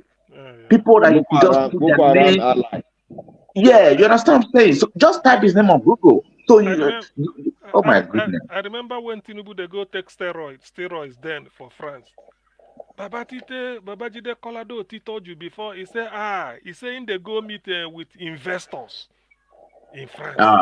Go journalist hangar. He said he's having they've scheduled a series of meetings. Abati said one of them. Saying they go meet investors. Investors. Now I look this and I say Nigeria don't suffer. Professor, person will say What do you want to tell investors? A country that have no electricity. What do you want to tell him? You want to tell him to go invest in a country without electricity, without water, without good roads? And what do you want to tell him? How? Whatever you go Sweden, go tell a Swedish businessman come invest. Then go drink tea with you. If you want photo, then go take. Everything you write, that I think where you talk, then go carry and go give the ambassador in Lagos, Abuja, to go through it and tell them the one will be true. Believe me, it's even the ambassador that will tell them not to try it. You think say not to invest. You think say the ambassador, like Nigerian ambassadors where they are abroad, they look for good school for their children, for every politician. The ambassadors or European ambassadors in Nigeria, they are there for their country. They mean business. Maybe say everybody just come under Tinubu. Hey, we go. He said Tinubu. Nigeria ambassador to London. Not being talk one day say he no get booklet for ordinary passport. Not talking about the ambassador to Togo. That one they see money at all to exist. You think Nigeria funds all the ambassadors in the whole world? They don't fund some of them. So that's why sometimes when some of them are performing below expectation, we shouldn't even blame them. Nigeria is only focused on ambassador position that are on places like New America, England. Even the England know they suffer. What talking about the one day for Togo or Benin, or the one day for Sao Tome? If they can't fund them, why are they opening they those can't fund them there? now. Most of the ambassador positions they are not funded. That is why they are having problems. They don't need to open those offices, right? They know they can't fund them. I didn't know Nigeria will come to this mess. So, to the essence, something as basic as certificate. Now, person take forge. You want to become president. This BRICS issue is very touchy to me because Nigeria is supposed to be the giant of Africa. How BRICS come to Africa and Nigeria is rejected? I mean, Judiciary, they just need to boot this guy out of office because I mean, it's really mad. It's mad. Listen, be soft. I'm not BRICS, but what in they get their mind is that they don't want to recruit the poverty capital of the world. You know what it means? Simple as ABC.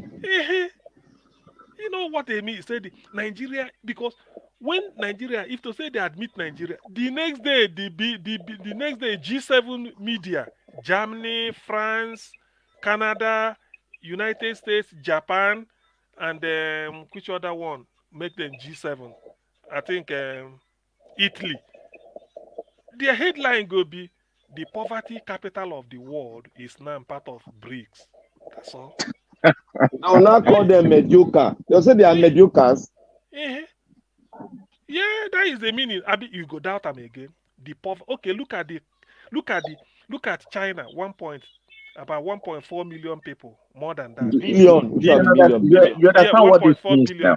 You understand BRICS rejecting Nigeria simply means that dollar is going to keep rising, which means there is even no hope because they were all hoping that okay, they're just going to join BRICS, and before you know it, then the madness for dollar is going to kind of somehow reduce. You understand what I'm saying? Now it simply means that dollar is going to be skyrocketing because they just see that Nigeria is not. Okay, let me give you an example now, Christoph. Nigeria is a federating state. You are running two types of judicial system. One English, one Islam. How will they register with you people now?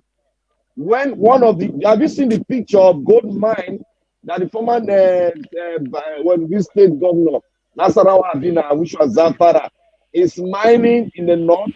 Have you seen it? It's like slavery. I don't even know why this country. I mean, it's as if we don't have patriots in Nigeria. It's in a mess. Nigeria is in a mess. We don't because we have not sat down to discuss. No reason why you have two judiciary systems in one country. It therefore means that two constitutions was governing the country. I mean, that is it. Al-Imajiri system. That is it. So people are not Nigerians are not very truthful. If we are truthful to ourselves, if we are truthful and we believe in the country and we love our country, we will start from the scratch. How do we build a strong, virile nation? Let us think how we build it.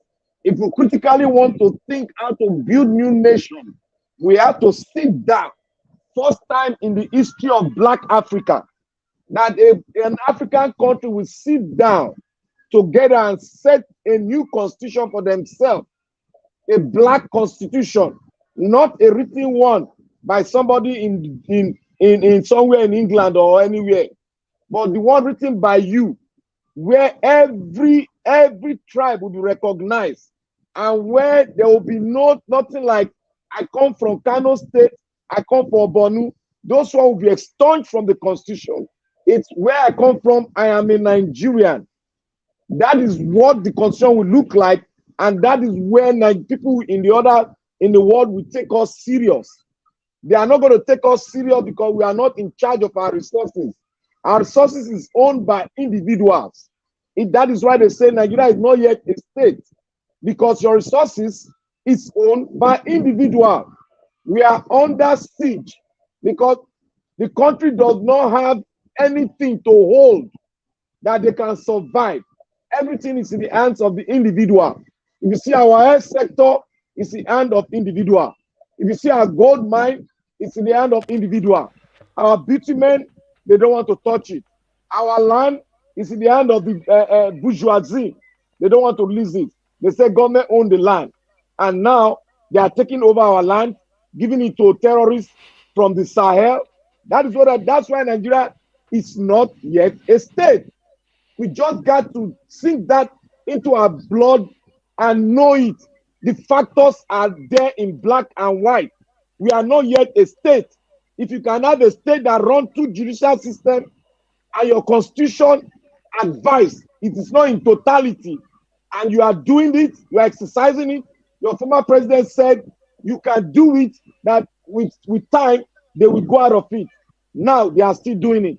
So that tells us that we are not yet a state. And if we can come back and unnest ourselves, then we begin to talk. We begin to talk, and from there, we begin to think critical thinking and try to forge ahead, having a new state, and come out with a black and white constitution that will benefit us, that will bring our resources and put it in the hands of the state, not in the hand of individual. That is what we are having now. That is why Nigeria cannot work. That is why no organization can take us. My question is now, let's assume that the southern Nigeria, they agreed to become a state. They want Nigeria to work. With all of this that you said, do we think that majority of the northerners are ready to let these things go? Because I see a lot of stuff happening. You know, I don't want to talk that much because I see a lot of stuff. I remember I said we just want to give it a try. Let's see if let Obi try and do stuff, you know. Do we really think that the majority of the northerners are ready to, you know, to let some of those benefits, because these are benefits to them that they might not want to let go? Do we think they want to give it up and let everybody come together to become a state? That's my question. Well, Okay, let me answer that question. You see, that question has been answered. The only fault we have in that is that when the national conference was held, the entire North, the leaders and the shakers and the vampires in the North, they all sat down with the South, the East, and every tribe in Nigeria. We sat down. Even the religious body were there in Abuja, and they were being paid for every sitting. And there was humble, jumble, and jumble in there. They agreed that the federated states should stand on their own, that tax should be shared within the state and the federal government. But what they now finally went on and agreed on that even the governor of each state should have his way by having a state police and can be taken to court under criminal act. It can be taken to court. That was agreed upon. And the percentage that will be given to the federal government and the state, it was agreed upon. And the structure that will be built was agreed upon. A quota system was expunged out of the constitution. There was something they put in replacement for that. And that was agreed. It was signed by each ethnic group that went there. The Sultan was there. The Emir was there. The Oni of Ife was there. Every one of them was there. And they signed it. The only fault we have now is that a section that weren't there, that brought in Buhari, now put in Buhari head that he should not bring that document out. Because the only person that can bring it out is the president that will throw that document into the National Assembly so that they will start. Immediately they throw it and sign it and throw it to the National Assembly, they have no other way out. The 1999 Constitution will be thrown out, and that will become in. They will not finally do what? They will not finally argue on it, and they will take it to each state. It will be approved. It will be approved because they not agreed there. Because if the section of the country had disagreed, there won't be a blueprint. We've already agreed. Then now refusing, if you table it out and one section of the country refuse, then you are going to make it easy for the breakage of the country. They know. Immediately they tender that paper in. If you deny that paper, you are making it very easy for breakage of the country. Because since you don't want to see, there's a leverage now. They brought in a book, a leverage. They said, oh, let us sign this because your father and my father signed it. And you said no. Then Biafra can hold its ground. There will be a referendum. Now they'll be calling for referendum. Even the North will now want to call for the referendum. Do you know why? Because you have to agree on that paper. And everybody got to vote, say, yes, I support that document. Now we have to sit for a referendum. Let us see if they will have their way, if there is a referendum. That is one thing they will avoid. I must say they will avoid, because if they don't, hardly before they can survive on their own. Because the intellect to survive, they don't have it. They have this alimentary system. That is what is going on even in Niger Republic. That is what is going on there. They gave them that system, and they are doing it because they are brothers. So if they bring that paper into the National Assembly and anybody voice a note from the North saying they don't want the paper, then they will call for referendum. It will be very easy for referendum to come now. It will be very, very easy because the whole country will be under one. We want to vote to approve that paper. So which person in the North will refuse it? Tell me. When Southeast have seen the document, they've read the document, and the document is okay, then the North say no. We all go for vote. In fact, do you know that document is online? I have a copy now. It's online Really? now. It's online for everybody to see. Yourself now, piece of the bill. I say you there Agbado camp. You didn't there. It's online. Go read them. It's online there. It's very voluminous, but it's like a Bible. The way sometimes you just say make you open the Gospel of St. Matthew, go read some chapter there, cool down. Then next time you go say, I'm going to download it there. He say, more than 1,000 pages. More than 7,000 pages. He plenty. In fact, go do it because Agbado can go and delete it. If he be say go. Before you know, then go say, may then go remove that, They did a very good work on that paper. A good work. Professor Michael Zekome said, he said, none of the thing was put to vote. It was agreed. No dissent. People will say, yes, it's good. They just agree on it. To the extent that they said, if a state feel that they can't cope, you can discuss with the other state, make on a merge some services to save cost. Simple. Do you know what it means? Say Imo State fit talk to Anambra, say, look, instead of us to be having two commissioner for education why can't we have one open regional office? You appoint one person as just to save cost. He said it is there so that all these things cannot be. It's not a compulsory, but just to let you know that its constitution allows it. Yeah, they really worked on it. Yeah.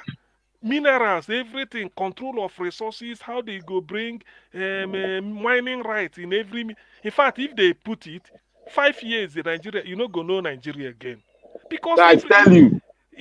Because the system we are running is feudal. Feudal means whereby emir go they send a guinea corn or maize to people to chop. So now then they do us for Abuja now. Now then they do us for, I think Shehu Sani said it, that before it used to be in the north, they do Almajiri system of feudal. So then go they give to, he said now then the federal, now Abuja they give to every state now. So the thing don't they spread. Shehu Sani tweeted it. Go and check his tweet. I look and I laugh. And not true. Have you ever? They all know now. All the northern leaders know now. Have you ever heard that from Abuja? Then go they say trailer load of rice to some state. Now Almajiri now. That is Almajiri begging. That is what it means. That is begging. For those of you in Canada, I don't think Canada is a federal system they are running, just like a US. I don't think the state of Texas, let them go from Washington, load shipload of rice. Say this one they go for the state of Wisconsin. But say this one for the state of Kentucky. Driver, go deliver it. Then go deliver this one to state of Florida. This one they go Florida. Every state in the United States has a very big farm, where they give out money to farmers, billions of dollars, they pumping money to farms and people make farms and they because farms in the United States is you wouldn't know, you see it like a small city, but it's actually a farm. Farm stuff like that. They have every equipment, production, straight to the market. Straight to the market. I think if Peter Obi is sworn in as president, I think that blueprint of that continental conference, we can use that blueprint to do our argument. If Peter Obi is derailing, you can even bring that blueprint to correct him. Because that blueprint is very, very authentically, it was well done. Lawyers were there. They did good work. To my own understanding, they did a very good work. Mineral resources, I think they gave almost 75% to the state. I wish they did a very good work. I wish maybe if we bring if you tell Niger Watch now, say, make a fight where those Zeko may go come talk to us again. But this time, I know you may be saying every case is before the court. What is it called? The tribunal never rule. But may just discuss that 2014 conference, because I think he was voted the best. He was there now. I think Zeko was in that conference. He won an award. He said he was given the best contributor to the award. I mean, sort of like the best of all of them. He was so there now. I knew he was there. If he can come and lecture us again on the provisions, I mean the key things they decided, because I know I had what in fact it was him that motivated me to go and look for the thing and download. If he comes and talk to us again, just on that 2014 document, even if na 30 minutes or 1 hour, it's okay. Then after that he go. That document we need light on that document, because Nigerians are beginning to forget that document. We need to put light on that document. It should be a very, in short, the only way out we can even force Peter Obi to function well is to begin to use that document on him. Because when you see that document, the beauty of that document, he will be forced to adjust and bring it in. No, he go bring her in. Yeah, I'm very sure. Because he can't function with this nonsense where it's an emergency system. He cannot function well with it now. He cannot. He just pretend he cannot. I was talking with one of my friends. I was like, in Lagos, I see a lot of Okada, a lot of they call this small tricycle. Okay, keke. Yeah, I see a lot. I see Okada a lot. So I was like, how do you want this country to survive? So I was talking with my friend, how do you really think this country will survive with this level of, survival? Yeah. And you how want do you drag want the country to survive? and you want drag them go bricks. Nigeria self. Something they worry how that do you country. want the country to survive? There's no community vocational centers. There's nothing, none of stuff. So people are not learning skills. People are not learning carpentry. People are not learning plumbing, electrician. Government's supposed to manage all these facilities, provide these facilities. How do you want these things to survive?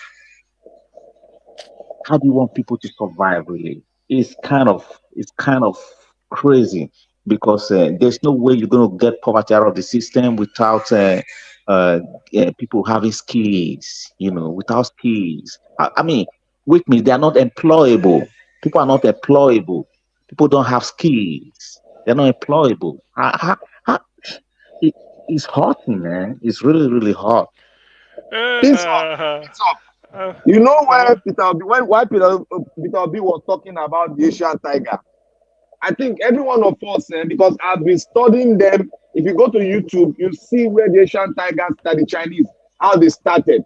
I think that we did, people among us here, all of us here, we need to go and do some kind of research on China itself, how they started and where they are now.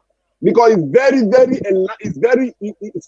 simplicity is in their YouTube channel where they started. You see, very simple. From one place, they move to another place. And now, the level where they are now, they are building road under the water. It's true, yes. They finished building road inside the rock. They finished building road from one rock to another rock. Now, they are building roads.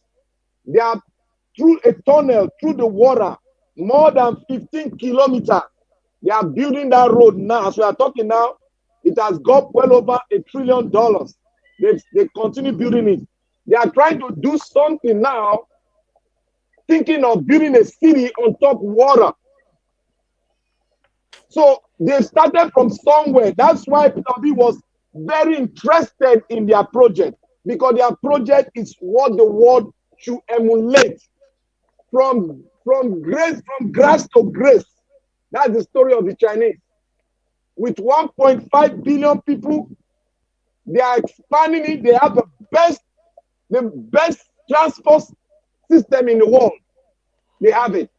Go and look at what they are doing with the infrastructure. They have more than 15,000 trains in a city. 15,000 train bridges linking each other just in a city alone.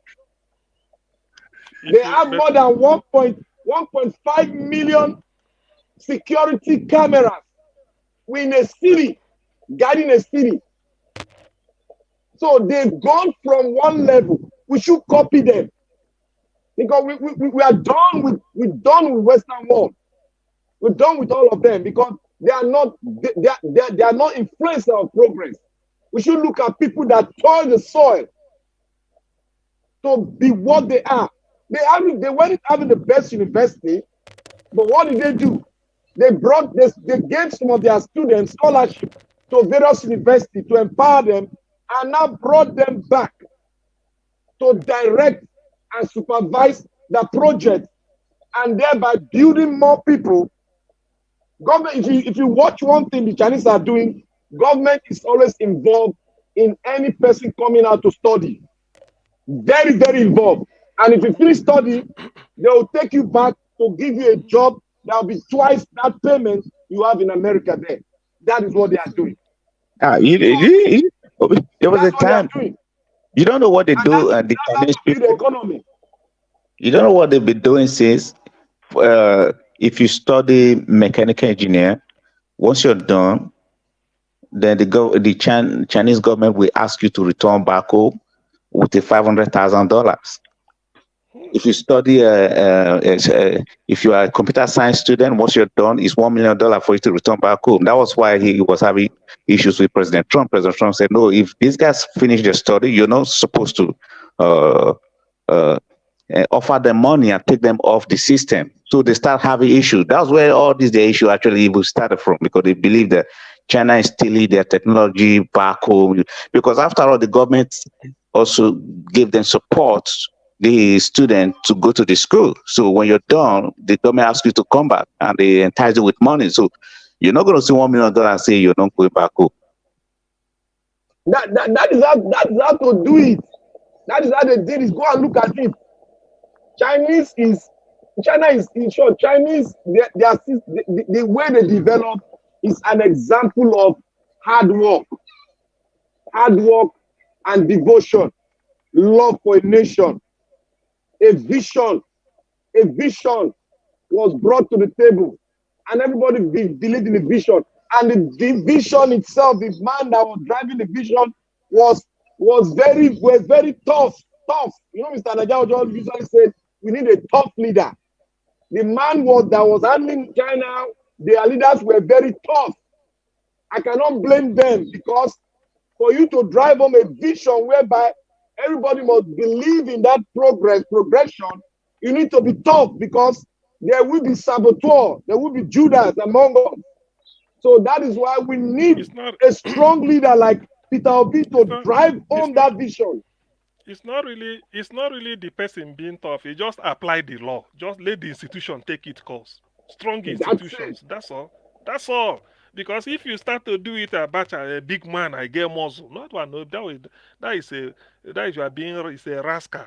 Just because let the Nigeria has the resources to turn north to Dubai. The entire north to Dubai. It's the true. Entire north. After all, Dubai was the desert. Dubai is not on the coast. It was the desert. They just turn them. So they can do that too. It's just that. And Dubai was in space of 20 years. Within 20 years. 30 years. Within 30 years, they got what they have now. We slow. They were slow. They were even slow. They were even slow. They were not even applying the kind of technology we have now then. But immediately they got the technology, they were faster. Then Lagos was the fastest growing city. Fastest in the whole world. Where you grow rich, you grow from where to where. They don't swallow the money now. Forget about all those headlines. They slow things down. They brought everything down. This is God. Imagine that building only one railway line from Idumota to Lekki. Only one railway line. When you have a commercial center, your capital, you are supposed to drag a railway line from your capital that is very industrial, drag it to the business center. Now you are taking a railway line from Idumota. Which means it's a single, which means one when you move, it will go all the way until it gets to its destination. No one is coming anymore. That's the problem. They're only picking only one line now. Single gauge. And So the line is just everybody on this side is going to be waiting. That is it. That for is you it. to Waiting. come back. Oh. Only one line, like what they did in Nigerian airport, Murtala Airport. They only built one strip. One landing, whatever they call it. They built it. It was after many years, about 20 years, they built the second one. That was why when they were building Abuja strip, they had to make it two. But the two was done in a space of time. But Murtala Mohammed Airport, they put in the design, it was two. But on ground, they built only one. They siphoned the other money. That airport, you see, Murtala Airport, was supposed to be a first phase. That was the first phase. The second phase, they chop the money. That was why they now do concession on the second phase. And the second phase, they didn't follow it. They had to give to China. The Chinese now build it on their own design. That's what you have there. But on paper, the money for the second phase for Murtala Mohammed Airport has been pocketed. Long time ago, they pocketed because the one you have there is the first phase. That was why it's small like that. That airport is supposed to be in 3 phases. But they only did one and they forget the rest. That's why you're having problem with one. That's why they are overstretching it. And thank God now they built one by the side. If not, this corruption started during Shagari time. When it started. So there are the problem with the north and the south. The problem is just this northern problem. That is just the basic problem. Because if it were basically, let's say, for instance, now that Oka happened, you would have seen a drastic change in the development in Nigeria, because Oka did something, because Oka knew that the people holding development down in Nigeria, the people holding down the unity of Nigeria, is those 7 states that it cut off. It's true. Because we should face the truth. He said it in his speech. If you listen to Oka's speech, he said it. That these are the states that are causing the problem, and they don't want us to move forward. So that was why he did it, but he didn't cover his back, and he didn't do a very good job how to seal the network, the security network. That was why he was cut off. If not, that would have liberated the country. It would have liberated Nigeria, and when the 7 states will now want to join us, we would have gone ahead. They wouldn't have been able to stop development, and each state would have been functioning perfectly as a federal state on its own. No, but Black Panther, what surprises me is that what really does it matter that everything is in the hand of the federal government? Just pack everything, tight. You don't. So why can we develop? How can education federal, agric federal, health, everything must be federal? For what? Even sports federal. It cannot just be. Now imagine now, they don't plan as since now. They don't plan now. They call them unity. They call them unity system of government. Everybody just follow them. Follow. Just the dribble people like. It's a system of control. You see, because when once you create such system, it simply means that other people won't be able to do anything except you are involved. And if you are not involved in anything, then they won't be able to succeed. So what they did was that they ensured that they put up that system just to squeeze every state to always support whatever evil agenda. And now you find out that no state has the capacity to resist the federal government, because they can, with one flip, you are gone. They can hold your location. Look at what Ambassador did to Lagos State. They seized the allocation for how many years? You see, and that was how these guys started thinking on how to create internal revenue, which actually also helped them, in some way. And Okay, peace up. Are you into the oil sector? yes. Okay. I want you to throw more light in the offshore gas and oil, because it has been hidden to Nigerians. It's a very big secret, and they have been lying for so many years on the offshore well, the reserve of the offshore well, that the government says it is their own. And the onshore is also their own, but still they are giving about, I think, not 20 to 20% to the state or something like that. So because somebody told me that the reserve in the offshore, what is on book is they are lying to Nigerians. Normally, the offshore, the money the remittance from the offshore, normally it's supposed to be for service for the country, but they have this kind of arrangement with the if you listen very well, you see sometimes you hear governors will say it's time to share the offshore money, the money they have to. So each state will, you see all the governors, they start fighting the federal government to share the offshore money. And if you listen to the former minister of finance, Dr. Ugozi Kojo-Wela, she had that problem with the governors. They fought out to the extent that they didn't have choice during Jonathan time. They have to share the money.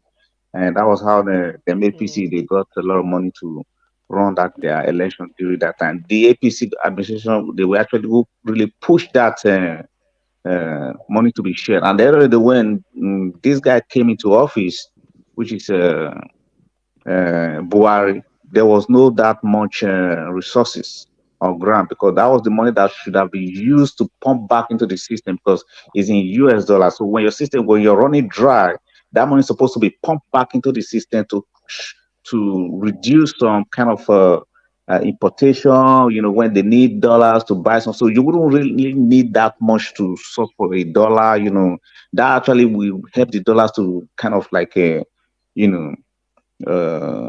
drop, which means the rates at which people look for dollars, you have enough dollars within your country to supply, people, it will not be like this do or die of a thing.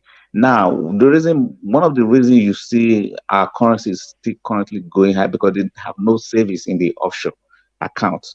The offshore account is actually supposed to service the country. Sometimes you see they have like $3 billion, no, $50 billion, but my question to that offshore account is that it's not in Nigeria. You understand? Because most oil companies, they all have offshore accounts. Now, that offshore account is a U.S.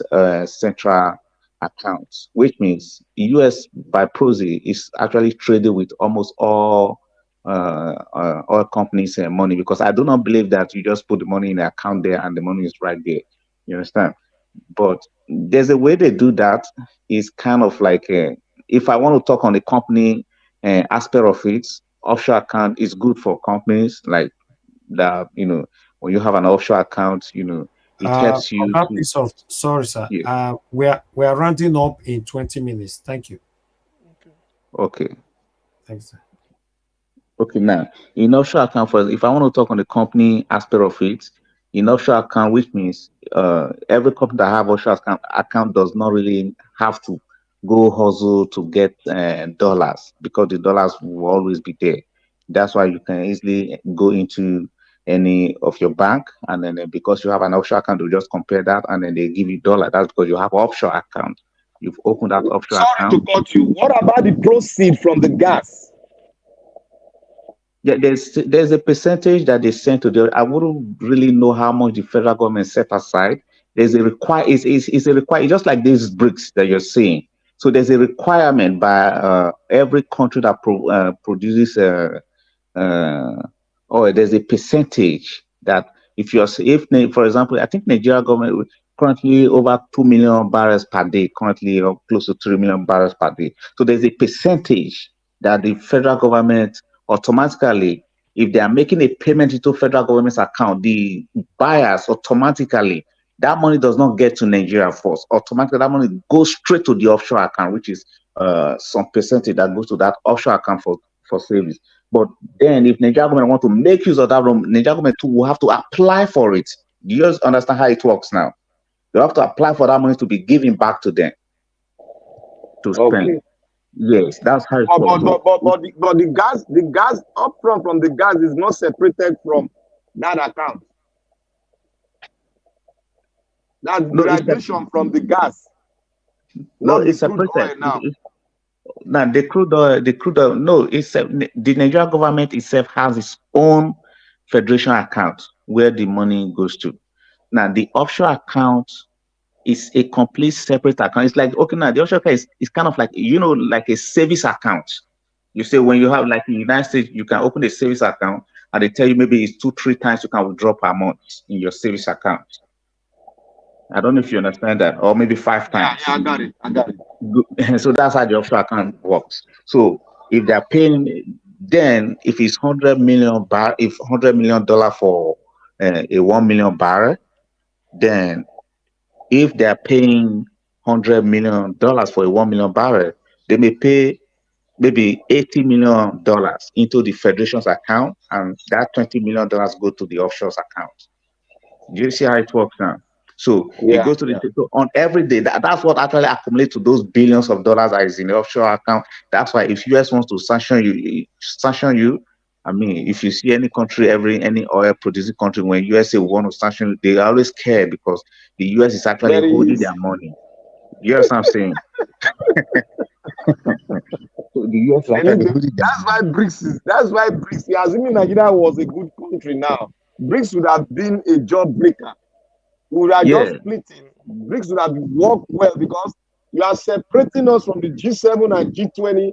That would be very good for you to have a sort of the means of transaction now in BRICS within those nations. Because the reason for BRICS basically was that removal of dollar for one product. Yeah, we fought this thing during that time. That should be like in 2014, 2013, 2014. We fought it. We wanted oil transactions to be done in Naira because that makes it easier for us. So if it's done in Naira, you wouldn't have to kind of like, put your money in the offshore account. You wouldn't have to. You wouldn't have to. So please, be soft, if you please. And you and Black Panther, where they this thing. I know we are rounding up anyway, but there's something you said before, peace soft, about excess to during Okonjo-Iweala last time when governors said they should share the money. Thank you, you mentioned it. This is the book. Fighting corruption is dangerous. Ngozi Okonjo-Iweala. Let me read the portion because she stated. You see it. Fighting corruption is dangerous. Okay. By Ngozi Okonjo. So this is what she said now. That's why I'm looking for the page. He said, "My insistence," that is Okonjo-Iweala talking. "My insistence on savings was backed by President Goodluck Ebele Jonathan and Vice President Namadi Sambo. The Vice President was chair of the National Economic Council, the monthly forum designed to bring the federal and state government together to discuss national economic policy. The issue of savings, the rationale for it, and modalities for doing so were most often debated at the National Economic Council. The strong support of the President and Vice President enabled us to engage the governors in 2012 and 2013 and to rebuild the country's fiscal buffers. As a result, the country had saved about $9 billion in the excess crude account by the end of 2013. Good. Hold on. But by the beginning, by the beginning of 2014, the governors began to argue constantly at the National Economic Council that there was no need to save money for these rainy funds, as I had timed them because it was already raining. The roof was caving in, and the money should be spent to take care of the more. Don't look for money to steal. Listen now. Oh, thank God you people are following. And the money should be spent to take care of the multiple needs of their states. A former deputy governor of Central Bank, Mr. Tunde Lemo, captured the situation in a speech on the Nigerian economy where he confirmed during some of the National Economic Council sessions where I was present, the issue of saving funds in the ECA, which is excess crude account, came up. But most of the governors at the time firmly opposed the idea. They opposed it so that more money could be available to fund many bogus budgets at state level, often arguing that SPV project. yes, now just listen, keep listening. Often arguing that there was no need for saving for the rainy day, since as some of them said, the rain was already raining. So listen, just listen. Thank God for this book. They insisted that the funds should be shared among the states. Unfortunately, it greatly depleted the funds the federal government tried to save. Now listen to this. This is a paragraph that you will now know. Just quiet. The chief opponent of these arguments, in other words, those where they push on, the chief opponents of those arguments to deposit savings in the sovereign wealth fund or the excess crude account. This opponent was Governor Chibuike Amechi of Rivers State, chair of the Nigerian Governors Forum. He was strongly supported by Governor Adams Oshiomhole of Edo State, who was very vocal in voicing his disapproval and his suspicion of the federal government's management of the excess crude account. Governor Babatunde Raji Fashola of Lagos State, a lawyer and senior advocate of Nigeria, SAN, who objected on constitutional grounds, and Governor Godswill Akpabio of Akwa Ibom, later chair of the People remember, they were quoting laws, these people. Listen, and these are the criminals where they hold the government now. He said, and Governor Godswill Akpabio of Akwa Ibom State, later chair of the People's Democratic Party PDP Governors Forum. Others, such as Governor Peter Obi of Anambra State, argued for savings, but we are not supported. You see Peter Obi. Peter Obi argued for savings. Let them save the money, but he was not supported. Their voices were drowned out, and the National Economic Council session became unpleasant when this topic arose. I recall one session early in 2014 where I was quizzed, harangued, and bullied by some governors, and then verbally assaulted by Governor Rauf Aregbesola of Osun State. The vice president had to intervene to tell Governor Aregbesola that people might carry on aggressively in his state capital, but that such behavior will not be tolerated in the meeting or in Abuja. The vice president's firm stand and his support ended the abuse. Although some of Governor Aregbesola's fellow governors apologized to me after the meeting, I felt very uncomfortable after the verbal attacks and decided to limit my attendance at National Economic Council meetings as much as possible and to keep my distance from the hostile governors. Some of these same governors, particularly Adams Oshiomhole of Edo State, spearheaded attacks against me after I left government in 2015 by trying to tarnish my name with false accusations. In fact, that's where it stole the 20 billion naira Waterstone project. That Waterstone from here the money. From the excess crude oil now. This is the book. When you read this book, you go no say that this woman. You see. I know why they were. They were fighting hard. They were fighting hard for that excess crude account, offshore account. They needed that money. You see, election was coming up. You know what I'm saying? Those kind of things. You know, the government could not. They were blackmailing the Goodluck Jonathan's administration just because of that. You know what I'm saying? They were blackmailing his administration. But it is greediness. They had money for election. Just greediness. Oshiomhole said the rain don't they fall. No rainy. The rain don't they here already. But they give them the money. I mean, you people saw the book. Now. I'm not making it up. He said the rain don't. Okonji Iweala said, let's save this thing for the rainy day in future. So that he said no, the roof don't they leak. Let them pay the money now. They won't fix their. Let them give them money. So that's why the water storm now, basically, that's why P2B had some dollar for save. You see where P2B says 75 And look at with all that money given to them, they did nothing in their state. That is the thing, Nothing. man. That's how P2B was able to save money. All those dollars he carry own go say. He said only P2B they argue for saving and he no get support. But Babatunde Fashola they quote law. Rotimi Amwechi say no way, then go share the money. That one a criminal. He said Adam Soshimole con the suspect and say federal government want to hold up. Hey, Chineke. They also use the Sanusi, the former CBN governor. If you read that, you're going to see where they use Sanusi to blackmail Jonathan to say that $20 billion was missing from Federation's account. So you're just a black sheep now. So we know all of those stuff that time. We know. I mean, like, you know, remember I was telling you. Now, NNPC came to charter our vessel.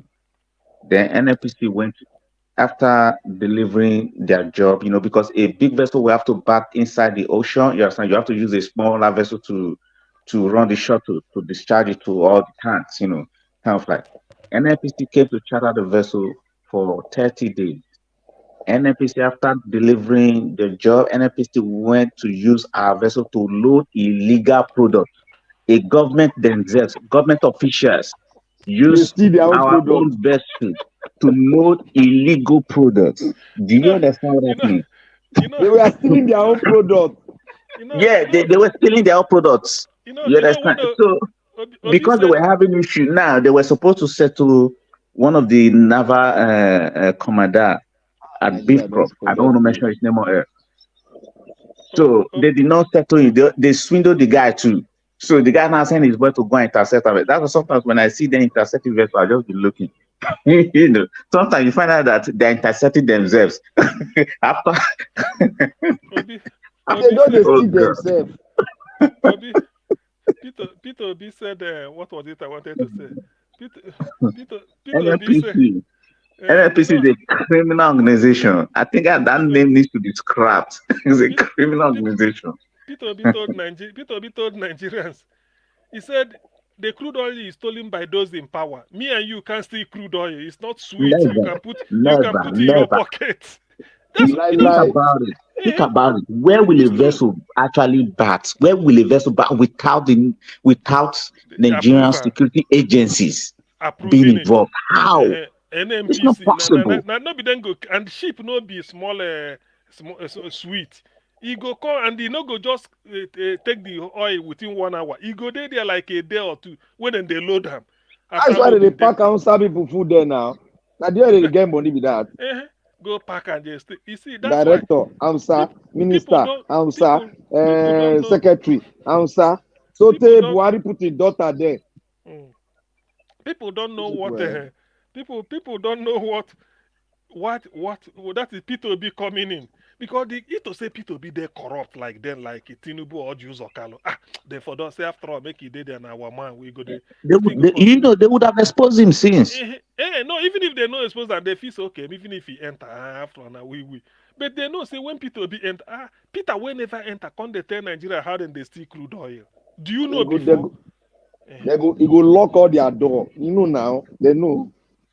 I tell them, say look. Peter is going to be very, very tough with them. They know they can't walk into his office and tell Peter that nonsense of let us divert this thing, let us do this or they can't. That is why they are afraid of him because there's nothing unclean they can bring to his table that will pass. So you have to be clean. It was in Nigeria that a whole vessel, full loaded vessel, was broadcast on the national television that the vessel was missing. Question will be, okay, is it the vessel, was it attacked by pirates? They said no. Okay, how did the vessel move? Is it that there's no tracking system because no vessel moves just to change your location where you're batting? You can't move without your gadget, you know. They hide that. They hide vessel. You can't hide it. So how is it possible for a vessel to just miss? The vessel, did it sink? They said no. Okay. Nigerians they be like magician, a juju priest. They'll tell you something miss. Something waiting for IC that you can that is open, you can see it. They'll say it's missing. Black Panther, as you don't mention high C, you know this book again. Okonjo-Iweala said when he came the second time, Jonathan make a coordinating minister of economy. Every day now, so you just see voucher, payment voucher to pay for oil subsidy. They bring oil. He can't the wonder say all these things. So does it mean Nigeria consume this amount of petrol? And then the warrior and come pay, approve, do more age. Sheep don't they wait since. If they get do more age. Now in this woman go contact, he did this book, he go contact Lloyds of London, phone them. Yeah, Lloyds, they have been Lloyds of London, because now then they do maritime insurance best for the whole world. Yeah. So instead they say make them give them the list of vessel, because ship na vessel they call them for insurance. Vessels where they carry cargo coming to Nigeria. You know, this world, no, this water pass land now for this world. Either you are in the Pacific, that is between California and Australia, then, or you are in Atlantic between Brazil and West Africa, or you are in the Indian Ocean between India and maybe Kenya. So Lloyds of London tell and say, as at now, where then they look the whole sea, say no vessel they go Nigeria. You see, Nigeria, you get many people. See this. He say no vessel they go Nigeria. Nothing. He say since he say nothing. But then tell and say the thing don't they high sea they did do money for nothing. So you know what thing happened? Okonjo-Iweala go meet Jonathan. Jonathan ask him, what do we do? He said the best thing is to announce to Nigeria to say oil subsidy we don't remove it, because if you every day you give reason, say you go office, now that office don't burn fire. Every day if they ask you every day, say I dey office. Okay, now that office don't burn, it don't close down. So what you go take give reason again if they no see you? So immediately talk say na January. All these Falan or then they go gang up for Ikeja, they go for Jota. They give them money. Give them money. That's what I wanted to tell you now. You see, some of these people you see that they want to come out, they want to go protect. You think they're doing it from their heart? No. So when they start all these things, man, Jonathan, they just so they say all I think for Ngozi Okonjo-Iweala to explain to them this is why we are doing it. Or it not they say na lie. You know, why you? All those Loretta Onochie will serve under Buhari, then go right say this thing looks like more like for nothing we did they no do for Jonathan. Okonjo-Iweala now make they kidnap him mama. When they kidnap the mother, everything they here now. They almost assassinate her too now. Yeah, when they kidnap when they kidnap the mother, you know, normally when they kidnap now such a minister, they negotiate for dollar, all these things. The kidnapper said they don't want any money. All that they want is for Okonjo-Iweala to resign and get out and never to come back to Nigeria. Yeah, that's the crook. He said no be money be the problem. Now make he tell him in daughter will be minister for this thing. They tell Okonjo-Iweala's mother. He said if he resign, he go announce him on national TV like NTA saying don't resign. And when he resign, he go get out of Nigeria, never to come back again. Because they know they go see they give advice to president. Waiting. So in other ways, so that if they resign, they go use their influence to know who going to appoint. Because they need this money. You see, this is not scam, which is they did not deliver anything, but they are being paid money. You know how they do it? This is how they do it. They will bring it like, maybe they bring like 1 million or 2 million barrel. A 2 million barrel is a very big vessel. They bring in 2 million barrel, then Nigeria government, like they will clear the vessel in. You see now, 2 million barrel, they will test it, it's 2 million barrel. Now it's in. Then they will discharge maybe like 1 million barrel. Then the vessel will then move as if it wants to bet in another location. The vessel will get a second clearance to go outside of the Nigeria water. You see now? Again. No, You the go, vessel is going to. That's what they said to Cameroon, this Benin Republic. They take it to Ghana, which means by proxy, Nigerian government will be paying Pay for that. subsidy. Yeah, for other country. Do you understand yeah. how these things work now? Now, That's the biggest scam. Biggest now, scam. now, the one we go shock on now. Listen, the one. That's why And sometimes they'll that take money for the that's 2 million barrel. that's why sometimes sometimes when I'm less busy, I go just pick this book, go read some chapter, What? go they laugh. You know what happen? You know Nigeria get what they call Niger dog. If you dey hear of for Papa Niger dog, Yeah, wait, Niger the eh, way the big ship. thank you. They repair, they build, then they even repair. So when Niger dog was functioning, ships from all over Africa they come there for repair, then go build. Yes, So yes, you're it's right. another industry. So later they come ground the thing. You know what happened? The chief of naval staff then go tell Jonathan say he get some expatriate where he go bring. Make them repair. You know, then go great proposals. Tell us say immediately they repair this thing. Everything money go they come nyafu like this thing. Mm. So Jonathan agree. Say then go look into it and all those things. Those people will go do them. The Arab people where the chief of naval staff call, they don't almost finish everything. Now just to sign the contract, so that you know how much then they say. So now those Jonathan that then go bring their money, do them, then take over, they run them, they give Nigeria anything where they want give them.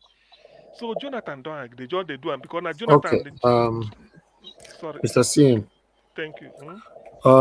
You guys need another minute to continue what you are discussing. Yeah, so we need another minute because this is part of the education we are giving people. I've seen people Okay. commenting All on right. it. I'll just leave the platform for you guys. I'll end this particular one. So for those of you listening to us, you can refresh once we end this and continue to listen to what they're saying. And if anybody want to join this discussion, indicate on the comment section. We'll post out a link so that you can join them. Thank you very much, Augustine. I appreciate every one of you right there. All of you that Thank you, supported Mr. Harry. Thank you very much. Thank you, Peace of. Thank you, Black Panther. All of you Thank that you. supported me today. Thank you very much. May God bless you all. Mother of all mommy diaspora, I can still see you right there in the comment section. Mr. Tony Africa, Amen Bright, Peggy Modi. God bless every one of you. Thank you, Amaka E. I can see you as well. And God bless you all. So we are ending this particular broadcast right now. So for those of you that want to join the important discussion, you can come in. All right, back to you, Garcia, and continue what you were saying. Thank you. Okay, it was a sort of a discussion between President Jonathan and Chief of Naval Staff. So as in the thing done the advance. One day, the next meeting where they reschedule so that they go sign the thing. Now Jonathan invited Ngozi Okonjo-Iweala as finance minister. He can't tell and say, look, there is this proposal for Niger dock to revive it and do all this, all that, all this. Ngozi Okonjo-Iweala asked him one or two questions bordering on economics and the growth and all those things. Jonathan said, look, next meeting, I want you to be in the meeting so that you raise these concerns. Because Okonjo-Iweala said, before you sign any contract, look at this condition, whether I fulfill them. Jonathan said, the best thing is for you to be in the meeting. So the next meeting, where they call now, those Arabs will come with chief of naval staff, will bring them. They don't sharpen their pen, say, then go sign deal today, no, enter.